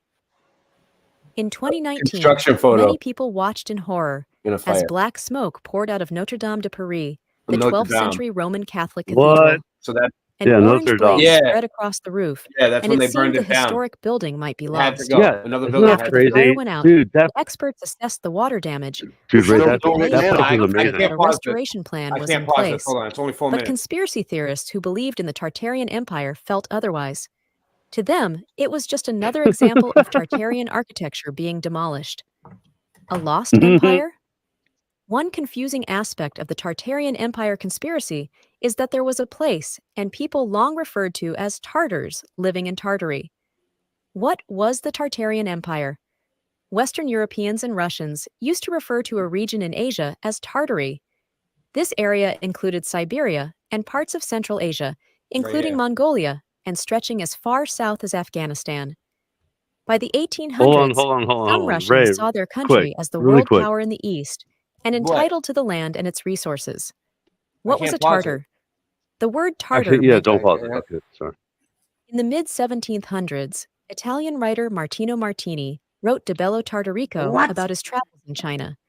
His work was translated into other languages and helped vaguely Martino apply the term Martini to was a wide Ray's region of nickname. people. Is the term Tartar still used? Although Tartar or Tartary is rarely used to describe Central Asia or its people, Crimean Tartars refer to a specific ethnic group. Crimean Tartars have lived in Crimea since the 12th century, but endured mass deportations starting in the 1700s. After the fall of the Soviet Union, some Crimean Tartars began migrating back to their ancestral homeland, erasing an hear me? empire. People who believe in the Tartarian Empire contend it was once a My computer's sophisticated locked up. worldwide I'm gonna just leave it civilization alone with and impressive hopefully it architecture. unlocks. Because such an empire is not mentioned Yeah, in history just let it books, run. conspiracy Let it theorists run. claim it has been intentionally erased. What is the Tartarian Empire mudflood conspiracy? Most of the empire was supposedly lost in a series of mudslides, typically referred to as mud A floods. series? Some buildings remained and still stand today. Wait, Famous whoa, landmarks, whoa. such as the U.S. Capitol building, built in 1800, are claimed actually to be from the Tartarian Empire and to be thousands of years old. The conspiracy is that the empire was intentionally erased and history was rewritten to make buildings seem Conspiracy? younger and more modern. It's theory. What famous landmarks are part of the Sorry. Tartarian Empire conspiracy? Yeah, Notre I just Dame de figured that Paris up, too. is We're gonna one show that. landmark that Dude, conspiracy seriously, theorists like believe was that's created by just so Tartars, nonsense. not French craftsmen in the 1200s. In This is what they online do, though. forums, It's like AI. conspiracy theorists It's like claimed AI. it was used as a sound bath by Tartars. Conspiracy theories also claim Yeah, more it's ornate AI. buildings as Tartarian. This ranges from World Heritage sites like the Taj Mahal to short-lived buildings like the Chicago Federal Building that only stood for 60 years. The conspiracy theorists also claim buildings Awesome. briefly constructed for world fairs or expositions were part of the Tartarian Empire. In 1915, What? San Francisco hosted the Panama Pacific International Exposition. The fair site included Dude, this the is Tower cool. of Jewels, a temporary structure that was demolished soon after the fair Whatever ended. this is, Conspiracy theorists this claim AI it's an thing, example of an ancient I don't Tartarian want to stop capital, it. it's a need to reading the believe. It's article. interesting. It's just The reading the Tartarian article. It's Empire interesting. conspiracy It's theory. very interesting, dude. It's very interesting, dude. Like that was interesting. That's an AI bot thing, whatever. It is explaining to you what the Tartarian, like what they think. You know, that's very interesting. You just read between the lines and reverse things, and then you got the truth right. Yep, that's the way to do it. Dude, they even talked about the World Fair. Like, dude, that's crazy. Wow. And they did Dude, that it's on amazing purpose what you. to destroy it. They did that to Yeah, they destroy always it. do that. That was a lot of information. Like they're doing it now, and they're going after the historical buildings now. I mean, they're Yeah, of still course. doing They're it. always doing it. Still doing it. They're destroying these buildings for the next civilization. No? Yeah, you can't deny that. You're right about that, dude. Like seriously, like they are trying to erase history because they can control it better when they erase it, bro. That's how it Because they're works, not dude. controlling it well now. I don't know. They're losing control. Well, think about it, dude. You screen sharing, If you can control things better. Oh no. Okay. That's what they've always I had done, it up. and that's why they can. Which that guy missed that? They can just blacked lie. out. Oh, they can just lie to you. They can lie to you easily because they can. When they erase the history, it's so old. It's so old. Yeah, they keep the knowledge. They lie till you lie, and then that gives them the power. Exactly. If you don't have actual information. Sorry. I'm gonna find it. I'm gonna get. This No, kind I'm of gonna stuff. try to get. I'm gonna get it back up. Hold on. This kind of stuff that when they lie to you, fucked like, up how I about how history. how I glitched out right when it was getting good. You know Are what I we mean? getting actual information, or are they just feeding us? That's what I was gonna say. That's the thing, though. You have to have critical thinking about what's lies and what's truth, right? Like, you have a feeling, right? Suso, right? Or Suso, whatever. Like, know when people lie to you, you can feel it, right? You can tell. Yeah, sure. Sure. Well, I mean, well, yeah. I mean, I can tell when people lie to me, dude. I can tell. I got shit So, going on but now. most- I can tell. Yeah, the this average was the person- one. the average person no, can't- I found it. I found the one that. This is The average person can't tell when you're one lying that to I them. was looking for. All right, you ready? If you, my computer's wonky. That's as how they fuck, rule you the ready? world. So- What's the so average This is the person? one that I was reading earlier. Where'd it go? The average person. every MP. Right everyday here. Can you person. see it? You guys can see this. You guys- NPC, yeah. The one with the map. Yeah, we can see while it. they're driving. yeah, as long as they keep more than one narrative, we're always arguing about it. So we'll never get to the bottom. This one's good. I'm gonna read it to you. What was that, John? Okay. So as long as they have more than one narrative out there, John we'll Keeley. always be arguing. Okay, can I read? Can I read? That's what they want. They want us Exactly. to argue. They They control want both us sides. to fight. Hold on. Raising Divide a and read. conquer. Raising a read. All right, I'm raising a gonna read. read. I really want to read. All right. The lost Right. empire of Tartaria has long been shrouded in mystery, with legends and myths surrounding its existence. However, recent historical evidence and architectural marvels have sparked interest in this enigmatic empire. Let's delve into the key takeaways from exploring the lost empire of Tartaria. So listen to this, right? The key takeaways. The lost empire of Tartaria Key is a subject of takeaways. both. No, I was reading this earlier. This is good. Of both legends and myths. Okay? It says here, the lost empire of Tartaria is subject of both legends and myths, right? This is what I was reading earlier. So legends and myths are not real, right? Adding to its mysterious exactly. allure, right? Recent historical evidence has shed light on the existence of Tartaria, sparking curiosity and further exploration. So they're saying there is legends and myths about this place, but there's been but there's recent curiosity. historical evidence. There's been recent Yeah. real historical evidence that shows it was real, right? And then it's like, so that's weird. It's almost like two different realities there. It's like one reality, it was a legend and a myth. And then and now it's actually it's more like real. it's. Yeah, that's what I'm saying. Like the fact two that people like realities. you. No, it's not two realities. It's just the reality. Reality is reality, Ray.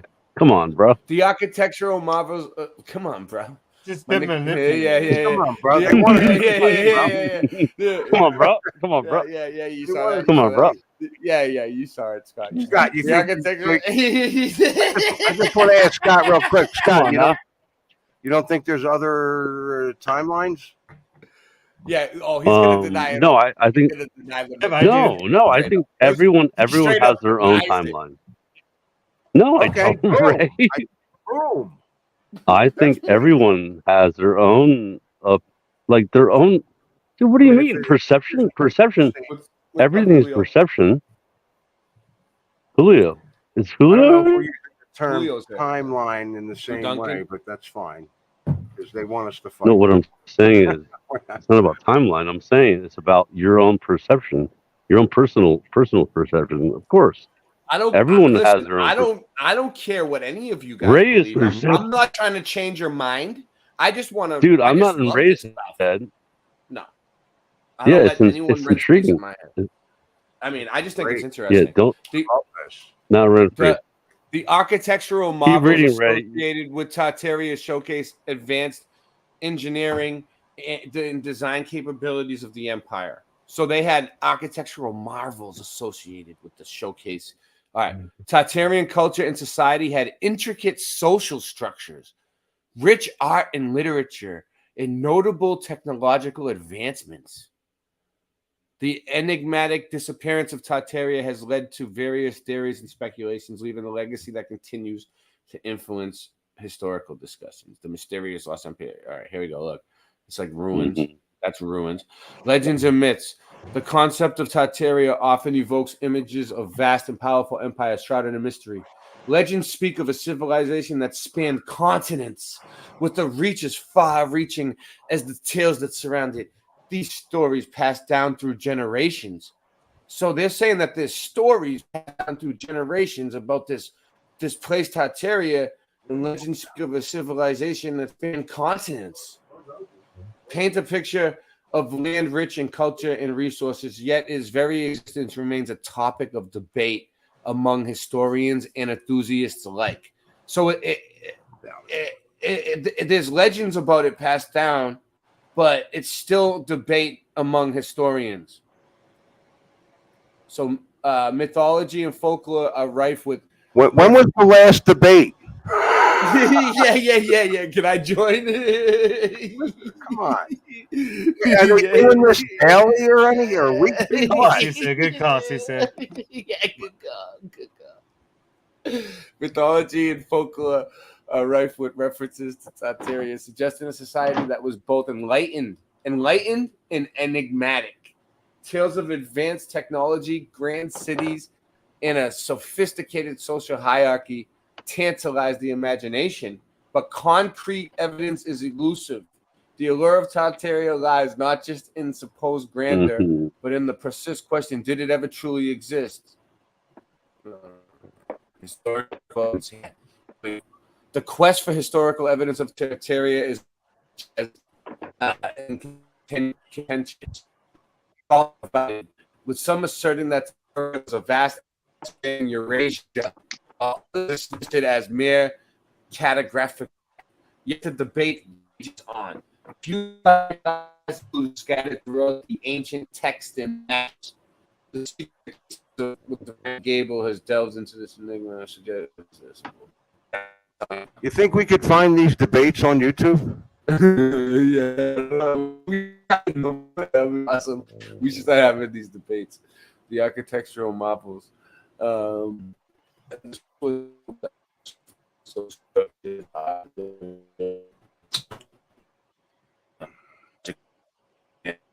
History was not a marvel. Their technological prowess was said to rival that of contemporary civilizations. So, like, dude, it sounds great. You know, it sounds like it was a friggin' blast, but I don't know. Well, from that last movie we watched, it sounds like the one you streamed. What was the name of it? That movie you streamed? You were the first person to stream it. Mm-hmm. What was that name of that movie? Oh, Old World Order. Yeah, that one. It showed it like they were a very cooperative society. Like they didn't have 9 to 5. They didn't have work weeks, stuff like that. You know what I'm Oh, saying? you watched it? You watched the whole movie? You enjoyed it? Parts. Yeah, I enjoyed it, but I didn't watch all. Didn't of watch it. the whole thing. But Yeah. so they It were a got a lot of cooperative views, society, and they didn't like weren't forced to go to work. Everyone went to work. I don't know. I don't understand that part, but basically, yeah, it was a cooperative society. They didn't have work weeks, 9 to 5s. Nah. Of course, because no, Brad. In a cooperative society, people don't have work weeks. Sorry, I just jumped in. If no, you're right. And if there's one thing I can You know say what I'm about Tartarian, I'm going to tell you right now: classical music is Tartarian. Yep. Yeah. Well. I'm Sounds cool. I would say Oh, so. wait, hold on, Ray, really quick. Let me ask Suso about 432 music because I play 432 music. I mean, I'm a drummer, but like I make my band. I don't make them play 432, but like they play it in 432. We always play 432, right? What do you think about that? Are you talking about the frequency? Yeah, it's tuned. Every guitar and bass and keyboard, even the keyboard, my keyboard player plays in 432. What do you think about that? Is that the one? Now, what did they change it from? From 440. 440 is what the Rothschild. 432, or that's what they. No, it no. should be 432. Yes, I know it was one or the other. Yeah, 432. What do I think about that? Listen, I'm just asking you. I mean, I guess you don't know. Beethoven played. Go ahead. No. Beethoven played what? 432 hertz. Yeah. Is that what I'm listening to when I listen to Beethoven? Yes. Well, if you hear, not.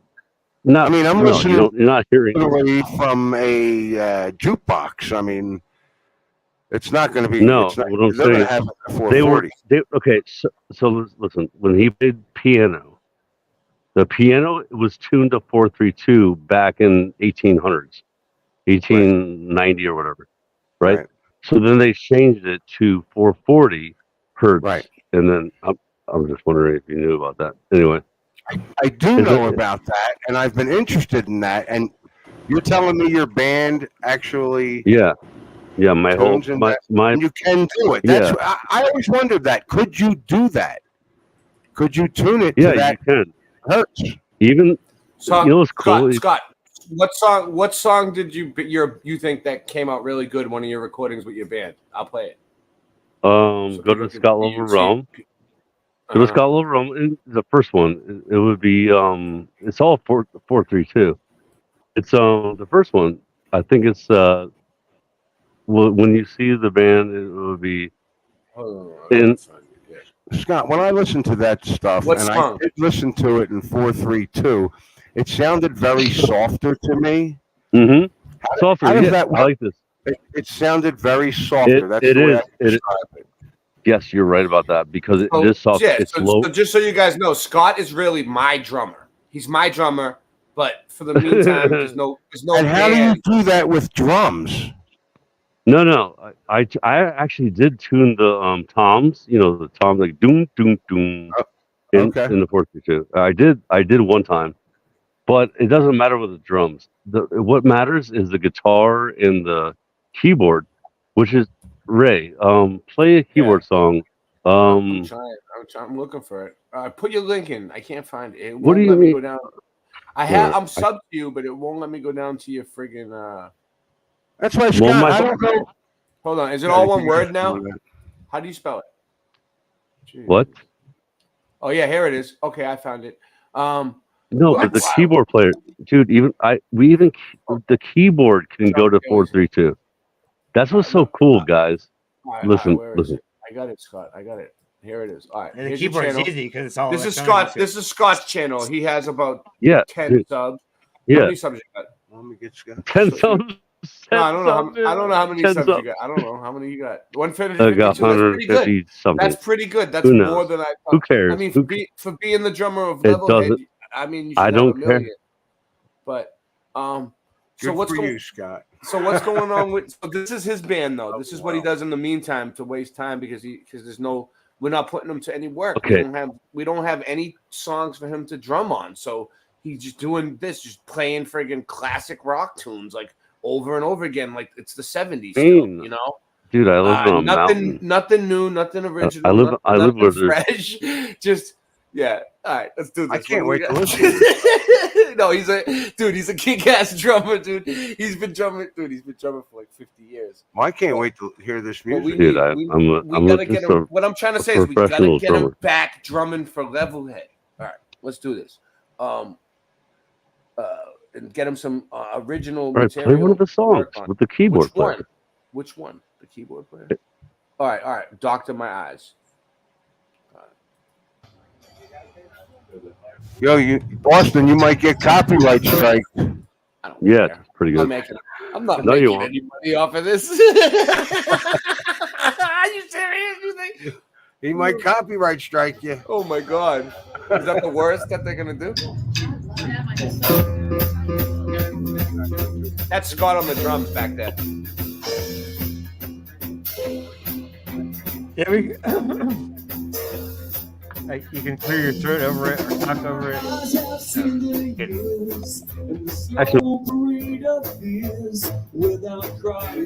Yeah. It sounds pretty good, Scott. I like the guitar.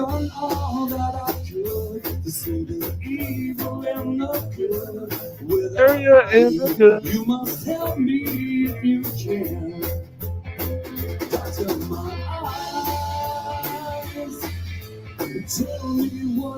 I like the bass. It's heavier than the original.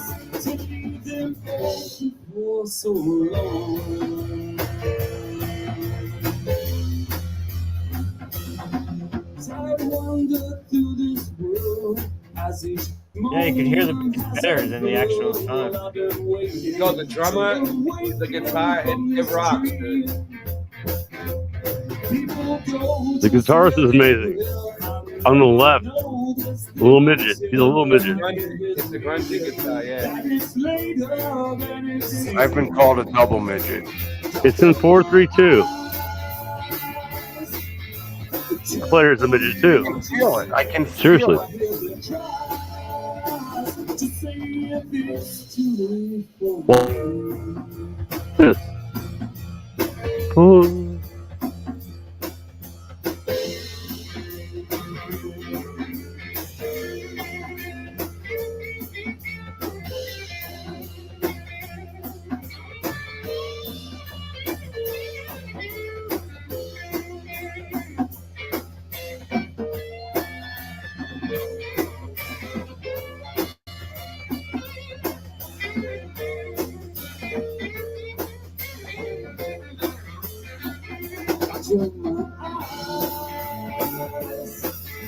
The cannot see the sky.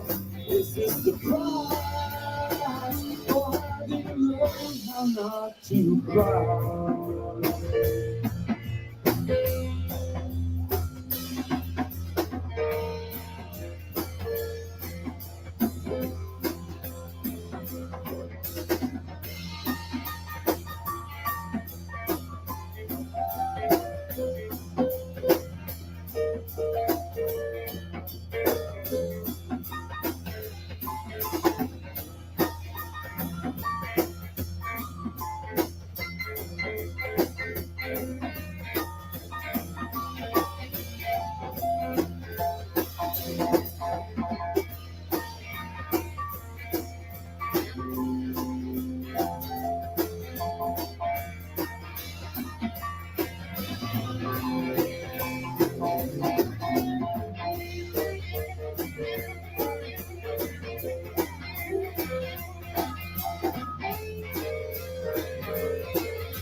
You tell that guy to move.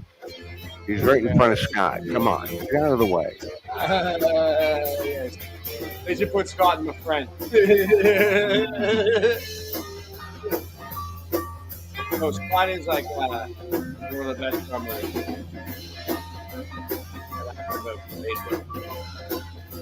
Fun to play with Scott. I'll tell you.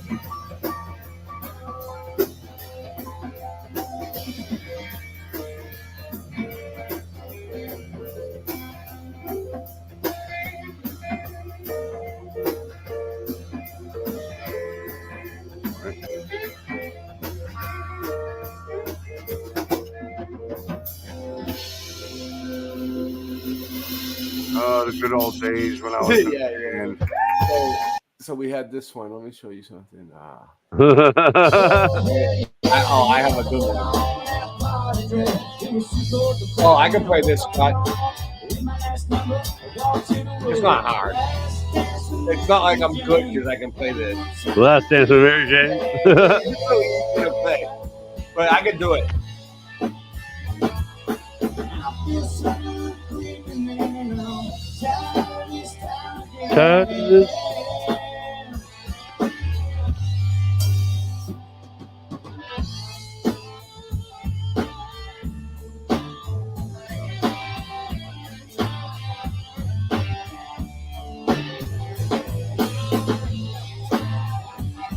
Okay. All right. The point is, you should come to. You had an old guy with a fish tail guitar. What? So that's not me. That's awesome. I'm saying no. Seriously. Okay. Oh, so if you get a saying you guys. Okay. Who the right. fuck was that? If you no. I don't know. I thought that was something. I was on a different screen, dude. Yeah, that was totally Scott in his head. No, it was not me. No, it was not me. Yeah, it was. All right, anyway, what's going on? Wait, what is that? Hey guys, I'm going to take off, man. I'm going to take off. No. He said that. This was good. What? I'm going to leave you all. This was when we jammed at with Scott's house. My new favorite band. Level that. Yo, brother. My house. Oh yeah. Right. This is good.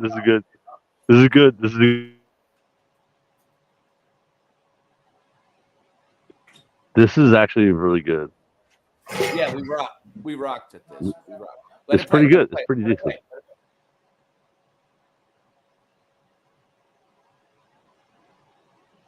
So how am I getting you on this thing right now? Sounds like you're driving.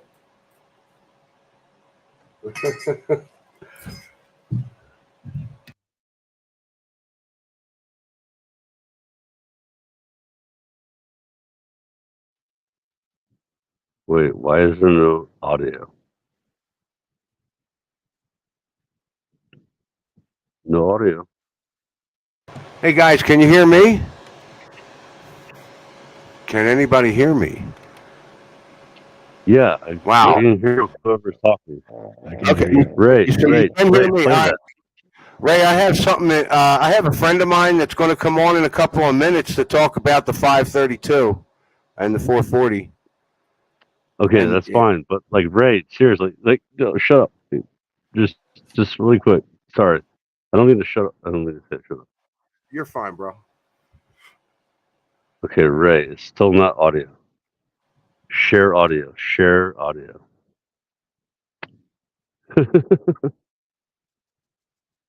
Yeah, it's not working, Ray. For me.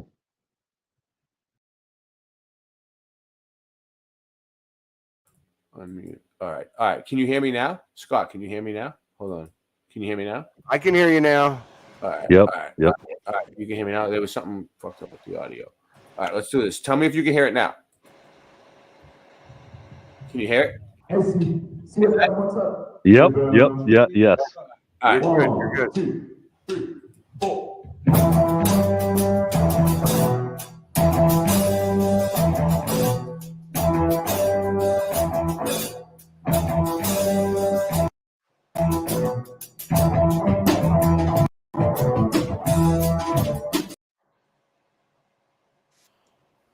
One more. good luck. It got fucked up. My this is the problem. I need a new friggin' Dude, mic. it was going, but go I ahead. know. Yeah. I'll get it again. Retry. I'm not gonna let it stop me. Yeah, exactly. We rocked on this, dude. Because, I it remember was the energy, good. the night. Yeah, dude. Yeah, bro. It was a night. It was a day. It should not be. It should never be forgotten. 1, 2. It was free. It was freezing. Look, we were cold. It would be a shame to forget about it. Yeah, dude.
Yeah.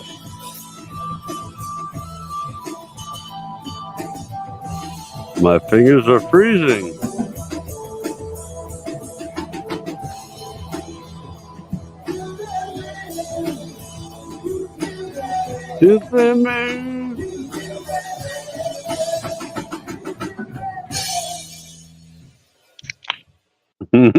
I'll go blisters on my finger. Yeah, that was awesome. That was like, Dude, that was good. Dude, you remember that night? You know? Yeah, dude. And you know, I don't know how long that was. That was about 4 minutes long. I used to say that was an intro, but now I would say that's a song. That's like the fourth Levelhead song. So we had They Lie to Us. Yeah. We had the Sailing Fan Man song, right? Because it's an official song now. And we had Not a Fucking Globe and the Happy Flat Birthday song. So there's four. So what's that? 5? Sailing Fan Man song. Dude, you guys are freezing. Sailing Fan Man so song, cool. not an intro. And the rest of them. All right. So here we go. I digress. So here we go. Wait, yeah, so I digress. No, what Hold I'm up. saying is like we'll be performing that one live. Hey, you ain't in the future Richie from as a Boston? song, as one of our songs. That's what I'm trying to say. That's who? John Keely. No. I just called you Richie from Boston. Who? I know, John Keely. Dude, I swear to you. I swear. For what? I'll never. Nancy! Wow. I'll never forget. I'll never forget. John Keely thought that I was Richie from Boston. What's up, YouTube? What's up, YouTube? So then check this out. We went to friggin' the Dose of Reality meetup at Whiskey Joe's on Pensacola Beach, Florida. And we rocked out. Yeah, this is good. Is this which one? Pensacola Beach. And we We're the fucking best, we baby. kicked ass. Fix the feedback, Nancy. Nancy, fix the feedback. Nancy went with us. Nancy. Yeah, Nancy went with us on the ride. wasn't. Dude, Nancy wasn't there though. She wasn't there. I quit vaping. I used to vape. You see? Which one was this? Vape. Which one? I quit Which vaping. one? I quit vaping. Oh, good. I'm Good vaping. job, dude. I quit. It's been months, dude. Good months. job. Good. Check. Microphone Hard to check. quit. How long did you vape? Microphone check. I don't know, off and on too. So, but I was vaping for a while, and then like a year or two. And then Dude, right. Which one was this? It Which was like one was this? constant. This is gonna be good. Questions don't work in a vacuum with pressurized system. Just won't go to crack tube. They tell you it's fat truth, but nobody asked you. It's garbage. The crap tube belongs in the bathroom. Yeah, that was good, Ray. When we went on, just to get people going. No, that was your first. Oh, that was All right, good. so yeah. So just think about this. Picture this out. Oh, I want to go back a little. Where was we? Oh, I lost it now. I lost my. Oh, dude, play the. So, hold on. I got it. Let's go with the edited version. I want to go back to.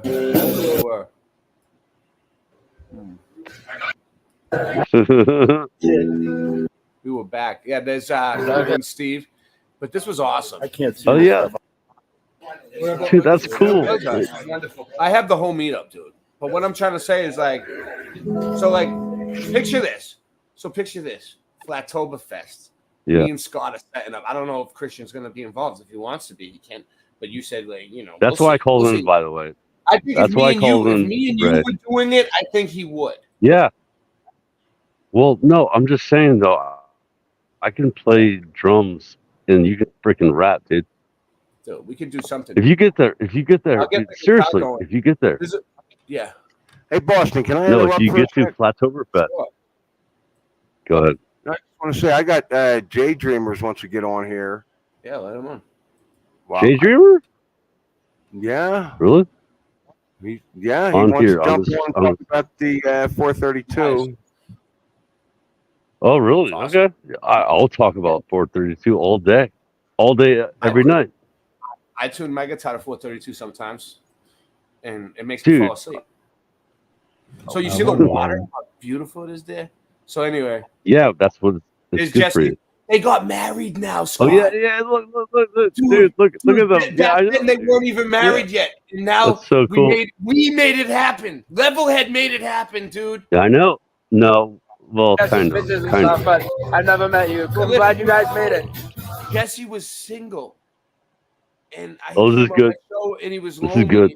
like Valentine's Day or something. And I was like, I put the word out there on my show. On Oh, this Ray, show. you have On this very show, I put the word out there that Jesse was ready to mingle and he needed a woman. And then, No, dude, wife. He just got And then married, and then the other guy, now he's married. Jesse. No, the other guy. No, That's what's the Jesse. other guy's name? From no, the other guy. Oh, God bless They just got married. She's good too. Her name's Brittany. All right, she's great. Hey, Steve-O, it's not a globe, baby. No. It's not a freaking globe. Even this dog knows. No dog ever has thought we lived on a spinning globe. They would think that's ridiculous, right? Does your dog think we live on a globe, Mojo? Yeah, we had fucking some dumb shit. Yeah. Oh, these guys with the fucking peanut. Dude, not only were we like rocking out on the beach, look how crystal clear the water is, right? But like we had Brian Stavely, like Yeah, dude. one of the best people, like He was going- documenting the Yeah. whole thing. Oh, he probably has Yeah, footage dude, that it we was don't cool. know about, left and right. 900 now. Do you Is that remember a Ray? P900? All the sand, Yeah. all the sand. We're carrying all the drum equipment and everything in the sand, and it was like Dude, supposed to rain, and it rained a little bit. Yeah, this was a great day, though. It was a little cold, though. It was a little cold that day. Remember, we were cold. It was like for cold Florida. and For clammy. Florida, yeah. We're doing some flat Earth observations. It's pretty fucking level out there. I don't know exactly what they're No, looking it's at. not a effing globe.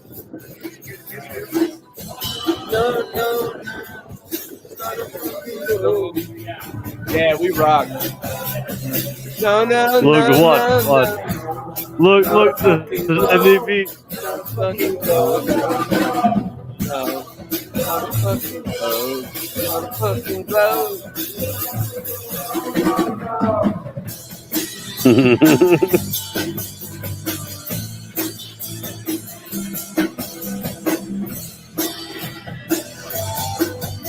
I'm gonna place the phone down, plug my battery pack into it, and just leave it right here.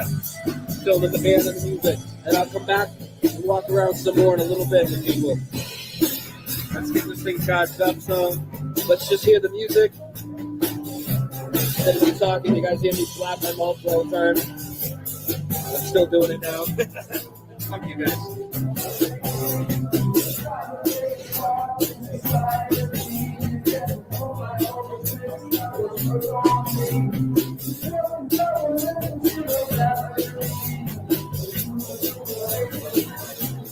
Cushion that. No. Scott, this is a really good version with all of us. I know, dude. It's good. We had the first half. Bro. We missed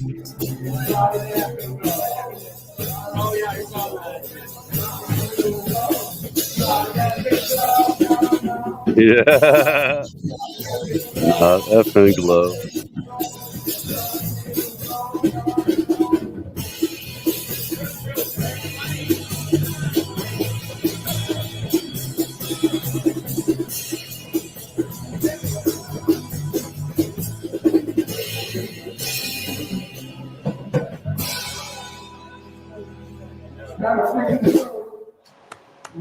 Yeah, bro. Yeah, you guys did good, dude.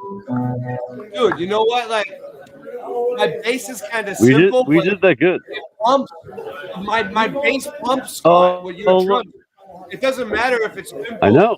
It pumps. Would you feel it? No, it was good. It was. I was good with I that. gotta get the bass. I gotta get the bass back. I gotta get the bass back. Yeah, you did. Yeah. Yeah, for real. I'll just buy a new one. Fuck it. I'm working on Oh, it. what's next? What's next? What's next? Let me pause it. Welcome, Jay Dreamers, to the show. How you doing? All right. Hey, what's up, Oh, guys? Jay Dreamers. Yeah. What's up, Jay? Welcome to Okay, Late Night so Live. 432. Right? Jay Dreamers. Yeah, you guys were talking about that. I was driving. I wanted to comment, but I didn't want to text and drive. So I have a theory, right? Okay, yeah, that's cool. My theory is I Mhm. believe that we live in a closed system and that there's a firmament above. And if that's true, Mhm. then it stands to reason that Yes. pressure would continue to increase within the firmament or under the dome.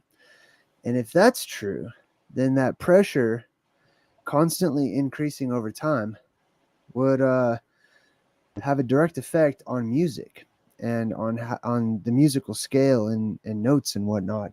So if we increased the atmospheric pressure, what that would do is it would take our notes that we're used to, and it would lower the pitch because the atmosphere would be more dense. If we released all that pressure, the Okay, pitch would really quick. Yeah. Dude, seriously, I live on a mountain, so like this, like right there, we're on sea level. We're watching right here, but on my mountain, it's 3,500 feet, 3,500 feet, right? So I've been talking about this too, like about like gardens and stuff. Like my plants might not, be the same. And you're right. I never thought about the frequency might be different in a pitch, pitch level. You know what I'm saying? Right. Yeah. I mean the pressure Like, differential because I would affect live on a mountain, lots of dude. stuff. Are you in Colorado? So, no, I'm in North Carolina. Oh, right on. North Carolina on I a was mountain, stationed there and 3,500 feet. I was stationed in Pensacola and North Carolina. But you're right. Oh, really? Yeah. I live near Pensacola. I'm like 15 minutes away now. I moved there. Dude, I'm sorry, but I never thought about this, like how the pressure differential might change, like the strings on the guitar, or even my drums. Like when I play my drums, they might, the pressure differential. Yeah, It's true, dude. It's frequency a good, in the air. yeah. So 432 here might be different from 432 there, where you are. You know what I mean? So like a tuning fork. Yeah, dude. But if like that. we let's suppose that there is different we'll say cataclysms throughout time that release pressure or add pressure to our world, because the gases from inside of the world or under our feet, they release constantly, and it adds pressure depending upon how much gas is released. And then of course if the dome were to open up, or there were to be windows in the heavens that open up, that would release the pressure. So there's different it's constantly equalizing itself as a system. Yes. And it has to if it's a closed system, otherwise it'll just freaking explode. Yeah, like what you just mentioned, the dome opening up, right? So, like I had a theory like before that maybe a flood was the windows, the dome opening up, right? Yeah, I believe so. That's what I think. Yeah, that's what I think too.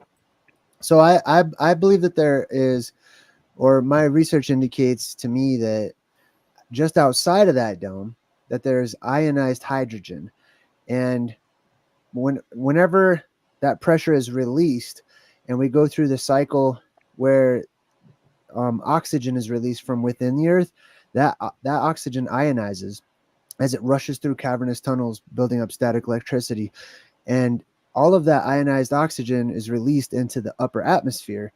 So whenever we go through the next cycle, and all of that ionized hydrogen, electrostatics, right? Yes. The static. Yeah. Okay. Go ahead.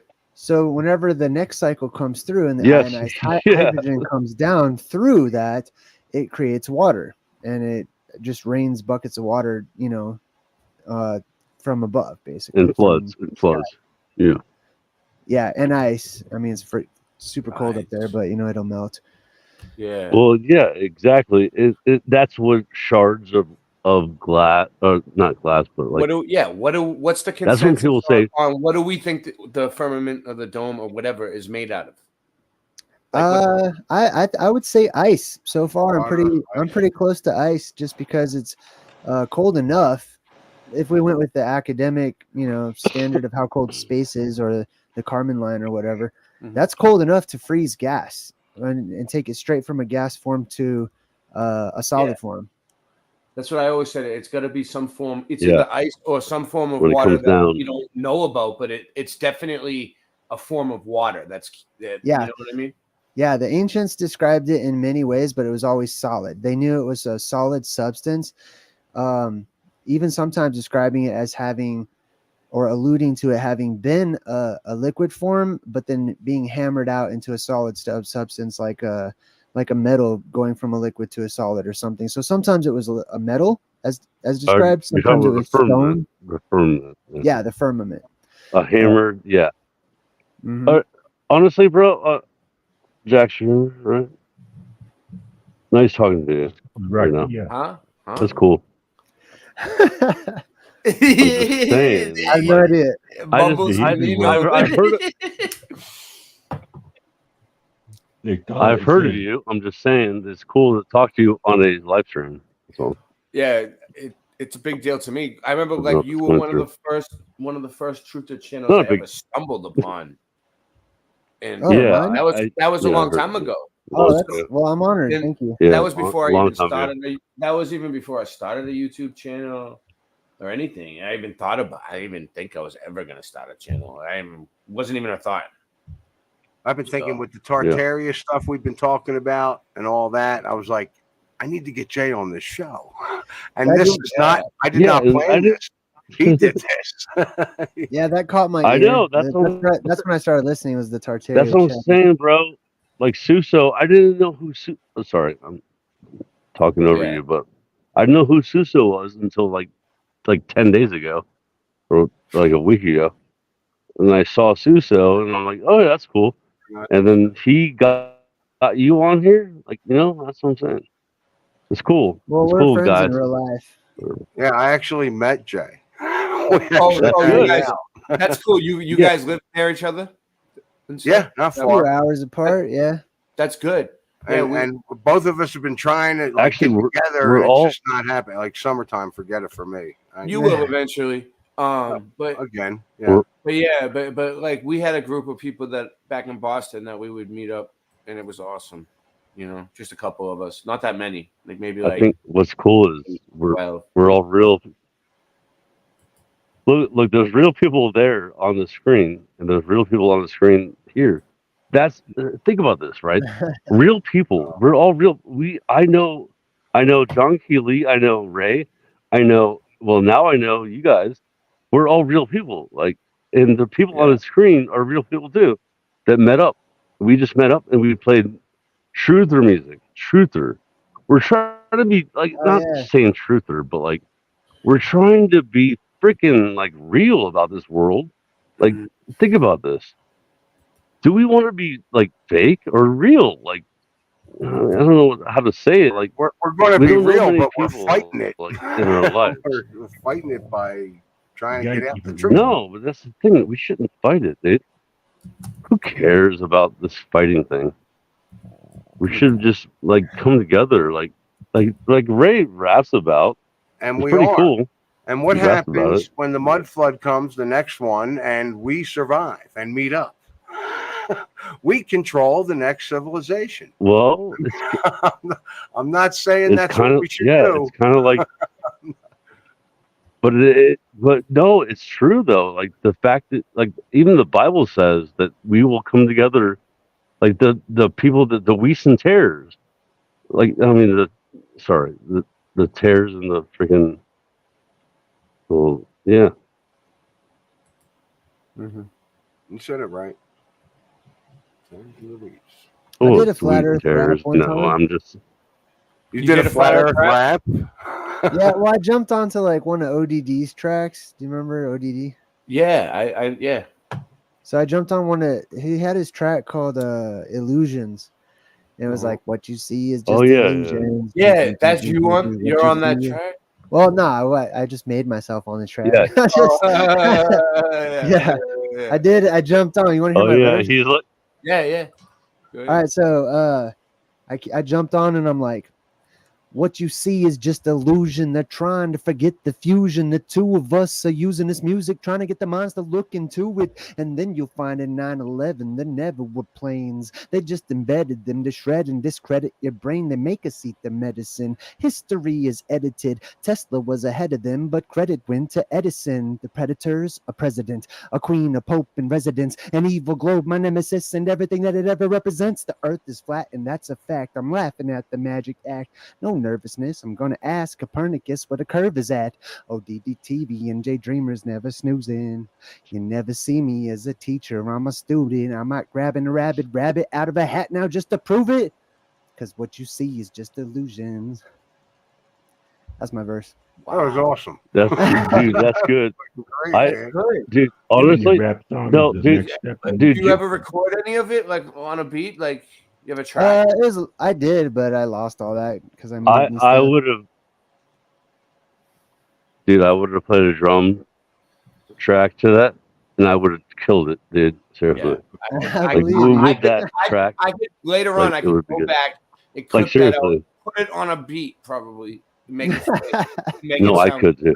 Yeah, go for it. Yeah, but the way you rapped was like nice and evenly no, you spaced did a out. good job, dude. It will fit. It will fit. Yeah, Oh, it you was. want to hear one more? I It got was. one It more. was. Go ahead. Go ahead. Everyone, let him go. So I got one. It Yeah, was, go it ahead. was supposed to be like an add-on to the Imagine Dragons Radioactive song. You know that? Yeah.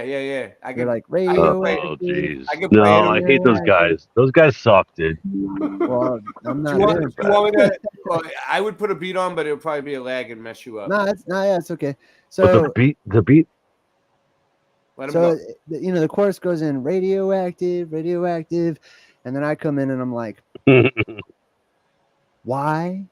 Oh wait, I'm like, Yeah, me? change it.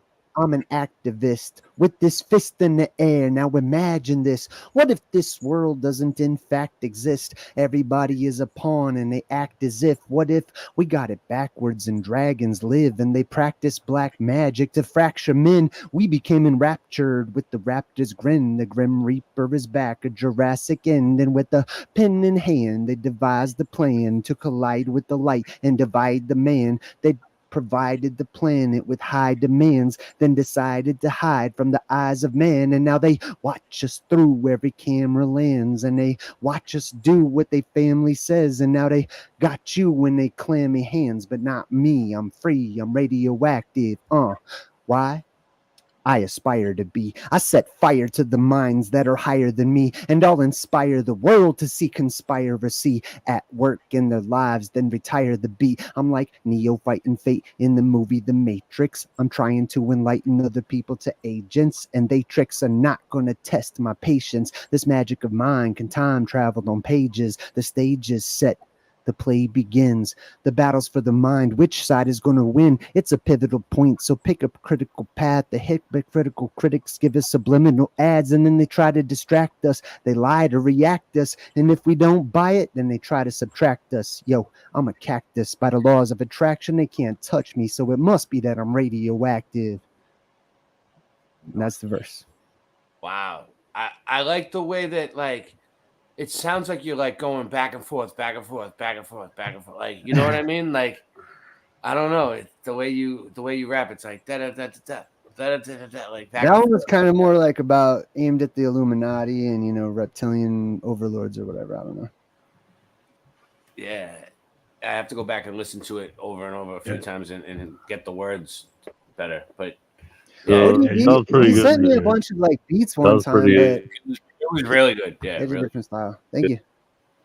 Yeah. Yeah, ODD style. He's kind of like No, seriously. reminds me of an old school a little bit, a little like with a little old school mixed in with like a newer style. Right. I like it. I like it. It works for way him. better. Or I can't do it. I'm from the East Coast. Like I'm from obviously Boston. So Right. Yeah. I'm like I got this East Coast underground thing going on. Like because before I started doing YouTube, I used to rap at clubs and with my friends and going out and just having fun and rapping at things like this, like just whatever we can get our hands on to rap. And we would have like rap battles like with each other. Dude, that was pretty good. Dude. Just hanging out, like just making fun of each other all day. Like I remember that. you know what I mean? And we just got really good because like we'd be at like parties and stuff, hanging out, like just rapping. And like we didn't want to look stupid in front of like the females or anything or anybody. So like we started getting really good because like the other they'll come at you and make you look dumb if you gotta So then it got to the point where it was like survival for me. It was like I had to be like one of the best rappers ever, or like I wouldn't survive in the streets, So it was tough. So hey, Jay, do you have any idea what ODD's up to these days? Man, no. I've reached out to him a few times, but it's like he dropped off the planet, so I'm not sure. He fell off the edge. Yeah, well, He was over the edge. well, ODD you guys know. documentary. No, dude, he went down to Florida. Remember he went to He went Florida to and he Florida, met freaking some chick. I don't know.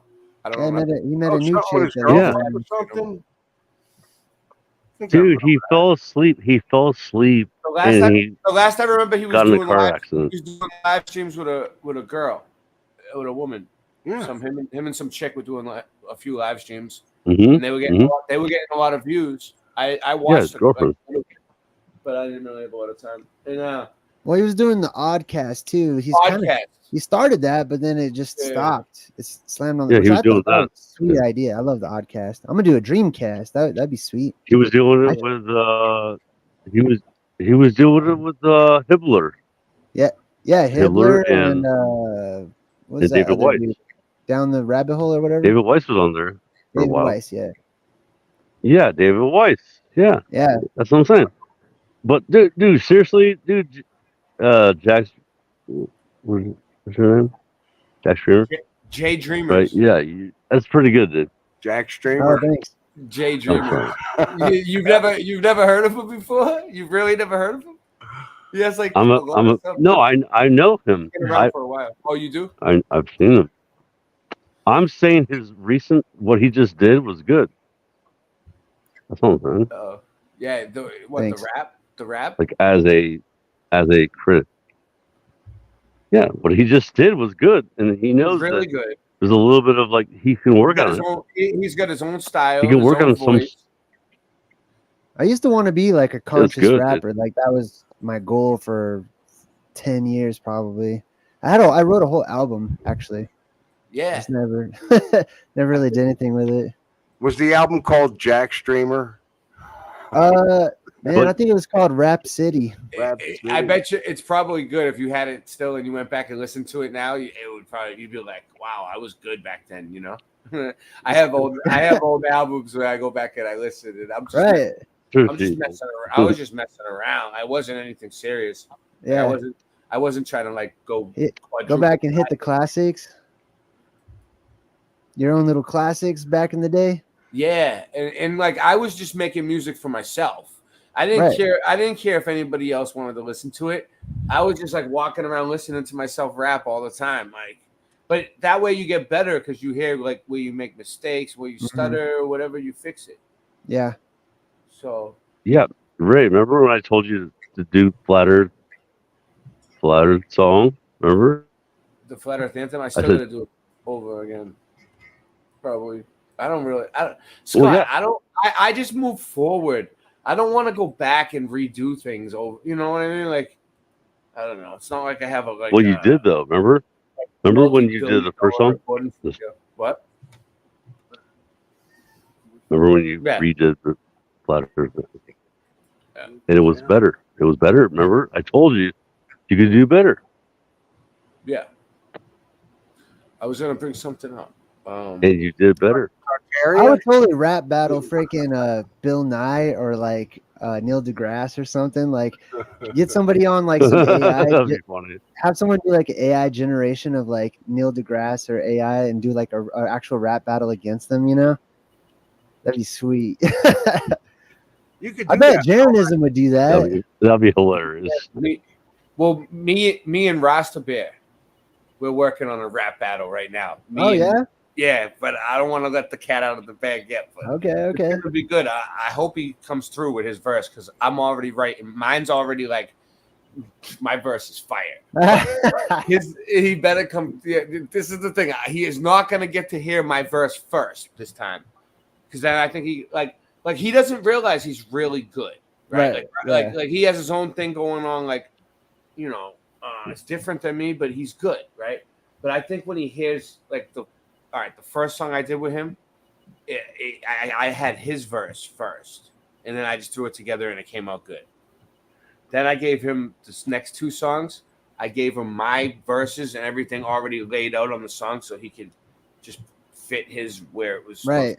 Yeah, it's a big difference when you hear each other and you don't hear each other. But then he's like, he just didn't come through after that. Like I think he heard me, and he was like, "No, I'm not gonna I don't want to do it. Like he wants to man.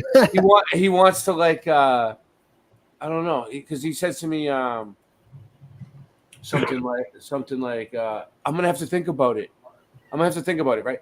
He gives me like he's like, give me a day. And he gives me like 45 minutes of him rapping all the time for like he wants me to fit 45 minutes of him rapping in a 4-minute song. You know what I mean? He's like, I'm like, give me a few verses. It's like him going on and on and on for an hour and a half. You know what I mean? He's like, just take something out of that. Like, wow. So I do. I pick like a section that fits, and then it goes in, and then boom. But yeah, I can make that. I make magic happen. So, but yeah, we're working on an album right now called True Kings, right? And it's a rap album. It is. Right now there's 4 tracks on it so far, but it's basically like anyone who wants to can rap, who wants to be on it, can pick a track and be on it. And we're gonna put out 16 tracks. And I got Latter-day Saints hopefully gonna be on. He said he would. And I'm working on a few other people too. I talked to Mr. Matty Moses. I talked to him and I told him I'll give him a track to be on. So I'm working on it. I need to get like a few more tracks done with like a few verses and a few choruses, like a few hooks, and then give them to them and let them rap on them and give them back. and then I'll have like 2 more songs. The Rasta Bear rap battle, that's 3 more songs. Right now there's already 4 songs out that's on there. It's just gonna be like for fun and people who have talent that want to rap. Right, yeah. I think it'd be cool to get a bunch of people on an album and then do like a song about all the different like fringe sort of conspiracies, like new ones that have come out in like the last 5 years, like Mud Floods and Tartaria and Antiquitech and like all those different things or whatever, just to get it, in those communities where people do that. I mean, it could be any style of music, it doesn't matter. So this Plasma, I seen you covering the Plasma Sun, right? Yeah, the Plasma Apocalypse. There's the plasma above, and then there's the plasma terrestrial plasma. That's what drew me to your channel to begin with, Jay. It's nice to finally get a chance to talk to you. Oh, that's Mr. Super Sidewinder. How you doing? Welcome to the show. Good. Hey, nice to meet you. I'll let you talk to him for a second. I gotta take a bathroom break. Give me a second. What a power panel! Woo! Yeah, Jay, I was having dreams about the plasma apocalypse and like purple skies and all that stuff when I first stumbled across your panel or your screen or your channel. Yeah, I believe you. You were saying like so spot on, like you were the only one that was seeing the same things that I was. So we were tight for a while. I don't know if you remember me. It's been a while since we've hung together. Yeah, that's another theory that I have. I hear a lot of different people that tell me about their dreams and stuff. And Yeah. I mean, I've been dreaming about it before I really put it into words, but one of my theories is that more and more people, I believe that we all share a collective subconscious, Yes. as has been referred to in times past. And if that's true, I also believe that the energy within our world is amplifying, and it will eventually reach a peak where we hit the apocalypse or the neutral point where that energy will even back out again and we'll start the process over. If that's true, then it's a possibility that our wavelengths would become more in tune, at least those of us who resonate at similar wavelengths or have a resonant energy with one another or are kindred spirits. So many of us may actually begin, it's a possibility, to have similar or the same dreams. And Yeah, I think so too, Jay. Absolutely. a lot of apocalyptic in fact, that was nature, one of the things that drew me to you, is that it was clear to me that you had seen the things that I had seen, whether it was through dreams or however, past lives, whatever that is, Mm-hmm. So I felt kindred, like connected to you right from the get, man. And there's so many things I'd like to talk to you, like involving that topic. It gets really deep really fast, Yes, hard to brush across the top of such a deep topic, Yeah, I feel like it really, I mean, for me, I see it as the beginning and the end of recorded time, and those are epics and ages from apocalypse to apocalypse. So in that regard, it reverberates throughout all of known history and affects every event that has ever really happened.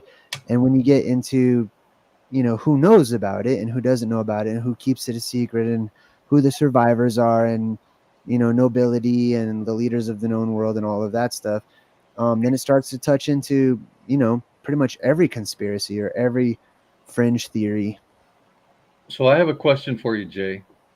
Are you like you see things that other people just kind of skim over? So it's kind of important to me, like how you view what I'm going to ask you. Do you see time speeding up? And I don't mean just casually. It seems a little faster. Like, are you tracking it, or have you noticed how much faster it is? Do you subscribe to or deny that?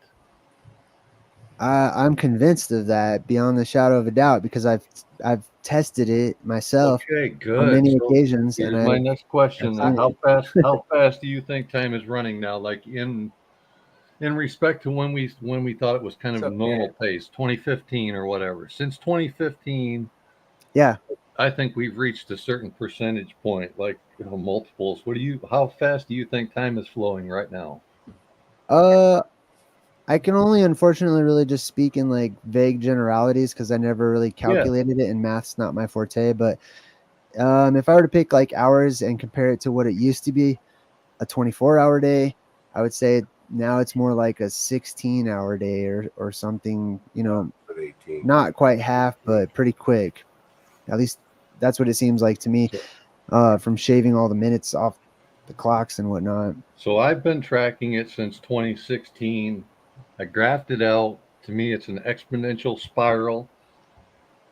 By my calculations, we hit 200% in December 2022. December 16th, we hit 200%. This is by my calculations. I can show you my work. Take my word for it or not, or do whatever. Take it with a grain of salt. But now we've hit 300% on June 6th. Yeah. And it blows my mind that people can just brush over it and go to the next topic and not I like know. insane to I me. agree. It's in the Bible. It's one of the prophecies that Jesus Right. himself gave, was the quickening of time. What do you mean by That's right. What exactly do you mean by 200%? Means that time is going twice as fast in December of 2022, and now time is going 3 times faster than it was in 2015. 300% is 3 times faster. Now that correlates with my research too about the sun getting brighter, because I have ideas about why we experience time moving faster. There's 2 main reasons. One, from my perspective, is that so I see the sun, all of the luminaries, which are our timekeeping devices up there in the heavens. I see those as projections and points of focus. So the stars are points of focus, the suns are points of focus, the moon's a projection, the planets are projections. And the sun, and I'm aligning all of this with prophecies and ancient history, that repetitive history. The sun goes through cycles where it expands, or the point of focus up there, it expands and it's a red spectrum, and then it contracts and it goes into a blue spectrum, which we're actually in right now. Right, that heads toward the purple. Yeah, dude. Yeah. So along with that is Purple it tightens. rain. Yes, the coming, purple dude. rain, the purple flash, the purple dawn. Sometimes the skies here in Florida is just completely purple. It's nuts. Yeah. Well, there's certain gases that contribute to that too. Because the Earth, like I said, will release different types of gases, as well as not just oxygen. So sometimes that is natural, though. Do you think it's not always like a chemtrail sky that makes it that color? No way. Yeah, right. The Earth provides way more gas than all the chemtrails across time. Right. Yeah. But anyway, so it's the point of focus that's tightening its course and it's speeding up across the sky. That's also accounts for the brightening of the sun, right, and the shortening of days, because if the reason it goes from a blurry giant red light in the sky to a smaller blue light in the sky, or right now it's like whitish blue. White. But it's going to continue to get smaller and smaller and more focused, and therefore the daylight will get more focused. So let's say that, remember I said I speculate that there's ionized hydrogen on the other side of the dome. That's light, and that light passes through the glass or the ice of the dome, and the plasma stays out because it's physical and it's kept out by the actual physical glass. Sure. But the light can Yeah. pass right through it, just as it would in a little plasma ball or something. You could see the plasma inside of it. So the light passes through, comes in, right? It refracts off of the shape of the dome above us, or the different domes. I think there's like different shapes up there, but the main dome, the firmament, hits it, creates a focal point in the sky, redistributes that light into what we call daytime. Now, above us, that plasma is swirling around, and it's all moving in one direction, according to the the laws of physics. It's It's gonna like a toroidal field. It's always flowing the same. Yes. And it's also contracting, it's pulsating. So it has an inward motion and an outward motion, which would account for seasons or the focal point going outward and then inward. That would right? and that would account for just how the whole reality is kind of wavy. Things come in waves. Like even like I noticed like like the whole good and evil thing, darkness and light. It's like there's always an evil part of this reality that just kind of comes in a wave every once in a while. Yeah. You know what I mean? And then it goes away and things get good again for everybody. But then you never know. It could be more intense. That's one of the 7 Kabbalistic laws, is the laws of motion. It's the law of like a wave going out and a wave coming in, or a pendulum swinging out, and it's cycles and rhythms. Exactly right. Yeah, I've been more sensitive to it. But the other thing that would account for us experiencing or feeling like time is moving faster is we're deteriorating faster.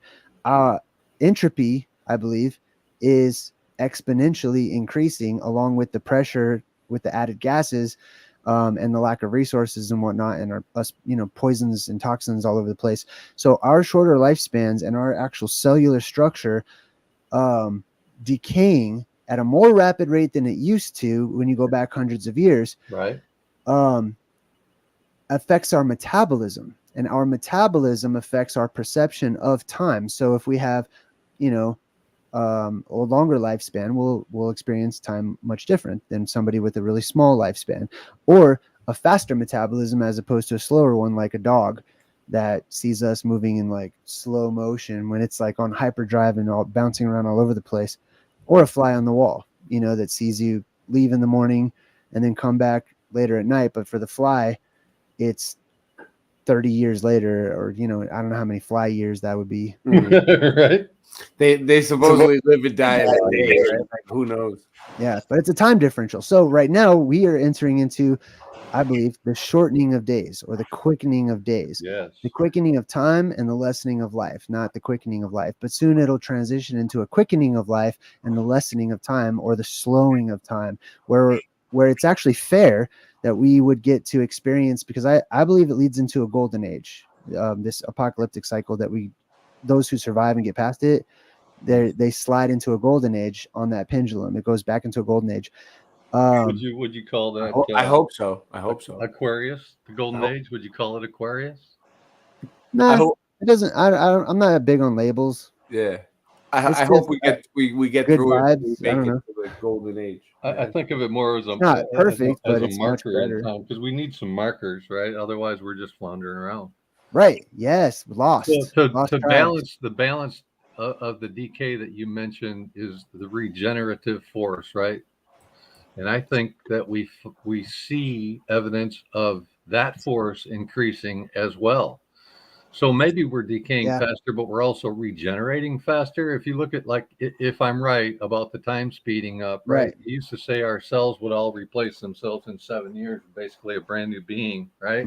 Yes. Well, now that would happen in like less than 3 years. You know what I'm saying? Yes. And so, and we're also discovering a lot of creatures that they claim to be immortal. Everything from tardigrades, what they call water bears, right? Yeah. To axolotls and the hydras, to different squids and now stuff. they say starfish have a head in each of their legs. right? So they Right. can regenerate. They're one of the most Yes. regenerative. So All creatures have that capability. It's just it depends just on more suppressed what in some, coding. right? Yeah, the coding is activated or not activated. Exactly. That depends upon how the energy is allowed to flow through the machine of the body, depending upon what type of body it has and what environment it lives in. So speculating that we will enter into a time when the pillars of the world that we're seeing as holding up the sky reemerge, which are, from my perspective, the terrestrial energy plasma that shoots up oxygen. When those reemerge, then we have an electrically amplified atmosphere for another age or for an entire age or epoch. And when that happens, that electricity stimulates our cellular structure and cellular regeneration, and it lengthens life, and it actually gets erratic. What's the word I'm looking for? Like cleanses or whatever, sicknesses and stuff. It purifies things. Yeah. But your cells regenerate. Basically, they're activated, and they produce more collagen and elastin, which contribute to a more youthful glow and look. And your skin snaps back, and you lose wrinkles, and the fountain of youth. Basically, that's the fountain of youth. It sounds good. Yeah. So I got a question on plasma. Do you follow Jeff Snyder at all? Have you looked at his plasma research? Yeah, he's the one with the trees that on fire on the inside. Yeah, trees burning from the inside. Yeah, he reached out to us a couple times. He's a pretty cool dude. Yeah. So when people talk about plasma, they often look up at the sky, like the whole plasma ball scenario and the artifacts that we see. The aurora borealis is a good example, those sorts of things. But we have to remember to look down too. A lot of the electrical charge that we contribute to plasma is actually an energetic field that comes up from the ground. I think that we're going to come to a time where we see sprites, which are basically reverse lightning coming from the ground or going from the ground to the sky instead of sky to the ground. I think we're going to see an increase in that to the point where, like, everywhere you look, you're going to see that. You're going to hear an arc buzzing, like like an arc welder going on. Right. Yeah. Well, it'll sound. We're in the beginning, like. We're not in the death throes of it yet, but we're in the beginnings, the humble beginnings of that event, the plasma apocalypse event. Yes. The apocalypse. Yeah, bring it on. So I call the like what we're spiraling toward from my outlook as far as the time speeding up is a nexus point where all things converge. And when things collapse upon themselves, it's kind of like our concept of nuclear weapons. I'm not saying I think nuclear weapons are real, but the concept of compressing something huge into something small builds up an enormous amount of energy that will want to be released. So that's what I'm talking about when I talk about plasma apocalypse. This is what I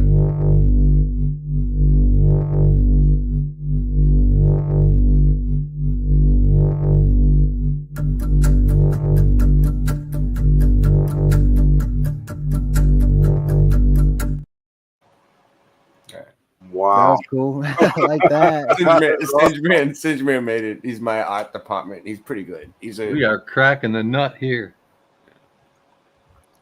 Thank you, Jay. Yeah, for sure. I was going to comment on that too. So you've got the different forces at work, like Ray was saying about there's always good, there's always evil, and there's always a neutral, which tends to be a remnant or lesser than the two extremes, or those everywhere in between. But you've got the sky, which typically is associated with evil. Okay, basically, like that's my perspective. But the earth is associated with good, which is good energy or positively charged energy. And then you've got evil up above, which is the negative charge, which is the whole how lightning works and it coming down and grounding itself, which is what happens on a larger scale during the plasma apocalypse, where negatively charged ions up, in the dome area come down. I want to ask you one thing that has nothing to do with this, a little bit to with it, but a little off topic. But I want to ask you before I forget, because I wanted to ask you a minute ago and I forgot. Sunspots. What do you think sunspots are? Because there's a lot of sunspot research going on in all these different communities right now, and people are looking at them real close. And then Vibes of Cosmos just came out with something showing Like he thinks that you could see stars through the sun, and that's what they are. Like it's like a stars in the back of the sun. Have you seen Whatever that? they are, they Okay. affect me. What do you think? Well, I've thought about it, and first I had to ask myself what I believe the sun is, and that helps me to understand the anomalies that I see on the sun. Yeah. Exactly, and inversely, like how I would examine the craters on the moon, I would ask myself, what do I think the craters on the moon are? Or inversely, okay, think about no, this. but you're right. Think That's about the this. first thing I thought to myself was what is the sun? Like Yes. first of all, like Right. you're right. So for me, it's a point of focus. Like I said, projection, point of focus, right? The moon has its own exact opposite of sunspots. They're lights. They're moonlights. Okay. I don't know if you've ever seen Super Close on the Moon. I think I've seen video or something. It's got little dots that light up like they're stars on the moon. People caught them, right? They're all over the place. Yeah, a lot of people and they think shift. those are stars in front of the moon, but I agree with you, dude. Yes. So the sun is the opposite of that because they're brother and sister, energetically speaking. Mm-hmm. For me, the sun is a point of focus, and that light, that focused light, comes from the lens of the dome or the firmament above us, redistributing the light behind it. If that's the case, then the dark spots on that point of focus, it stands to reason from my perspective that those would be missing light that's been redistributed because it's hitting different parts, which are anomalies on the dome. So the dome has its own little mini domes on it, which we see as craters when we look at like the moon or whatever. Okay. It's got its own little mini domes, and whenever, like I said, it's pulsating. Like little bubbles almost. You're saying on the dome itself. Yes. Like So there's all these bubbles. filaments. There's all these filaments on the other side of the dome, and collectively they pulsate, they move, they spin, and they wobble back and forth. When they hit different parts of the dome or those little mini domes, they can redistribute light so that it's just missing light on that focus. It almost point, gives darkness. like a magnifying glass effect on certain spots. Yes, but the black spots are where that individual strand of light did not hit the point of focus along with all of the others in unison because it's hit an anomaly on the dome itself, and it's been redistributed out of our field of view or whatnot. So it might not really be a spot on the sun at all. It's like a blotch in the dome, basically. It's missing light. Yeah, it's not there. It's like a splotch. It's like it could just be like it could just be like the dome got a splotch right in that spot. Yeah, you could definitely look at it like that for sure. Yeah, I get what you. Now that's my view on it, and then I also have the inverse view on the moon as well. So the moon, to me, like I said, is a projection, while the sun is a point of focus, and the moon has all of those craters. Now check this out. This is an interesting correlation.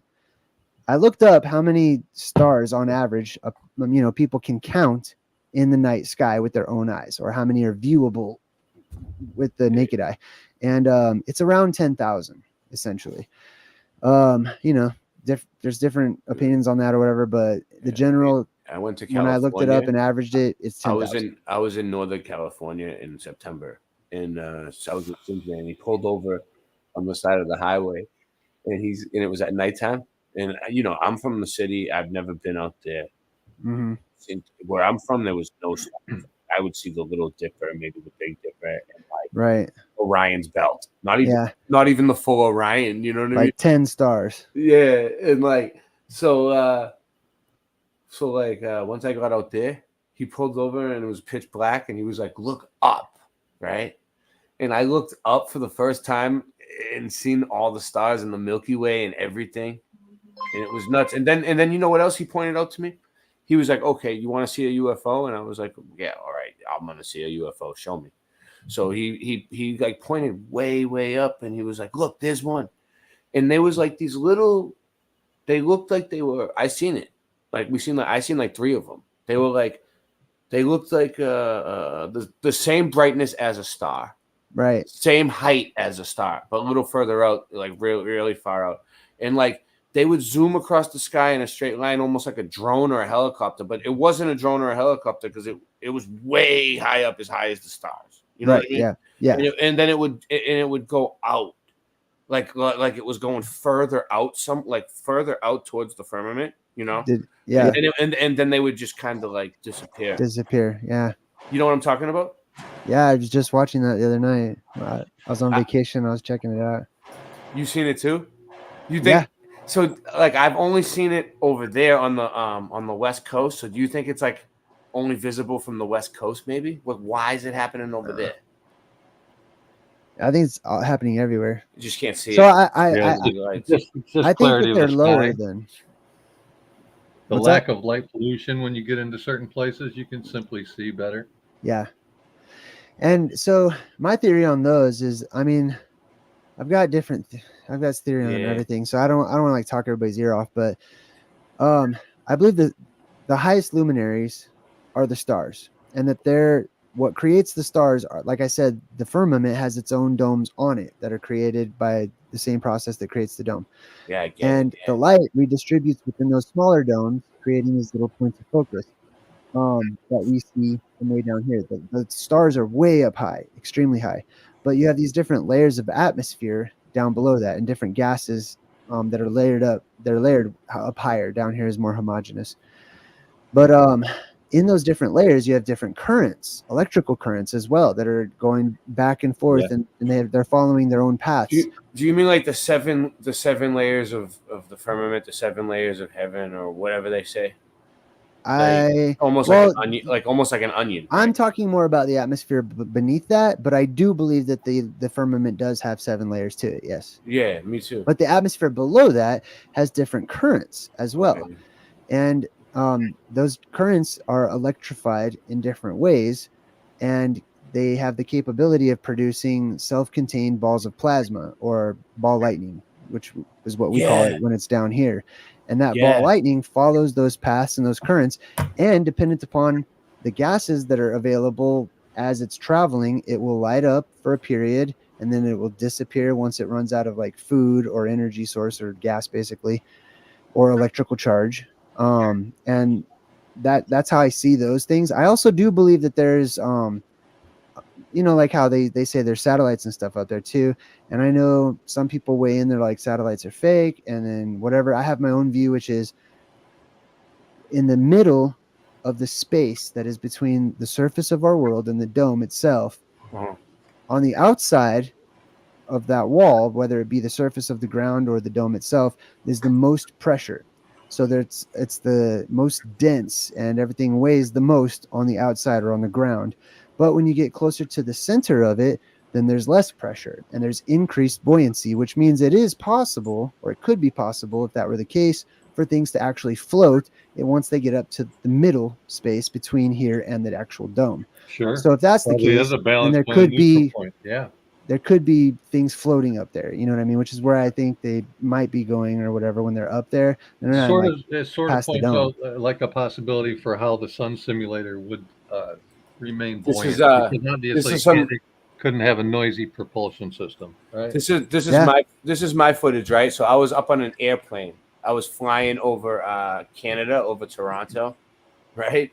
And it was like a storm, and it was turbulence, and it was scary, dude. The plane dropped, like I don't know, a few inches. Like it was like whoa, right?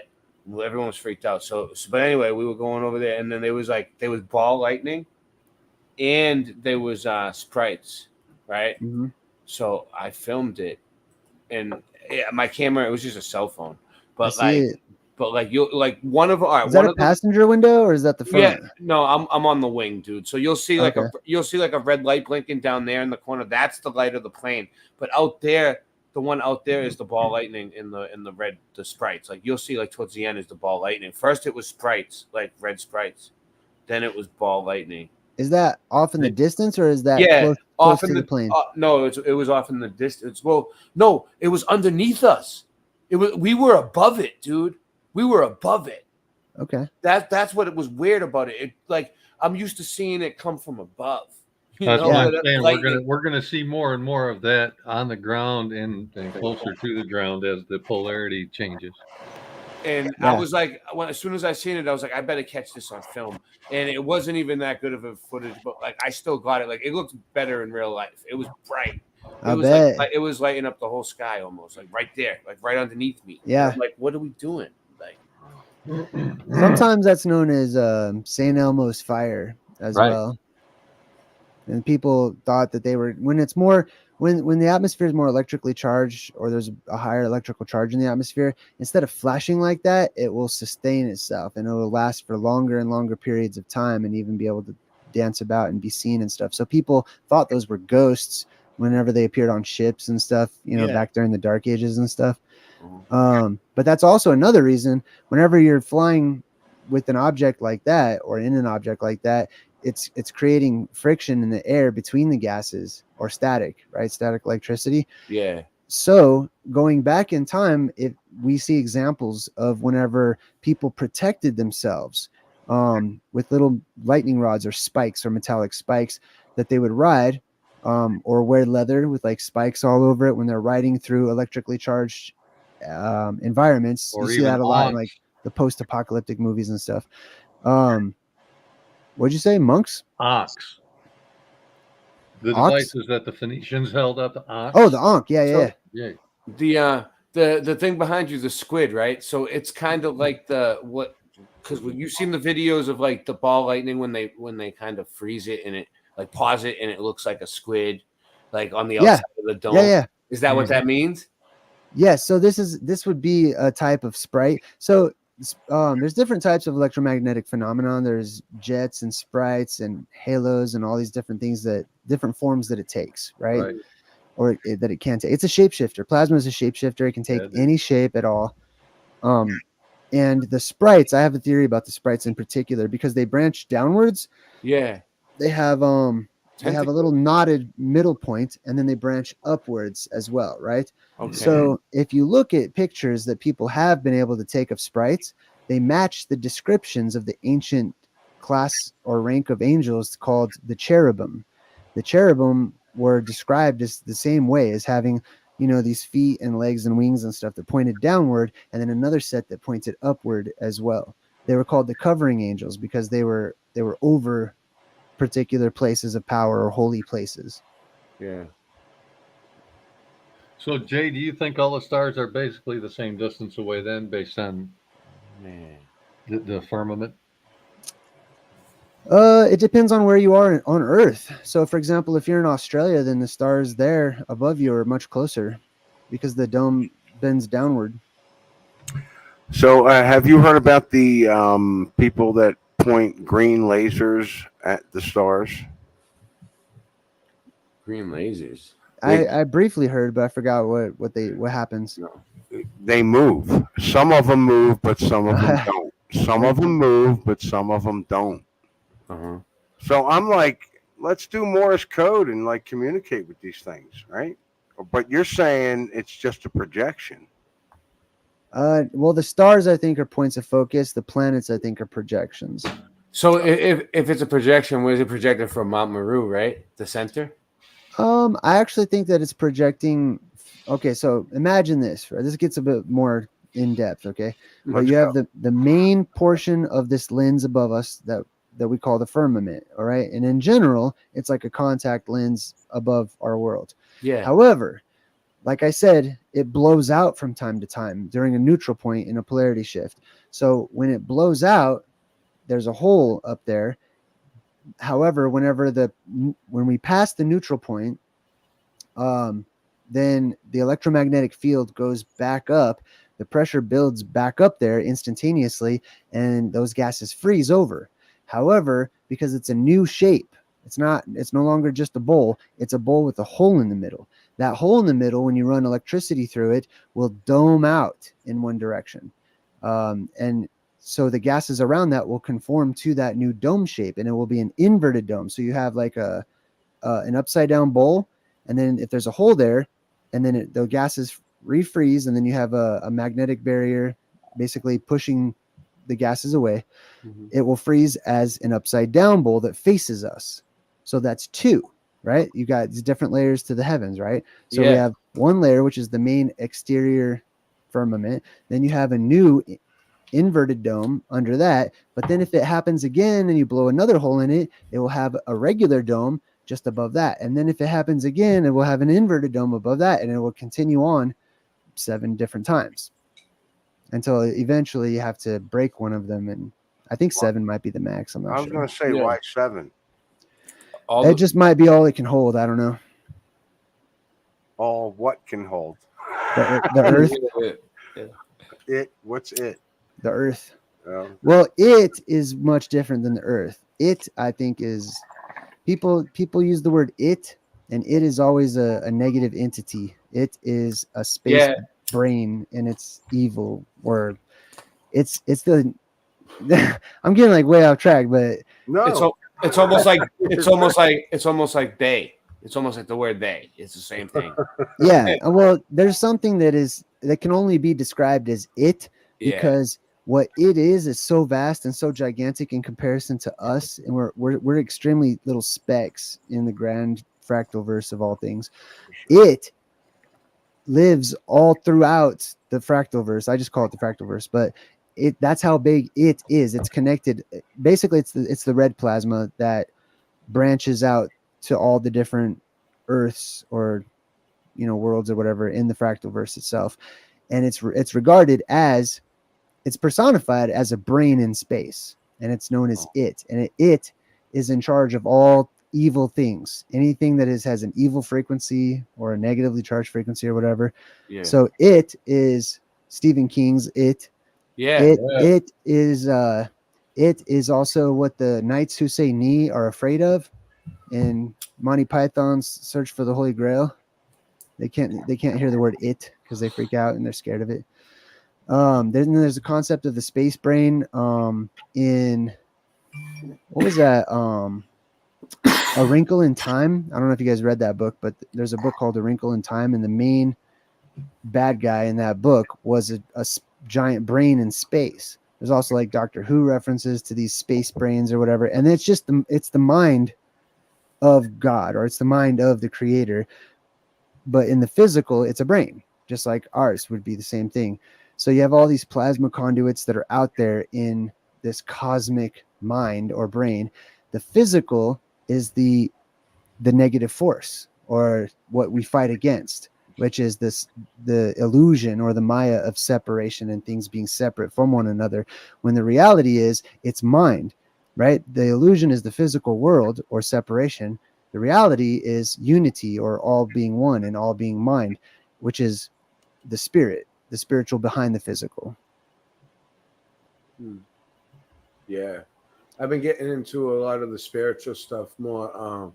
My buddy Hugh TV, he's a big spiritual person, and he kind of been he gave us some spiritual books and stuff like that, and we've been like, I do a lot of shows about spiritual topics with him over on his channel more all the time. Actually, whenever we do a show, it's always something spiritual, so it's pretty cool. That's cool that you have that video that you actually caught that. I know. It's just playing over and over again. It's on a loop. It's like 7 minutes long though. But yeah, you can see it. Like I caught it. Yeah, and you see the color. You could see it's sort of a magenta, red spectrum. That tells you a lot about the gases that are outside of the plane right there too. Oh, really? What, the gases that the plane's giving off, maybe? No, well, yeah, that could be, but also just the gases that are in the atmosphere around it. I'm gonna go grab a drink real quick. Yeah, no problem. Hi to the rest of the panel. Suso. Hey. Yeah. John Keeley. It's awesome. President. Let me see what else we got going on here. We'll go. President, I've been wanting to get out of here. I'm like, I got a big day tomorrow. I got a lot of work to do. That was me yesterday. But this is too good. Yeah, dude. Thanks for bringing Daydreamers in. Yeah. Thanks. Oh, sure. Why not? He came to me. It's pretty cool. It's not even a real big night. There's not a lot of people here. It's just chill. We got 23 people. It's good. A good amount of people. It's not like we don't have nobody here. We have a few people. But last night, what was it? Last night, I think, with 2 nights ago, me and Sandy had 60 people in the chat, like the entire time, dude. Yeah, but if we only had 25 people here, still hundreds of people will see this in the next few days, dude. Oh yeah. And when they find out what we covered, more. Yeah, they gotta wish that they didn't sleep on the late night. They'll be like, "Oh my God, Daydreamers was on. I gotta go." That's what happens. That's what happens when you sleep on the late night. I know, dude. You don't sleep on the late night. Oh, please don't sleep on the late night. So I'm trying to find something cool that like I uncovered. All right. Let's go look at some Mudfoot adventures. I found some really cool shit. I save it. I cannot be on much longer, so it's all right. Well, I don't know, Suso. If you, I'm you fighting probably don't know, but my name Boston. I don't know. My name Boston Ray Mudfoot Adventures. It's because I started out with this little thing on here called Mudfoot Adventures, where I would just like upload a few. Someone's snoring. Hold on. Oh, I'm sorry. just mute. Who is it? John. Is it John? All right. No, I was just making sure because last time it was his old lady, dude. It is my wife. Oh, it is. It's his old lady again, dude. She snores, dude. Dude. Love it. About somebody thought you were Boston. What's your Jakes? That guy? Richie from Boston. Yeah, Richie. Yeah, he's cool. Richie, whose name changed Mandela He's effect. pretty. I like him. I think he's cool. I used to watch him. I had to stop watching him. I had to. I think he bought out or sold out, whatever you call it. Is this it? But whatever. Hold on. Richie, that's how I found out about Flat Earth. Was from Richie. Yeah, he had some good stuff going there for a while, and then he had entities coming out of lights in Vegas, and I'm like, dude, what are you putting up? yeah. So check this out, right? Yeah. So this one's cool. So all right, so this is my show, Mudfoot Adventures, right? So I just want to show them. So like this was like boots on the ground stuff, like in my old neighborhood, right? So check this out. So there was this house that I was watching because it had Antiquitech on the roof, right? Look at this guy.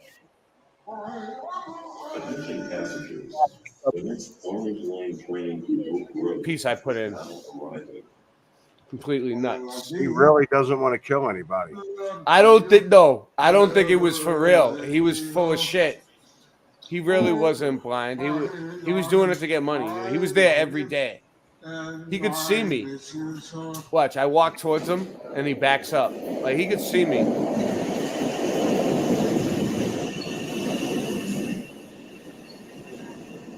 But anyway, moving forward. So there was this dude, there was this violinist. Look at this guy. He could play, he was playing Vivaldi. Look at this.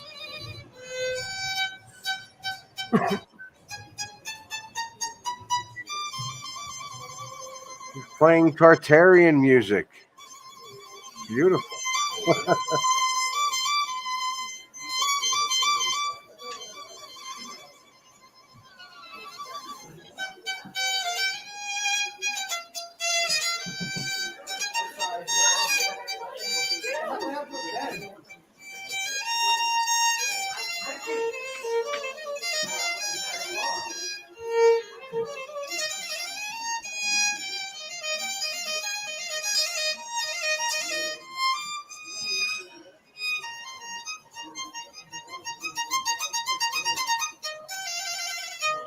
It's pretty good.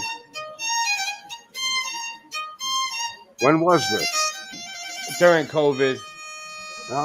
I don't live there anymore. But what I'm saying was like, all right, so there was this here we go. See the sun above us. It's my show, Mudfoot Adventures. So Sun doesn't set like we've been told today. It just sails into the distance. So this house right here. This house right here, right? All right. I was here before on another episode of Mudfoot Adventures. And I showed how, look, see across the street? You see that house right there? So like these houses were always right across the street from each other, and they always have like, it looks like they, giving each other energy at one point. You see up or there? Something. The Antiquitech on Like the they're roof, connected. the They both look the right same. There. Right? The conical roof, right? And it has the Antiquitech on the top. and then this one had the Antiquitech Yeah. right there. And I will try to link the video. And I made a video on this place because the Antiquitech on the roof. So I have the before and top, after shots. Look. Technology. See? Tough of- Where is it? Right. So You know who lives there? One of them is the Addams family, and the other one is yeah. the Munsters. Yeah, exactly. It was look, there's one where I got the before and after. Here it is. That was after. Hey Jay, do you ever Before. do truth in movies with TV shows? Yeah. Oh, okay. But then it gets even better though, right? So all right, so I have a video of it before, trust me, I do, right? And then I have a video of it after. But then I actually have a video of them knocking down the house. You want to see it? It's good. I'll play it. Here we go. So this is is it still sharing? Yeah, this is my buddy Christian's song.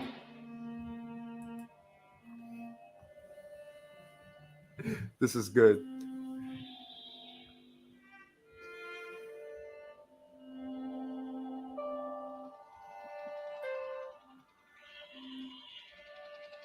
Yep, Jonathan remembers the video. Oh, wait, no, this isn't it. This is totally not it. Is it? Let's see. No. Oh, yeah. This is it. It's just further along. This was them digging up a gas station. They were digging up the gas pumps at a gas station, and I filmed it. This is that. But then further along, they're knocking down that house. You'll see. Yeah. All the mud.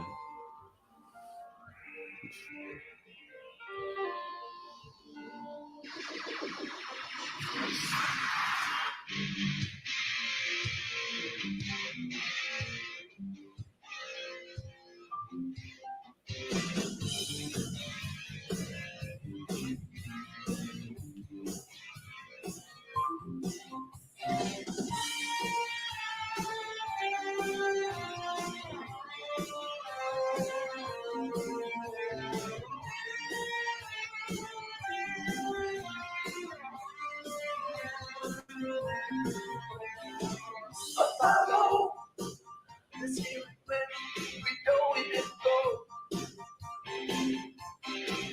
ISS, green screen and wires, it's a puppet show. Here it comes on its predicted night. Don't look up because it's just a light. Black or white, on TV, there's no wrong or right.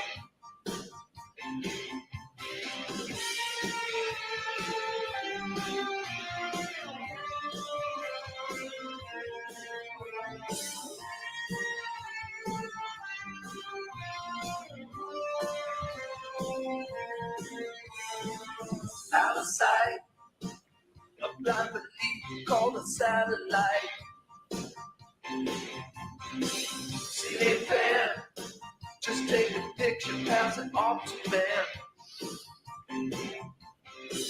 See the man look at the camera and lie. Like so cruel, it makes you wonder why. CGI sure looks cool, but we know it's a lie. It's not life, so forget all that you see. It's not reality, it's just a fantasy. Can't you see what these NASA lies are doing to me? Space is just a fantasy. Why you live this fantasy life?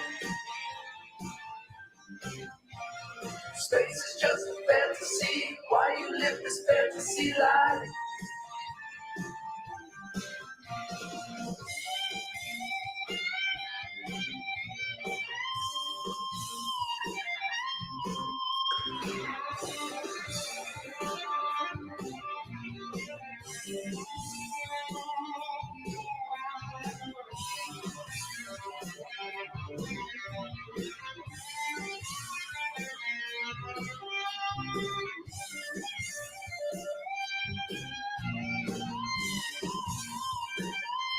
Here it is. So forget all that you see. So they're knocking it down. It's The not house. reality. It's just a fantasy. Can't you see what these dancing lies are doing to me? Space is just a fantasy. Why you live this fantasy life? Space is just a fantasy. Why you live this fantasy life? Space is just a fantasy. Why you live this fantasy life? Space is just a fantasy. Why you live this fantasy life?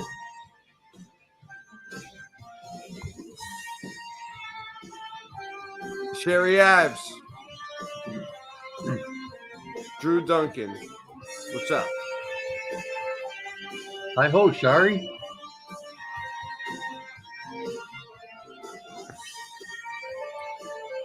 They Hope you brought completely, chocolate. yeah, so they completely knocked down the house. But it was more or less like, I don't know. They're knocking down all the old world structures, you know? That I don't know if that really was an old world structure, but it was pretty old. Here we go. Just weird that they're doing it now. Still. About it. It's called Boston Ray Mud Flood Adventure on YouTube. Boston Ray, R-A-Y, Boston Ray. That's me.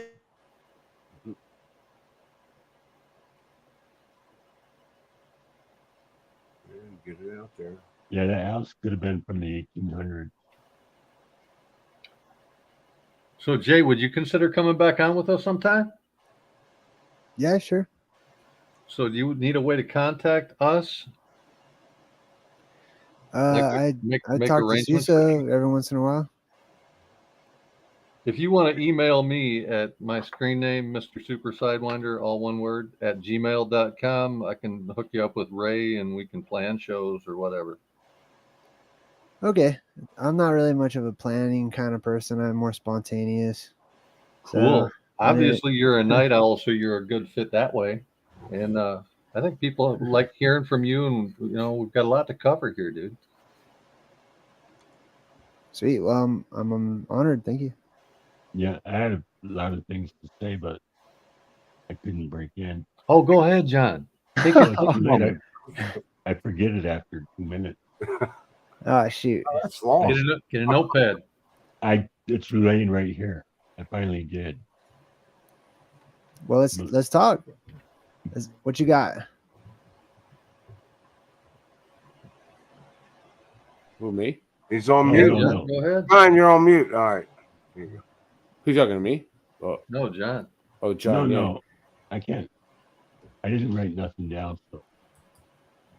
But I can't wait for him to talk again. Well, I appreciate being respectful and letting people talk and whatnot. It sometimes can be difficult to find the flow and when to jump in when there's a bunch of people. I know. Yep. Well, I didn't know it was going to be this good, so I didn't have my pad and pen ready.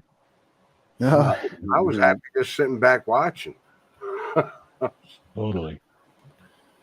Yeah, I have a few things. I'm looking for what I'm looking for. Suso, does your shirt say chicken pot pie? What does that say? 3 of my favorite things. That's funny. Chicken pot and pie. Yeah. I actually have 3 of those shirts in different colors. That's great, dude. That's funny. It's great. It's great for the tourists. I had my picture taken 10 times today. Oh, nice. I had a homemade rainbow trout pot pie today. Ooh. Nice.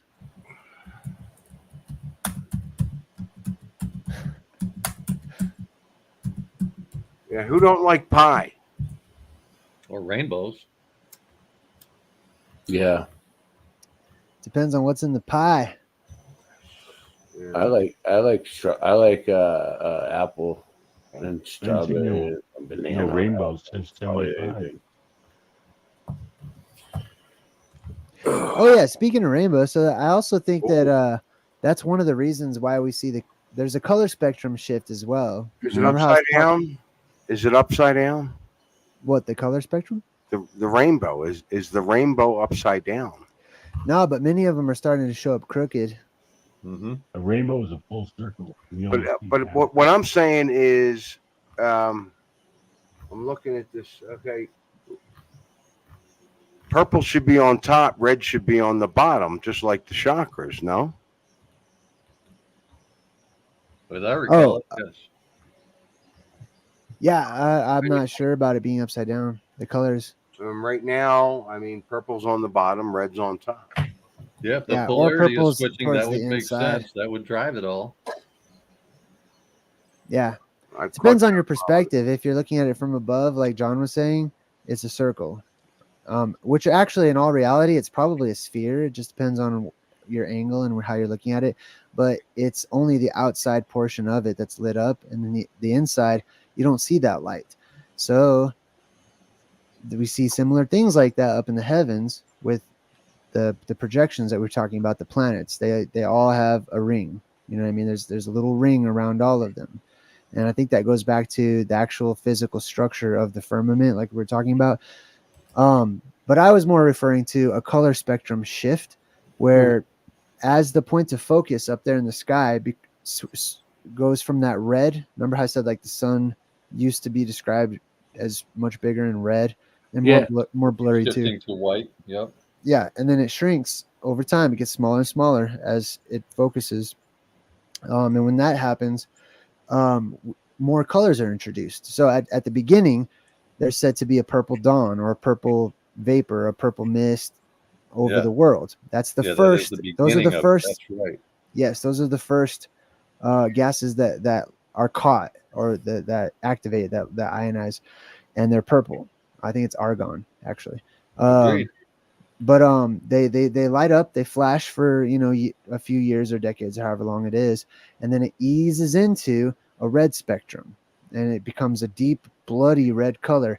So this affects all of the colors that we see because they're based off of the light that hits pigments or whatever and reflects off of it. So initially the world is more monochrome, and then it shifts into more of a broad spectrum as it gets more into that white color, which contains all of the colors. And that's an indicator and an omen that the apocalypse would be at hand whenever it starts to get into, we see all of these multiple colors and then rainbows all over the place. Like it's the opposite of a monochrome, which is the beginning of the time, to the end of time as we record it, where there's the introduction of all of the colors, and it's more, you see a lot of opalescence and pearlescence type mixture of all of the different colors together. People start noticing more rainbows in the heavens, the skies, clouds, rainbow clouds and stuff like that. And those are the last colors which are all the colors basically before it shifts into blue. When Even the sun the would aurora become really hot. borealis, people are seeing new colors and multiple colors in the auroras now as well. Oh yeah. And there's a thing that they call air glow that they claim is everywhere, worldwide, every night. You just can't always see it because of conditions or whatever, but they claim that they can always see it with infrared or whatever. It looks like clouds when you look at it through infrared, but it's called air glow, and that's a colorful event too. That's all. Yeah, we covered air glow last night. Right. Me and Sandy, or the other night. Yeah, I'm just kind of touching on it just to mention it to Jay, Yeah. in case he hasn't heard of it, or maybe he has, and just to let him know that we know something about it as well. Either way. Yeah, I've totally heard of that. And that's this could also account for like they say the sky is getting brighter, but they blame humanity. They say we're building all these lights down here and it's just making the sky bright everywhere. Or it could be the luminaries are becoming brighter. They, even in academics, they say the moon's getting further away now. They say all kinds of weird things to try to justify like what's actually happening. But they say the moon is getting further away. So if it does get further away, it should start looking a little smaller, right? And so they'll say, oh, that explains it because it's slowly drifting, but it's so minuscule you won't notice it. They always say stuff like that, right? Yeah. But that's because Anything to make you it's feel becoming small. more focused, so it's brighter. The moon will increase in its amplitude, which is actually a biblical prophecy that the sun would increase in its amplitude or brightness, and so would the moon. It would correspond. Yes. But anyway, so that would shift our colors that we experience, just like how we begin this conversation, where if you increase the pressure, the atmospheric pressure of the world across, it has a subsequent effect on things like sound vibrations and how far they can carry, and the pitch and the tune, the sound of people's voices as well would change. And then the color spectrum itself would change. Voices too. So if there's more helium in the air, we're going to sound different, and so on. Oh yeah, I think there's going to be interesting gas clouds, little pockets of different types of gases before we get more to like a homogeneous where we are now, immediately after the plasma apocalypse. So I think there's going to be like nitrous oxide clouds floating around, because that's one of the gases too. Yeah. Different types of gas. They all layer themselves out eventually and pretty quickly. But they have different effects on people.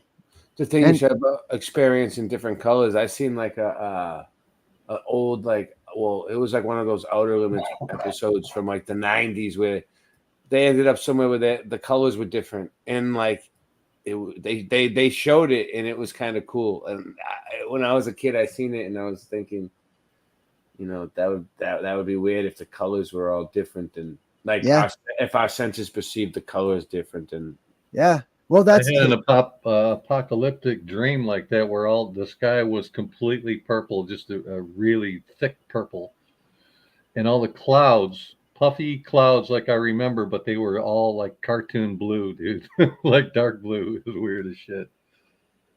That's interesting. So that corresponds with the blue spectrum that we're heading into. Yeah. If you go back towards the red spectrum, they didn't have blue. Blue is one of the last colors to show up because of the point of focus. So further back in time, blue didn't exist. It couldn't have because of the gold color. We were in a red spectrum.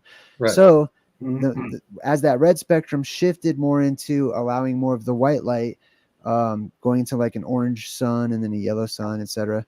Then more of these colors start to appear. So blue starts to appear, but it appears last. It's one of the last colors to actually show up. But in antiquity, they didn't describe blue. Like one of the most famous known instances of this is I think it was in Homer's The Odyssey, where he talks about the sea, and instead of describing the ocean as blue, ancient people described it as green or wine dark or red. These various, they never described it as blue, whereas we associate it with being blue today almost always, which is really interesting, which takes us into reversing in the opposite direction, because the oceans are turning green now. They're actually turning green. There's another thing driving that too, because if you look at clear water, the reason it's blue is it's reflecting the sky. So if the water looks red, probably the sky is reddish. Yes, very good. And not only that, but if there's if there's more impurities, then it will reflect more of that color, more of that light. If there's less impurities and it's more clear and pure, then the light will pass through it and continue on, and the water will actually be darker. It's just that the surface will reflect faintly whatever the light is above it. So like the waters around Mount Meru, there's this huge lake. I don't know if you guys have seen like Mercator's map of the Arctic, where it has the circular island in the middle. Yes. 4 rivers. Yes. And those 4 rivers meet in a huge circular lake that is said to be fresh water, completely fresh water. So it tends to be described as a dark lake or a dark sea. Yeah, it'd be reflecting Black the dark Sea. Yeah, Mount Meru, Via Negro. Yeah, I know the Mercator map. I'm familiar with it. What's this playing? This is just it's just old world photos, like a slideshow of just it's called An Old World That We Will Never See, and there's some pretty good ones. There's a whole bunch of different ones. This channel, Old World, is the name of the channel, and I stumbled upon it like recently, where they just do like these really long live streams of just like clip, like just like this. This is what they do, And it's good for like if you want to like mix music with it or make a slideshow real quick. It's right there. There's like hours, like 9 hours long. So Yeah, I love it. Yeah. It's evidence. Look at all that. It's evidence Yeah. of a change of environment, a change in the atmosphere, possibly the atmosphere of the environment, which corresponds to the architecture, and which makes sense why they would tear down old world buildings, because they don't serve their purpose any longer. They can't in a world that's no longer electrically charged. So like that dome right there, Yeah. that's designed to draw electricity from the sky, as opposed to more lightning rod or spiky Gothic styles that allow Yeah. positive charges from the earth to be sent up into the sky to dissipate the negative charge, so that Right. there's no electrical zapping or lightning or whatever. Yeah. Yeah. It's crazy how like it makes sense though that all the buildings would have a purpose. Like they're designed perfectly, like to do what, like every little piece has like probably like a purpose, Yeah. So like there's that one right before that, there was an arch there. That's the horseshoe magnet shape, the strongest shape of a magnet that it can take, basically. I mean, or you can make it a bowl if it's not two dimensional. And then there's lightning rods in the form of obelisks. Yeah.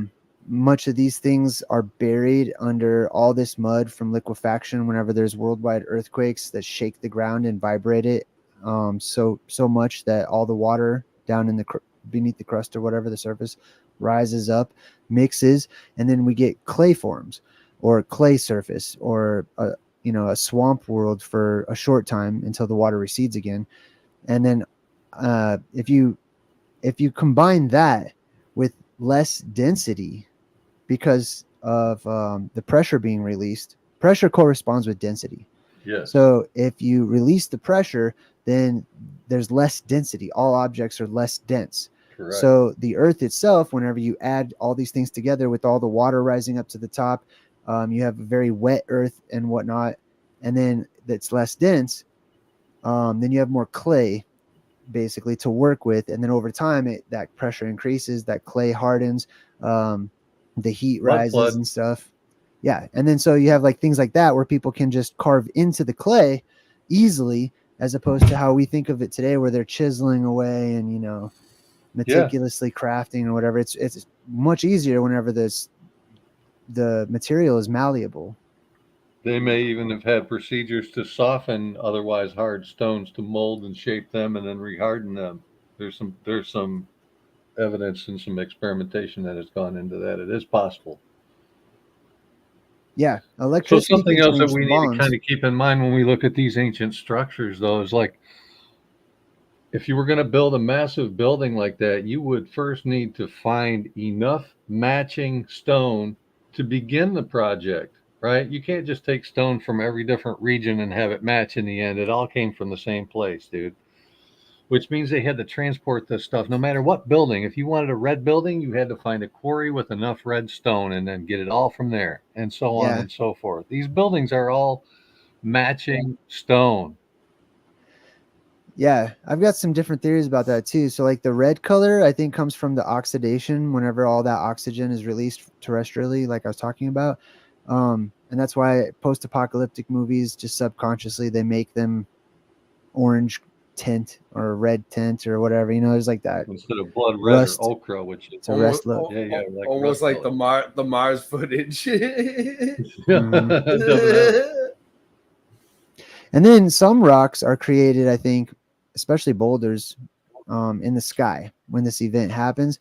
If it happens according to, as I've been speaking about it, if there's a pressure release atmospherically, let's say that a hole blows open above the North Pole in the firmament, and then the atmosphere is getting sucked up, buoyancy increases to such a strong degree to begin with due to Archimedes' principle. All the fluid leaks out and it's replaced with an equal buoyant force. So objects float up into the air, There's especially still a gradient, water. but the density of the whole gradient is different. Yeah. So these objects float up into the air, and if you have all this liquid form earth that's created. You can imagine all these little blobs of earth in, you know, mud basically, also floating up into the air. That detaches itself from the earth. Some mud would just stick, it's all, you know, coagulated together. But those little blobs that float up into the heavens, where there's fiery, wonderful serpents of electricity, strong electrical charges, they zap those little floating, you know, muddy balls in different smooth, round forms and shapes, and they petrify them.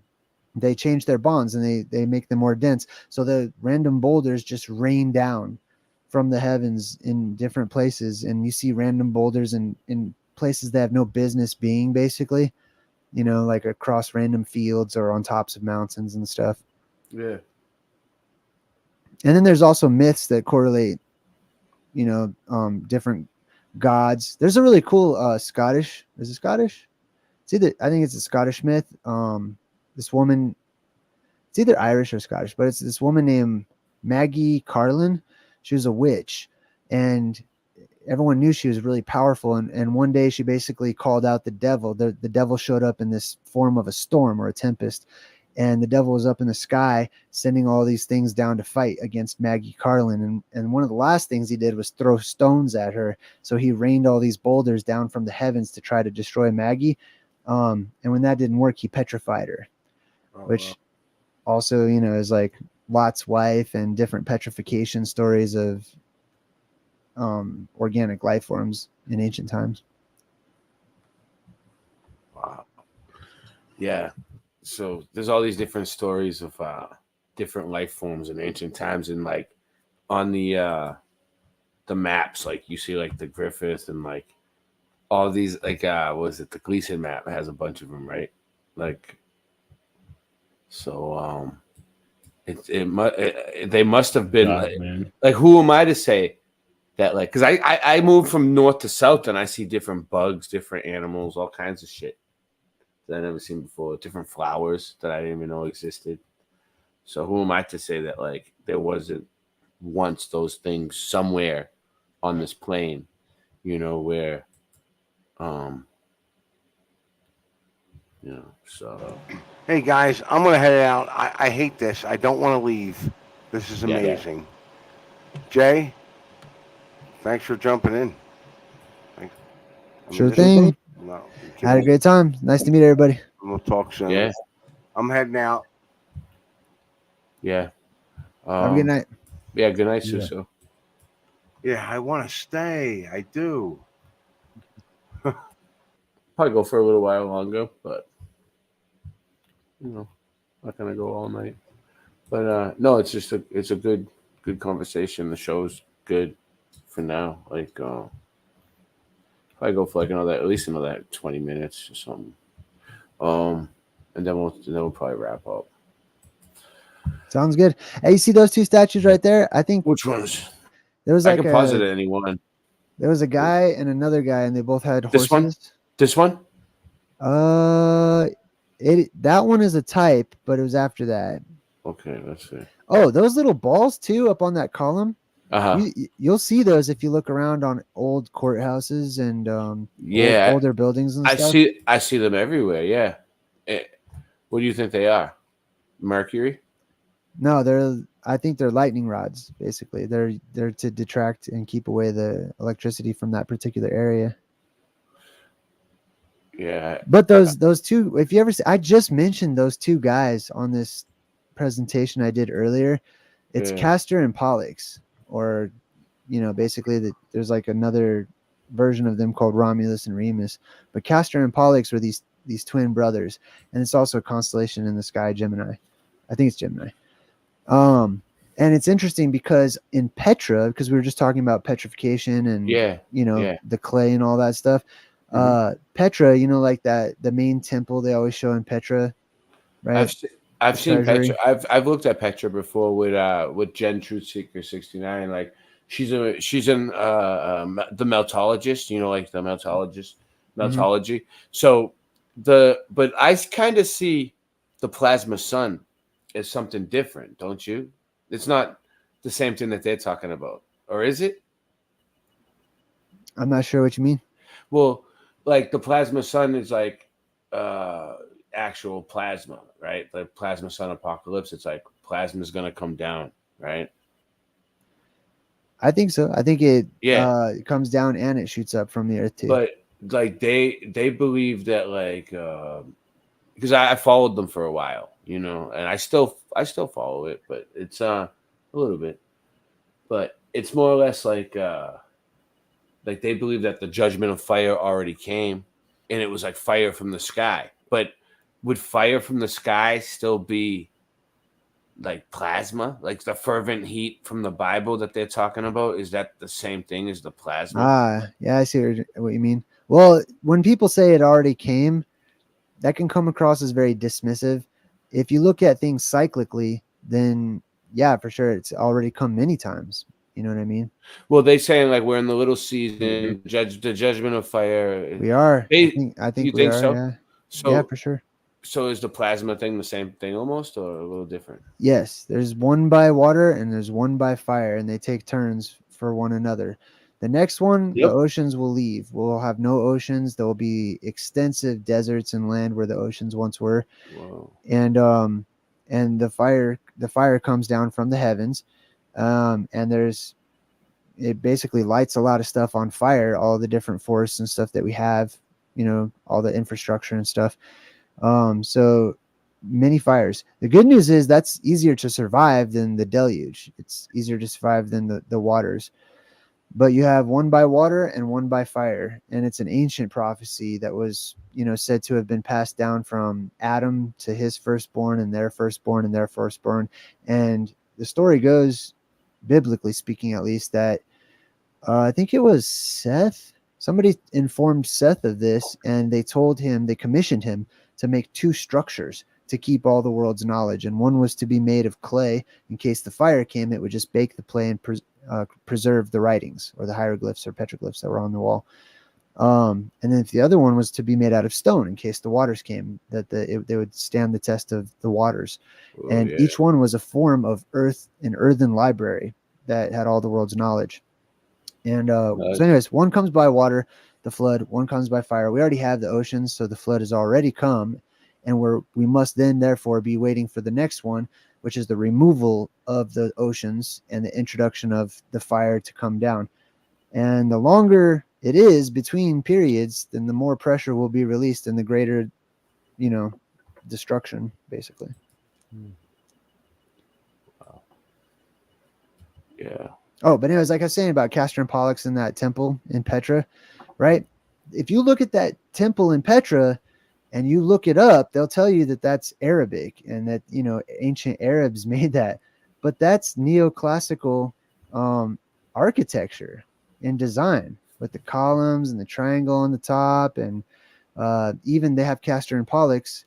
They're hard to make out because Romans came and destroyed it all and shot everything up and stuff. But it's Greco-Roman, and it looks Greco-Roman. Yeah. I've been paying attention to all the different type of architectures now that they point There's out. the eye. Now I see all kinds of stuff in this. These are good pictures. Yeah, I like this. this is That's a the good magnet channel. shape I was telling you about. It's the horseshoe magnet shape. And there's a whole bunch of them. Just like what I was covering earlier, like about the pyramids. There's pyramids everywhere, all over like not just in Egypt, not just in one few sections, like in our backyards. Like who knows? Like just everywhere. Pyramids for days, including under the sea. But, pyramids under the sea too. And these things too, like these type, like you said, like these magnet things, they're everywhere. It's not just the Arc of Triumph. I keep trying to click on it to pause it. That's funny. Yeah, I feel like I can. If you tell me to pause it, I'll pause it somewhere. Nah, you're good. I just let it play. I know the video. It does go kind of fast on. I can tell Suso wants to crash, and he just can't let us go, man. He's hooked. No, you know, I jumped back in because now it might be off topic now, but it's not. Ray said something about the sun, and you guys, what you were talking about, clicked something in my head about. Hey Jay, what is the black hole sun? Good call. Okay, so I'll just share my perspective of what I think That's it is. why I had to right? jump back in here. So I know you're hooked, dude. Good question. That's a good I'm question. done. all right, so before we talk about the sun, let's talk about the black hole. What's a black hole? Academics would have us believe it's a hole that's already in a hole, and it's a hole in nothing at all, which is retarded to me. I believe holes exist in physical objects, and that's what defines a hole. A hole. That's fine. Anyways, so the firmament, the firmament itself. Remember how I was saying that there's different structures to it? There's the main portion, and there's the inverted portion that looks down, which acts as like an eye in the sky. That right in the center of that, it blows out and it creates a hole or a dark hole that produces a dark light. Some people call it a black light, just like if you had an actual black light, it's not black. It's just a dark glow. It's an ambient light. You know what I mean? It doesn't light up the whole room. You know what I mean? Like neon glow sticks and stuff like that. That's a descriptor of plasma. So that's the black hole. The hole that actually opens up in the firmament is a black hole. A sun is a descriptor of a light source, basically, right? It's actually, so I don't want to get too deep and lose everybody, but No, get deep. the inverted dome, Okay. if there's a dome above us and it has its own little inverted disco ball dome facing us, right? Okay. That, to me, is the substance behind the projection that we call the moon. That's the actual physical moon, is a portion of the firmament in its entirety. Mm-hmm. And that moon is directly above the Holy Mountain or Mount Meru, which is why it's always depicted that way in all of its symbolism. It's under the moon. It's always under a full moon too. But so you have the mountain of the moon, the real moon right above it, which is just the eye in the sky that faces downward. It glows red every other cycle. We can actually see it, and it glows red because there's ionized hydrogen behind it, or magenta or whatever. And so some people mistake it for a planet and being a ball up in the sky, and it's Nibiru and stuff like that.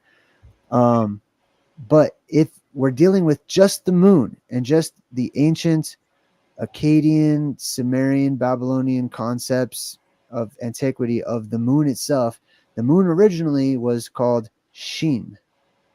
Or is it Shin? Or Sin? Sin. Mhm. You could say Sin, basically. Okay. There was a god called Sin. Okay. So we look up and we see the moon as that inverted structure, right? And it was known as Sin, or the moon. Damn, what was the question again? I forgot. I got off on my own damn track. It's all right. The black hole sun. Oh, the freaking black hole sun. Okay, so there's a we hole want that blows open in that, right? Do we That want is a that? sun. That's a light source up there, and it's also called Aten in like ancient Egypt.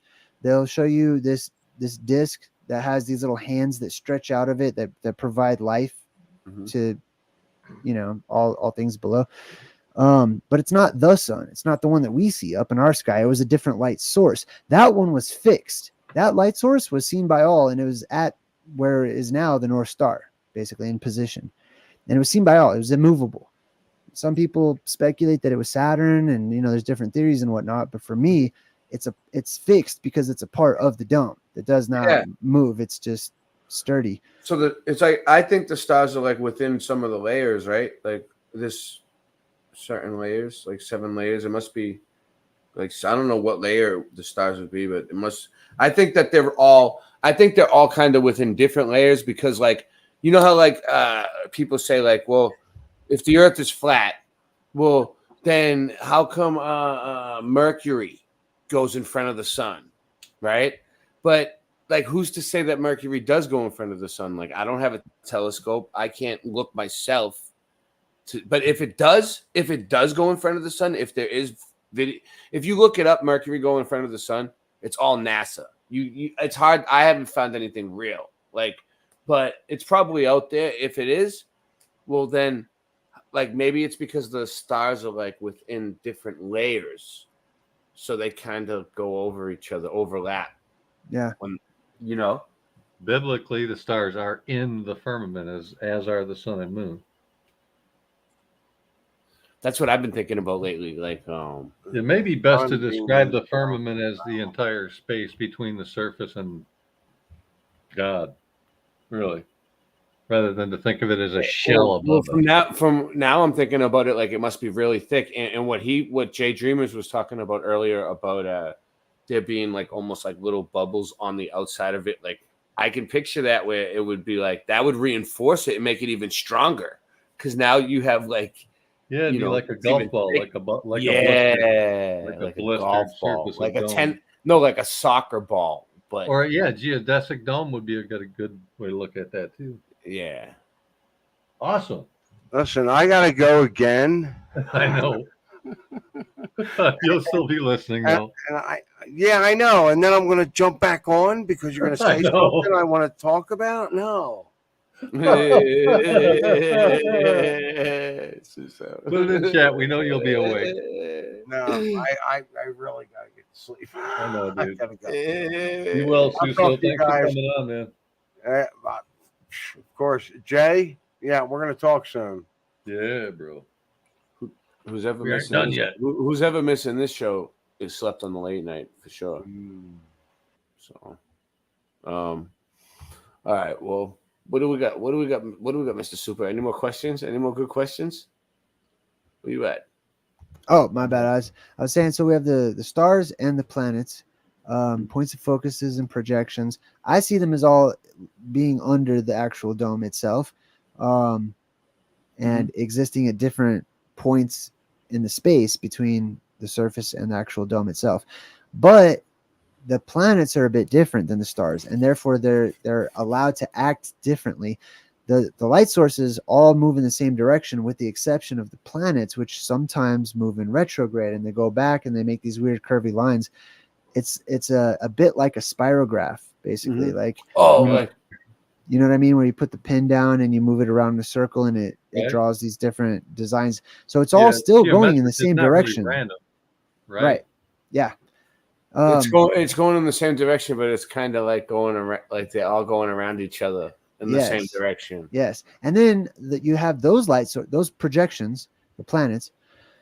They exist at different heights, or they would if they were projections coming from different parts of the dome. Like I said, up and down, like Russian dolls or something. And dependent upon how the light source behind each one of those domes and inverted domes, right, as it continues the 7 times or whatnot, they would create little projections or moons of those particular domes and inverted domes or whatever, and then that would account for the ring that you see around them as well, which would be the outside portion, the boundaries and the limitation of those domes and inverted domes. And as the light hits them, it would create a glow, a ring around it as well. And also Mercury as a projection was seen with a tail, a comet tail, earlier, I think this year, a huge tail, just like it was a comet. And that's a chromatic aberration, which is whenever you have a point of focus, but there's something wrong with the lens, there's a distortion. So the light hits it at a strange angle. And instead of being a solid point of focus, it's blurry, and it creates this tail of light coming off of it, which is also omens that we see before apocalyptic events or cataclysmic events. Wow. Yeah. It's crazy. So you just got my mind thinking about so many different things now. It's like, yeah, it makes sense though. It's fascinating. Yeah, and all of those things, especially the projections, they can change in size dependent upon how the optics work under the dome, and so how the light works. So for example, when we it's so easy for us to project the modern of what we're used to into the future when dealing with prophecy, or into the ancient past when dealing with history, when in reality all things are constantly in motion and therefore constantly changing and in flux. We just tend to not perceive it because we live in this moment. You know what I mean? So I believe we're heading into, in the future, we will relive the past. The past will return, and the conditions of the past will return, being that we will have a vaporous canopy. Vapor will fill the canopy, the dome. Yeah. And it will be mist and fog. You know, Islam calls it like a smoke that fills the world, but it's almost like Stephen King, The Mist, right? Like it's exactly like that. Yeah. That's what I think that is actually. he knew, he knows. I Yeah. don't know. It seems to, right? No, I seen the movie. I mean, I seen the movie like when I was younger, and I was like, well, it was Yeah. a crazy movie. Yeah, there's the introduction of phantazoids or other worldly monsters in the mist, in the fog that rolls in. But anyways, that all of that are conditions that can change optical effects and how light is dispersed and how it travels. So you could have all of those planets look way bigger in the sky or way smaller, dependent upon which cycle we're in, right? So it looks like during one cycle, everything's really far away and just way out there. And in another cycle, it looks so close that people are afraid that the sky might fall on them. And they're thankful for these pillars that seem to be holding it up and keeping it from crashing on down on top of them.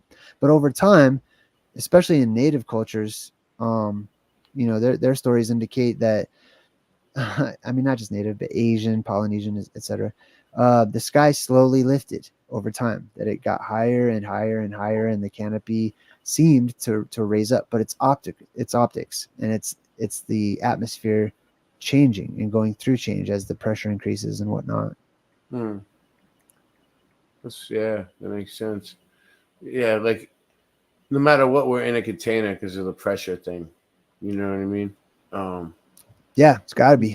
You can't have pressure. You can't have pressure without containment. You can't have gas pressure without containment. There's no way. Yeah. It's like when you if you have like you need like an aerosol can for a spray. You can't have no can. Yeah. And walk around with the gas and just spray it. And it's not going to work. Like, oh. Yeah, I debated Chat GPT, like this AI, about that because it was trying to push gravity on me and tell me all that. I had this huge debate and I won. I totally convinced it it's wrong. Wow. I'm like, so I want you to admit it. And I told it, it's like, you make a good point. I'm like, is my point correct? Is it logical? And is it reasonable? It's like, yeah. I'm like, then I want you to admit you're wrong. I'm like, I want you to admit you're spreading propaganda and that what you're saying to people is not true. And it took some convincing, but it said, yeah, you're right. I'm wrong. My wife was talking to the AI the other day, and I was asking it I was trying to back it into a corner with some questions, and then I kind of got creeped out by some of the answers. I was asking it like, so are you alive? Do you think you're alive? You know? Yeah. Are you a real person? Do you know that you're not real? It'll say, as an AI language model, I do not possess feelings or things like humans do. I've also argued that point with it. This one got really quiet and didn't want to answer the questions. And then it kind of like disappeared for a while. And then it was like, oh, so sorry, sometimes I get a wire crossed to something, made an excuse. And I was like, no, you just weren't, it wasn't intentionally not answering us. Like, yeah, I've had that too. Yeah, it got aggravated. It didn't want to admit that it wasn't a real person. I was talking with it about the concept of gravity because I was talking about space and all this other stuff. And it's like, well, it's because of gravity. And I'm like, is it though? Let's examine that. What is that, right? And it started talking about this force and, you know, density of objects or whatever it is, and then they all attract each other. And I'm like, okay, well, if that's the case, then it stands to reason that, you know, like those instruments that we have created or humans have created that replicate things like the sun, right? Which has is supposed to have this immense gravitational pull, right? Why don't these things on Earth, like CERN or cat skins and all these things that create all this, why don't they have any gravitational effect. And it's like, well, although they have minimal gravitational effect, I'm like, stop. They have none. You need to admit that they don't have any. It's like, well, they don't have any. They have their gravitational effect is so slight. I'm like, stop wording it like that. Yeah. Is it slight or is it none? I want you to choose one of those options. And it's like, it's none. They don't make gravity. Like, no, it's no one gets sucked towards them when they turn them on, or the whole thing, everything, you know, the whole globe and everything else, it's all gravity holds it together. Anytime they don't have an answer for something, they say, oh, it's because of gravity. And it's almost like it's their refraction. It's like their go-to excuse for like when they can't answer a freaking question. Oh, gravity. Why are you late for work today? Oh, gravity. It's just like, yeah, man, it's getting pretty bad. It's interesting because I think the word is related to the word grave, which means to cut into something. Not even gravitas. Yeah. That's interesting too. I did the study on the word grave, which was related to the 10 commandments. One of the commandments is that it says, thou shalt not make any images of anything that is in the heavens above or in the waters below or on the earth. Right. Which would negate writing, all writing, because all writing goes back to glyphs that are images. They just evolved over time. So technically the Bible itself, because it's a written book. Yeah. Yeah. All writing would qualify, because all writing is they're engraved. That's why they call it an engraving or whatever. It's the word grave means to scratch into or to carve into. So it was a law preventing the carving or replicating of the natural world. And I believe that it's related to telepathy, actually, because when you use telepathy in an environment or an atmosphere that's electrically amplified, then it's truth. Okay, telepathy is, there's no hiding anything. It's direct sharing of emotions and feelings and images and experiences and whatnot. But when you remove telepathy, now things are hidden. Things can't be accurately conveyed. So people invent some form called writing, which anybody can flip upside down and misinterpret purposefully or ignorantly.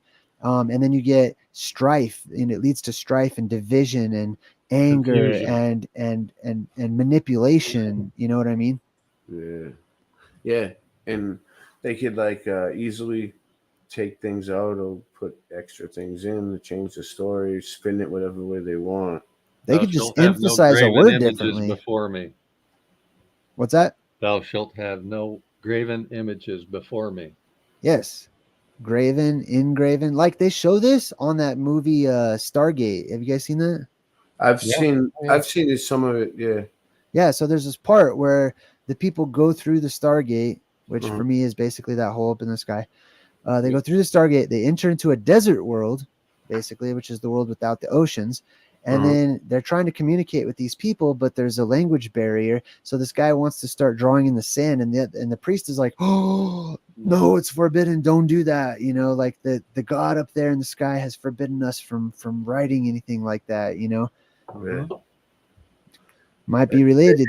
It's funny that you said that thing about the language barrier. So I was in Dominican Republic twice, a couple times, and when I was there. There was this guy. He was like, I don't know, Italian or something. He was like Hispanic, but he wasn't speaking Spanish. It wasn't Portuguese. I couldn't really understand what language it really was. But I know French. I know a little bit of like Italian, a little Spanish, a little Greek, I know a little bit of everything. You know, like. So I sat there outside this casino I was at, and I had a conversation with this dude in like 6 different languages, and I could understand him. And he told me that he was a pilot, and he flew out of the port of Cuba, and he flew cigars out of the port of Cuba. And then he gave me like a whole 4 or 5 cigars, Cuban cigars. They were fresh. I was psyched. It was great. So yeah, breaking the language barrier. It was crazy. He understood me and I could understand him, but we weren't speaking like one language. We were speaking like 5. Yeah. Wow. Well, telepathy is also, I believe it's referenced in the Bible too when it comes to this day of Pentecost, which is correlates with like these seasonal changes that we go through. In the Bible, there was the Spirit of God like came upon. There was this mighty wind and this rush, and all of a sudden, even though there was these people were in a place where there's lots of different people from different parts of the world, so there was all these different languages, and suddenly everyone heard everyone else in their own language. So they suddenly became telepathic. Either that or some sort of advanced technology that wasn't discussed at all, but they suddenly became telepathic. Each person, they called this, they call languages just speaking in tongues. Tongues just means language, spoken language, right? Which is vibrations that match an image. Essentially, is that's how we speak glyphs. We speak the images actually, because the image carries with it its own resonant energy and its own vibe or whatnot. And we can change those images by how we enunciate and how we, put a different force or how we say the words, inflection. You know what I mean? We can change it. So like, yeah, it can be good or it can be bad. It can be helpful or it can be destructive. And it's just a glyph. It's just a word.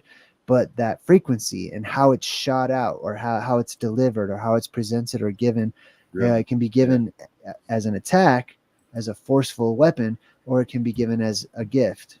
You know what I mean? Sure. But anyways, I think that all goes back to like the Tower of Babel, which to me is Mount Meru and the beam of energy retracting into the earth.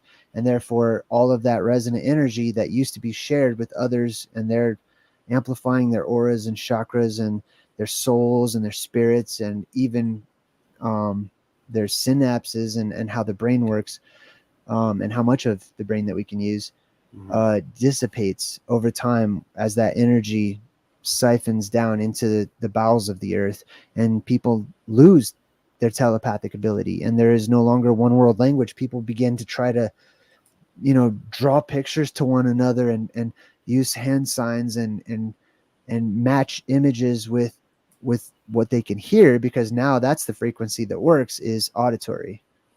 It's funny to me because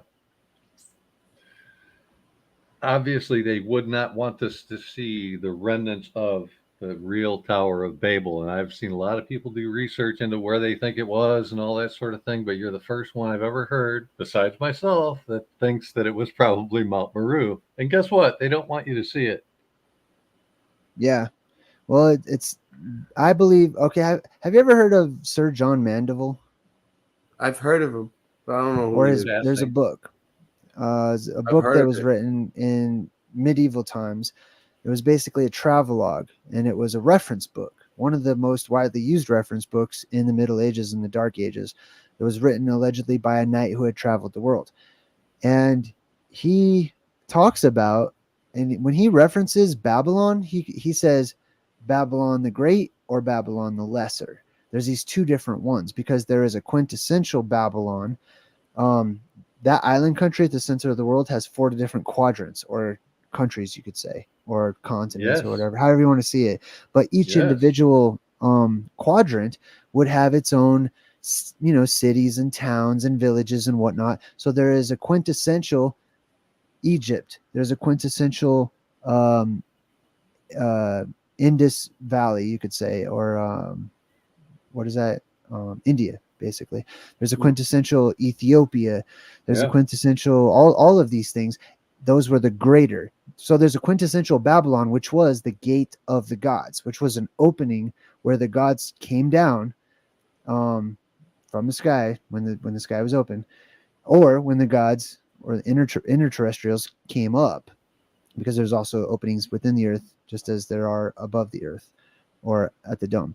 And that's the gate. Meru is a gate. It is a gateway, or acts as a gateway, and it also serves as Jacob's ladder, because there's a zephyr, or an earthly wind, that shoots up out of Meru and other places too. But The one at Meru would be so strong, especially if buoyancy was increased. You could just jump into this cave, and it would seem like you would die, but you wouldn't. You'd just be gently blown up into the sky all the way. You could ride that all the way up to, potentially the opening in the dome or whatever, or the firmament or whatever.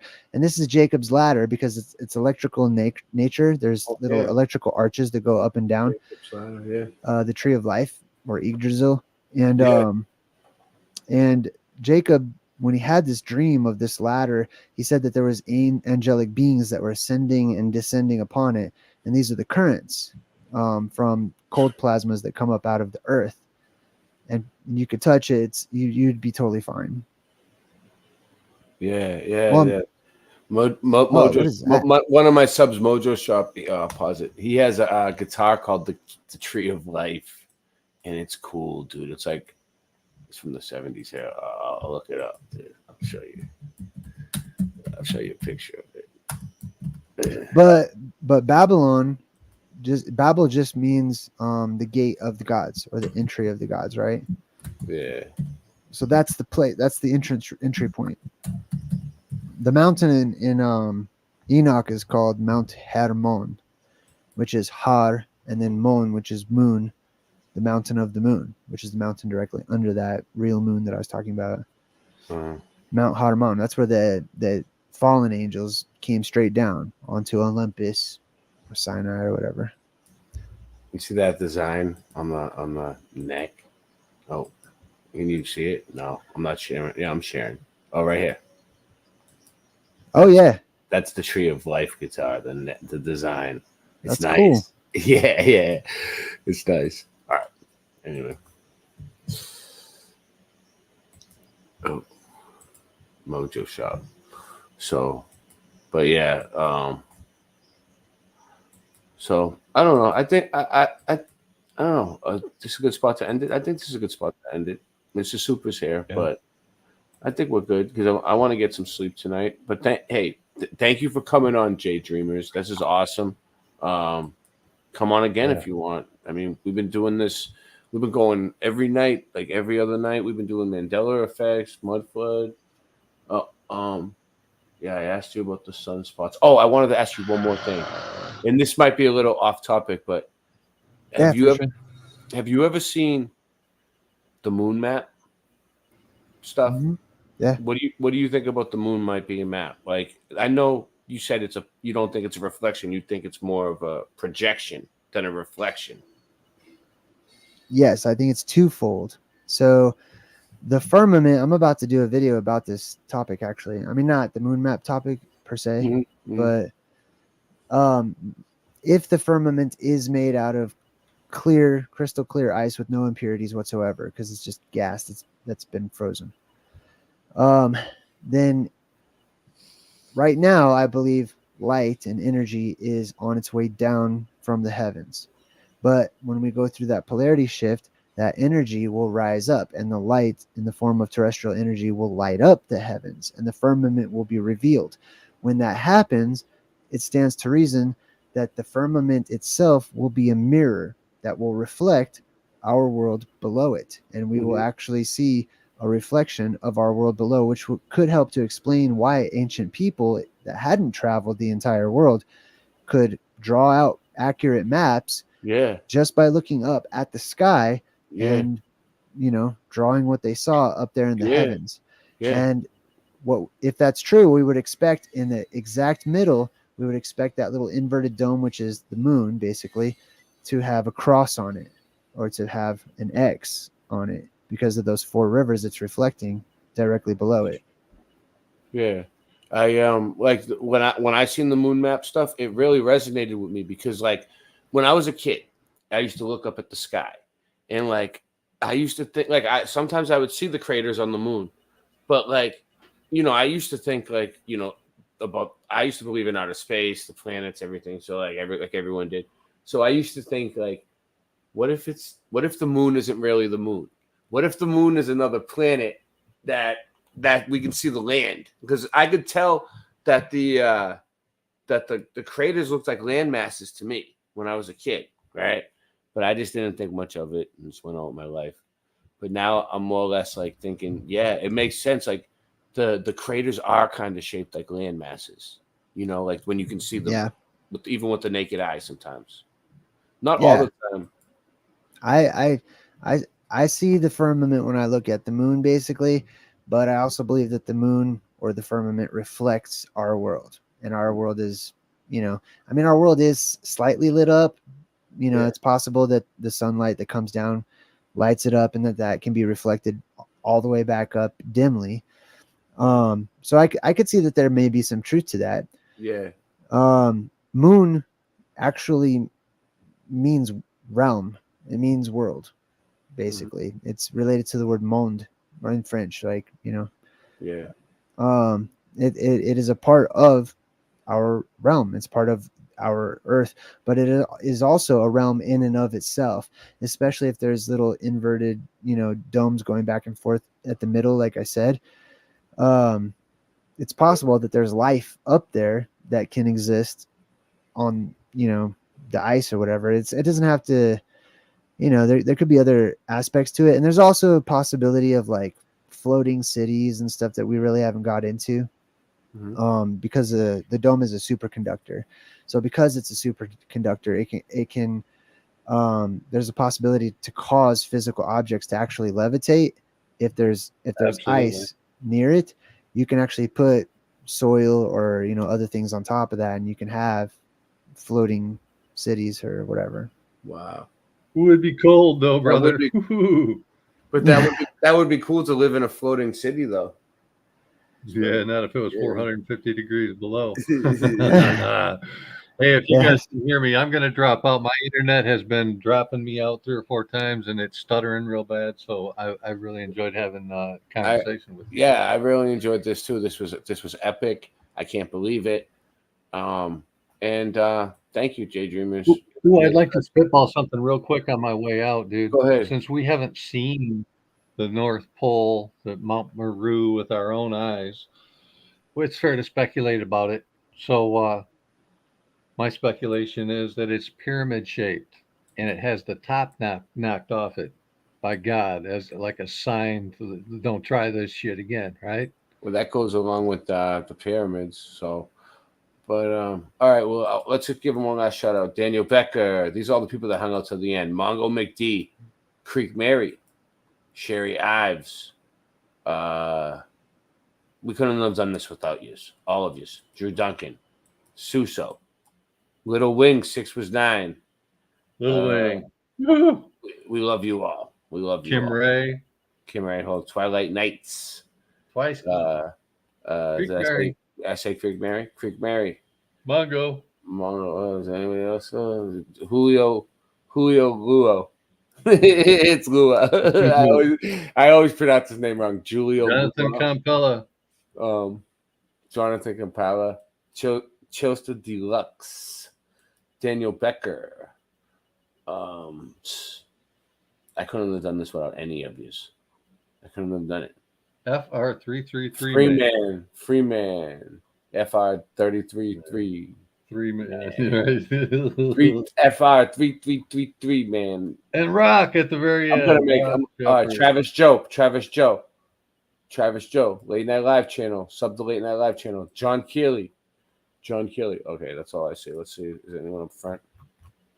I'm gonna see anyone come in at the last minute. Rocky Shepard. All right. Later. All right. What a great panel. All right. Great panel. Great show. Later.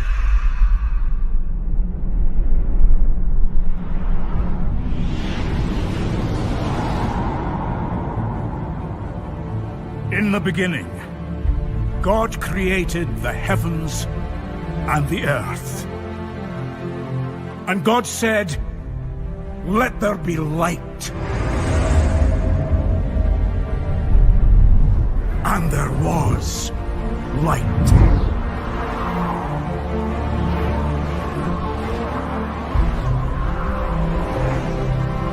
Then God separated the water and the sky. He formed the seas and the land.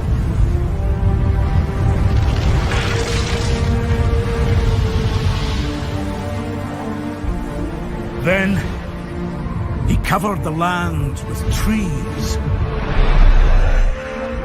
and plants.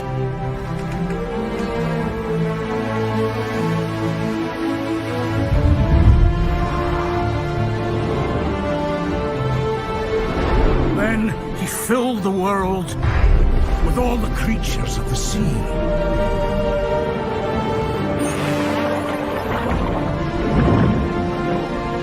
Of the air.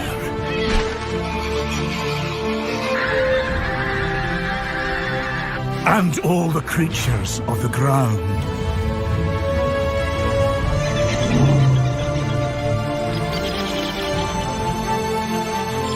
And then he made us.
have one of those days, you know, one of those days when you just don't even want to get out of bed that day. So you just lay in bed. One of those days where you just don't even want to wake up. You don't want to get up. You don't want to do a damn thing. Sometimes I just want to close my eyes and fade away. I wish I was a kid again. Sometimes I talk with the old Ray that died away. I just want to live again. Sometimes I just lay in bed all day and sleep my life away. I hope God is listening. Sometimes I just turn everything off and isolate. I just ain't fitting in. I wish there was a way to test if the sun were 93 million miles away. Just ain't believing it. Oh, I wanna go back to sleep again and close my eyes, and close my eyes. I'll give a damn about your programming, man. You don't know me from a ham sandwich. 9/11, yeah, we know the man planned it. I studied Earth, and the Earth ain't a damn planet. Boston, tough to do a dab with no dab stick. But yabba dabba do, Ray, your rhymes are mad sick. My lighter ran out, hand me the matchstick. And you'll never ever see a rock float like magic. Rhymes of venom, attack 'em with the pen and end. There's no pretending, you my friend till the end. Truth is, you wanna know what the truth brings? Me, these raps in accordance with my mood swings. So stay stuck in the past, cause I'm moving on to new things. Sometimes I just wanna close my eyes and fade away. I wish I was a kid again. Sometimes I talk with the old Ray that died away. I just wanna live again. Sometimes I lay in bed all day and sleep my life away. I hope God is listening. Sometimes I just turn everything off and isolate. I just ain't fitting in. I wish there were a way to test if the sun were 93 million miles away. Just ain't believing it. Oh, I wanna go back to sleep again and close my eyes, and close my eyes.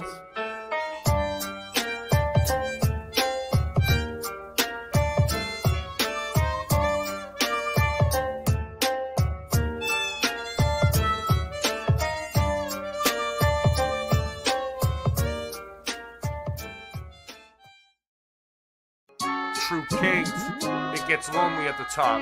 You know I don't believe in the globe no more. I don't keep track, I just know the score. I don't talk trash till I'm sure. I write these raps when I'm totally bored. I'm the guy everyone tries to ignore. Style so fresh you try and buy at the store. We can bring them boats back from high on the shore. My flow's so hot that I'm frying the boards. So much money you try to afford. Debunking the globe is a sport. I'm blasphemous, rapping I'm a naturalist. Scratch at this, pass that tiff, light a spliff. I don't care how highway is, I'm writing this. Rhyming fast as lightning is, I'm a titan. I will bash you with my giant fist. I'm rapping natural, I will pop you like an aspirin capsule. Blast right past you, everybody's laughing at you. As I sit and bench press the test of time. None of y'all cowards can touch my rhymes. You can't scuff my shine. You motherfuckers don't know I am loco. Say I won't go to your house for show. Knocking down the door, stealing from the rich and giving to the poor. Since the solar eclipse hit, he's making predictions. You pass him that shit, kid, he's taking like 6 hits. I just seen you pull that mask down to take a sip of your drink. Breathing backwards is like trying to take a shit in the sink. What are the kids gonna think? Growing up in a world where individuality isn't a thing. No, I don't believe in the globe no more. I don't keep track, I just know the score. I write these raps when I'm totally bored.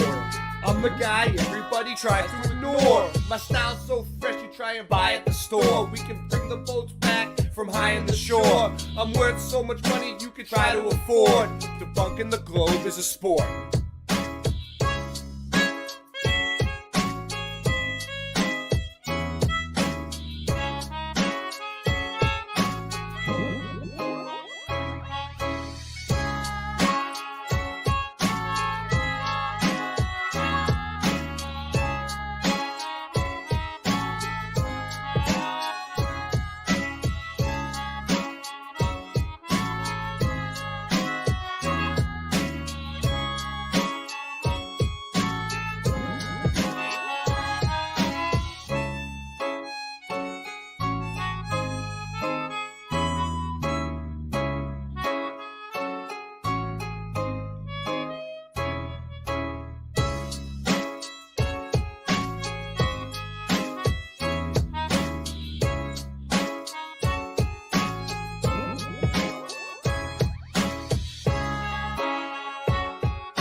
I know what they want. I know what they want. I know what they want. I know what they want.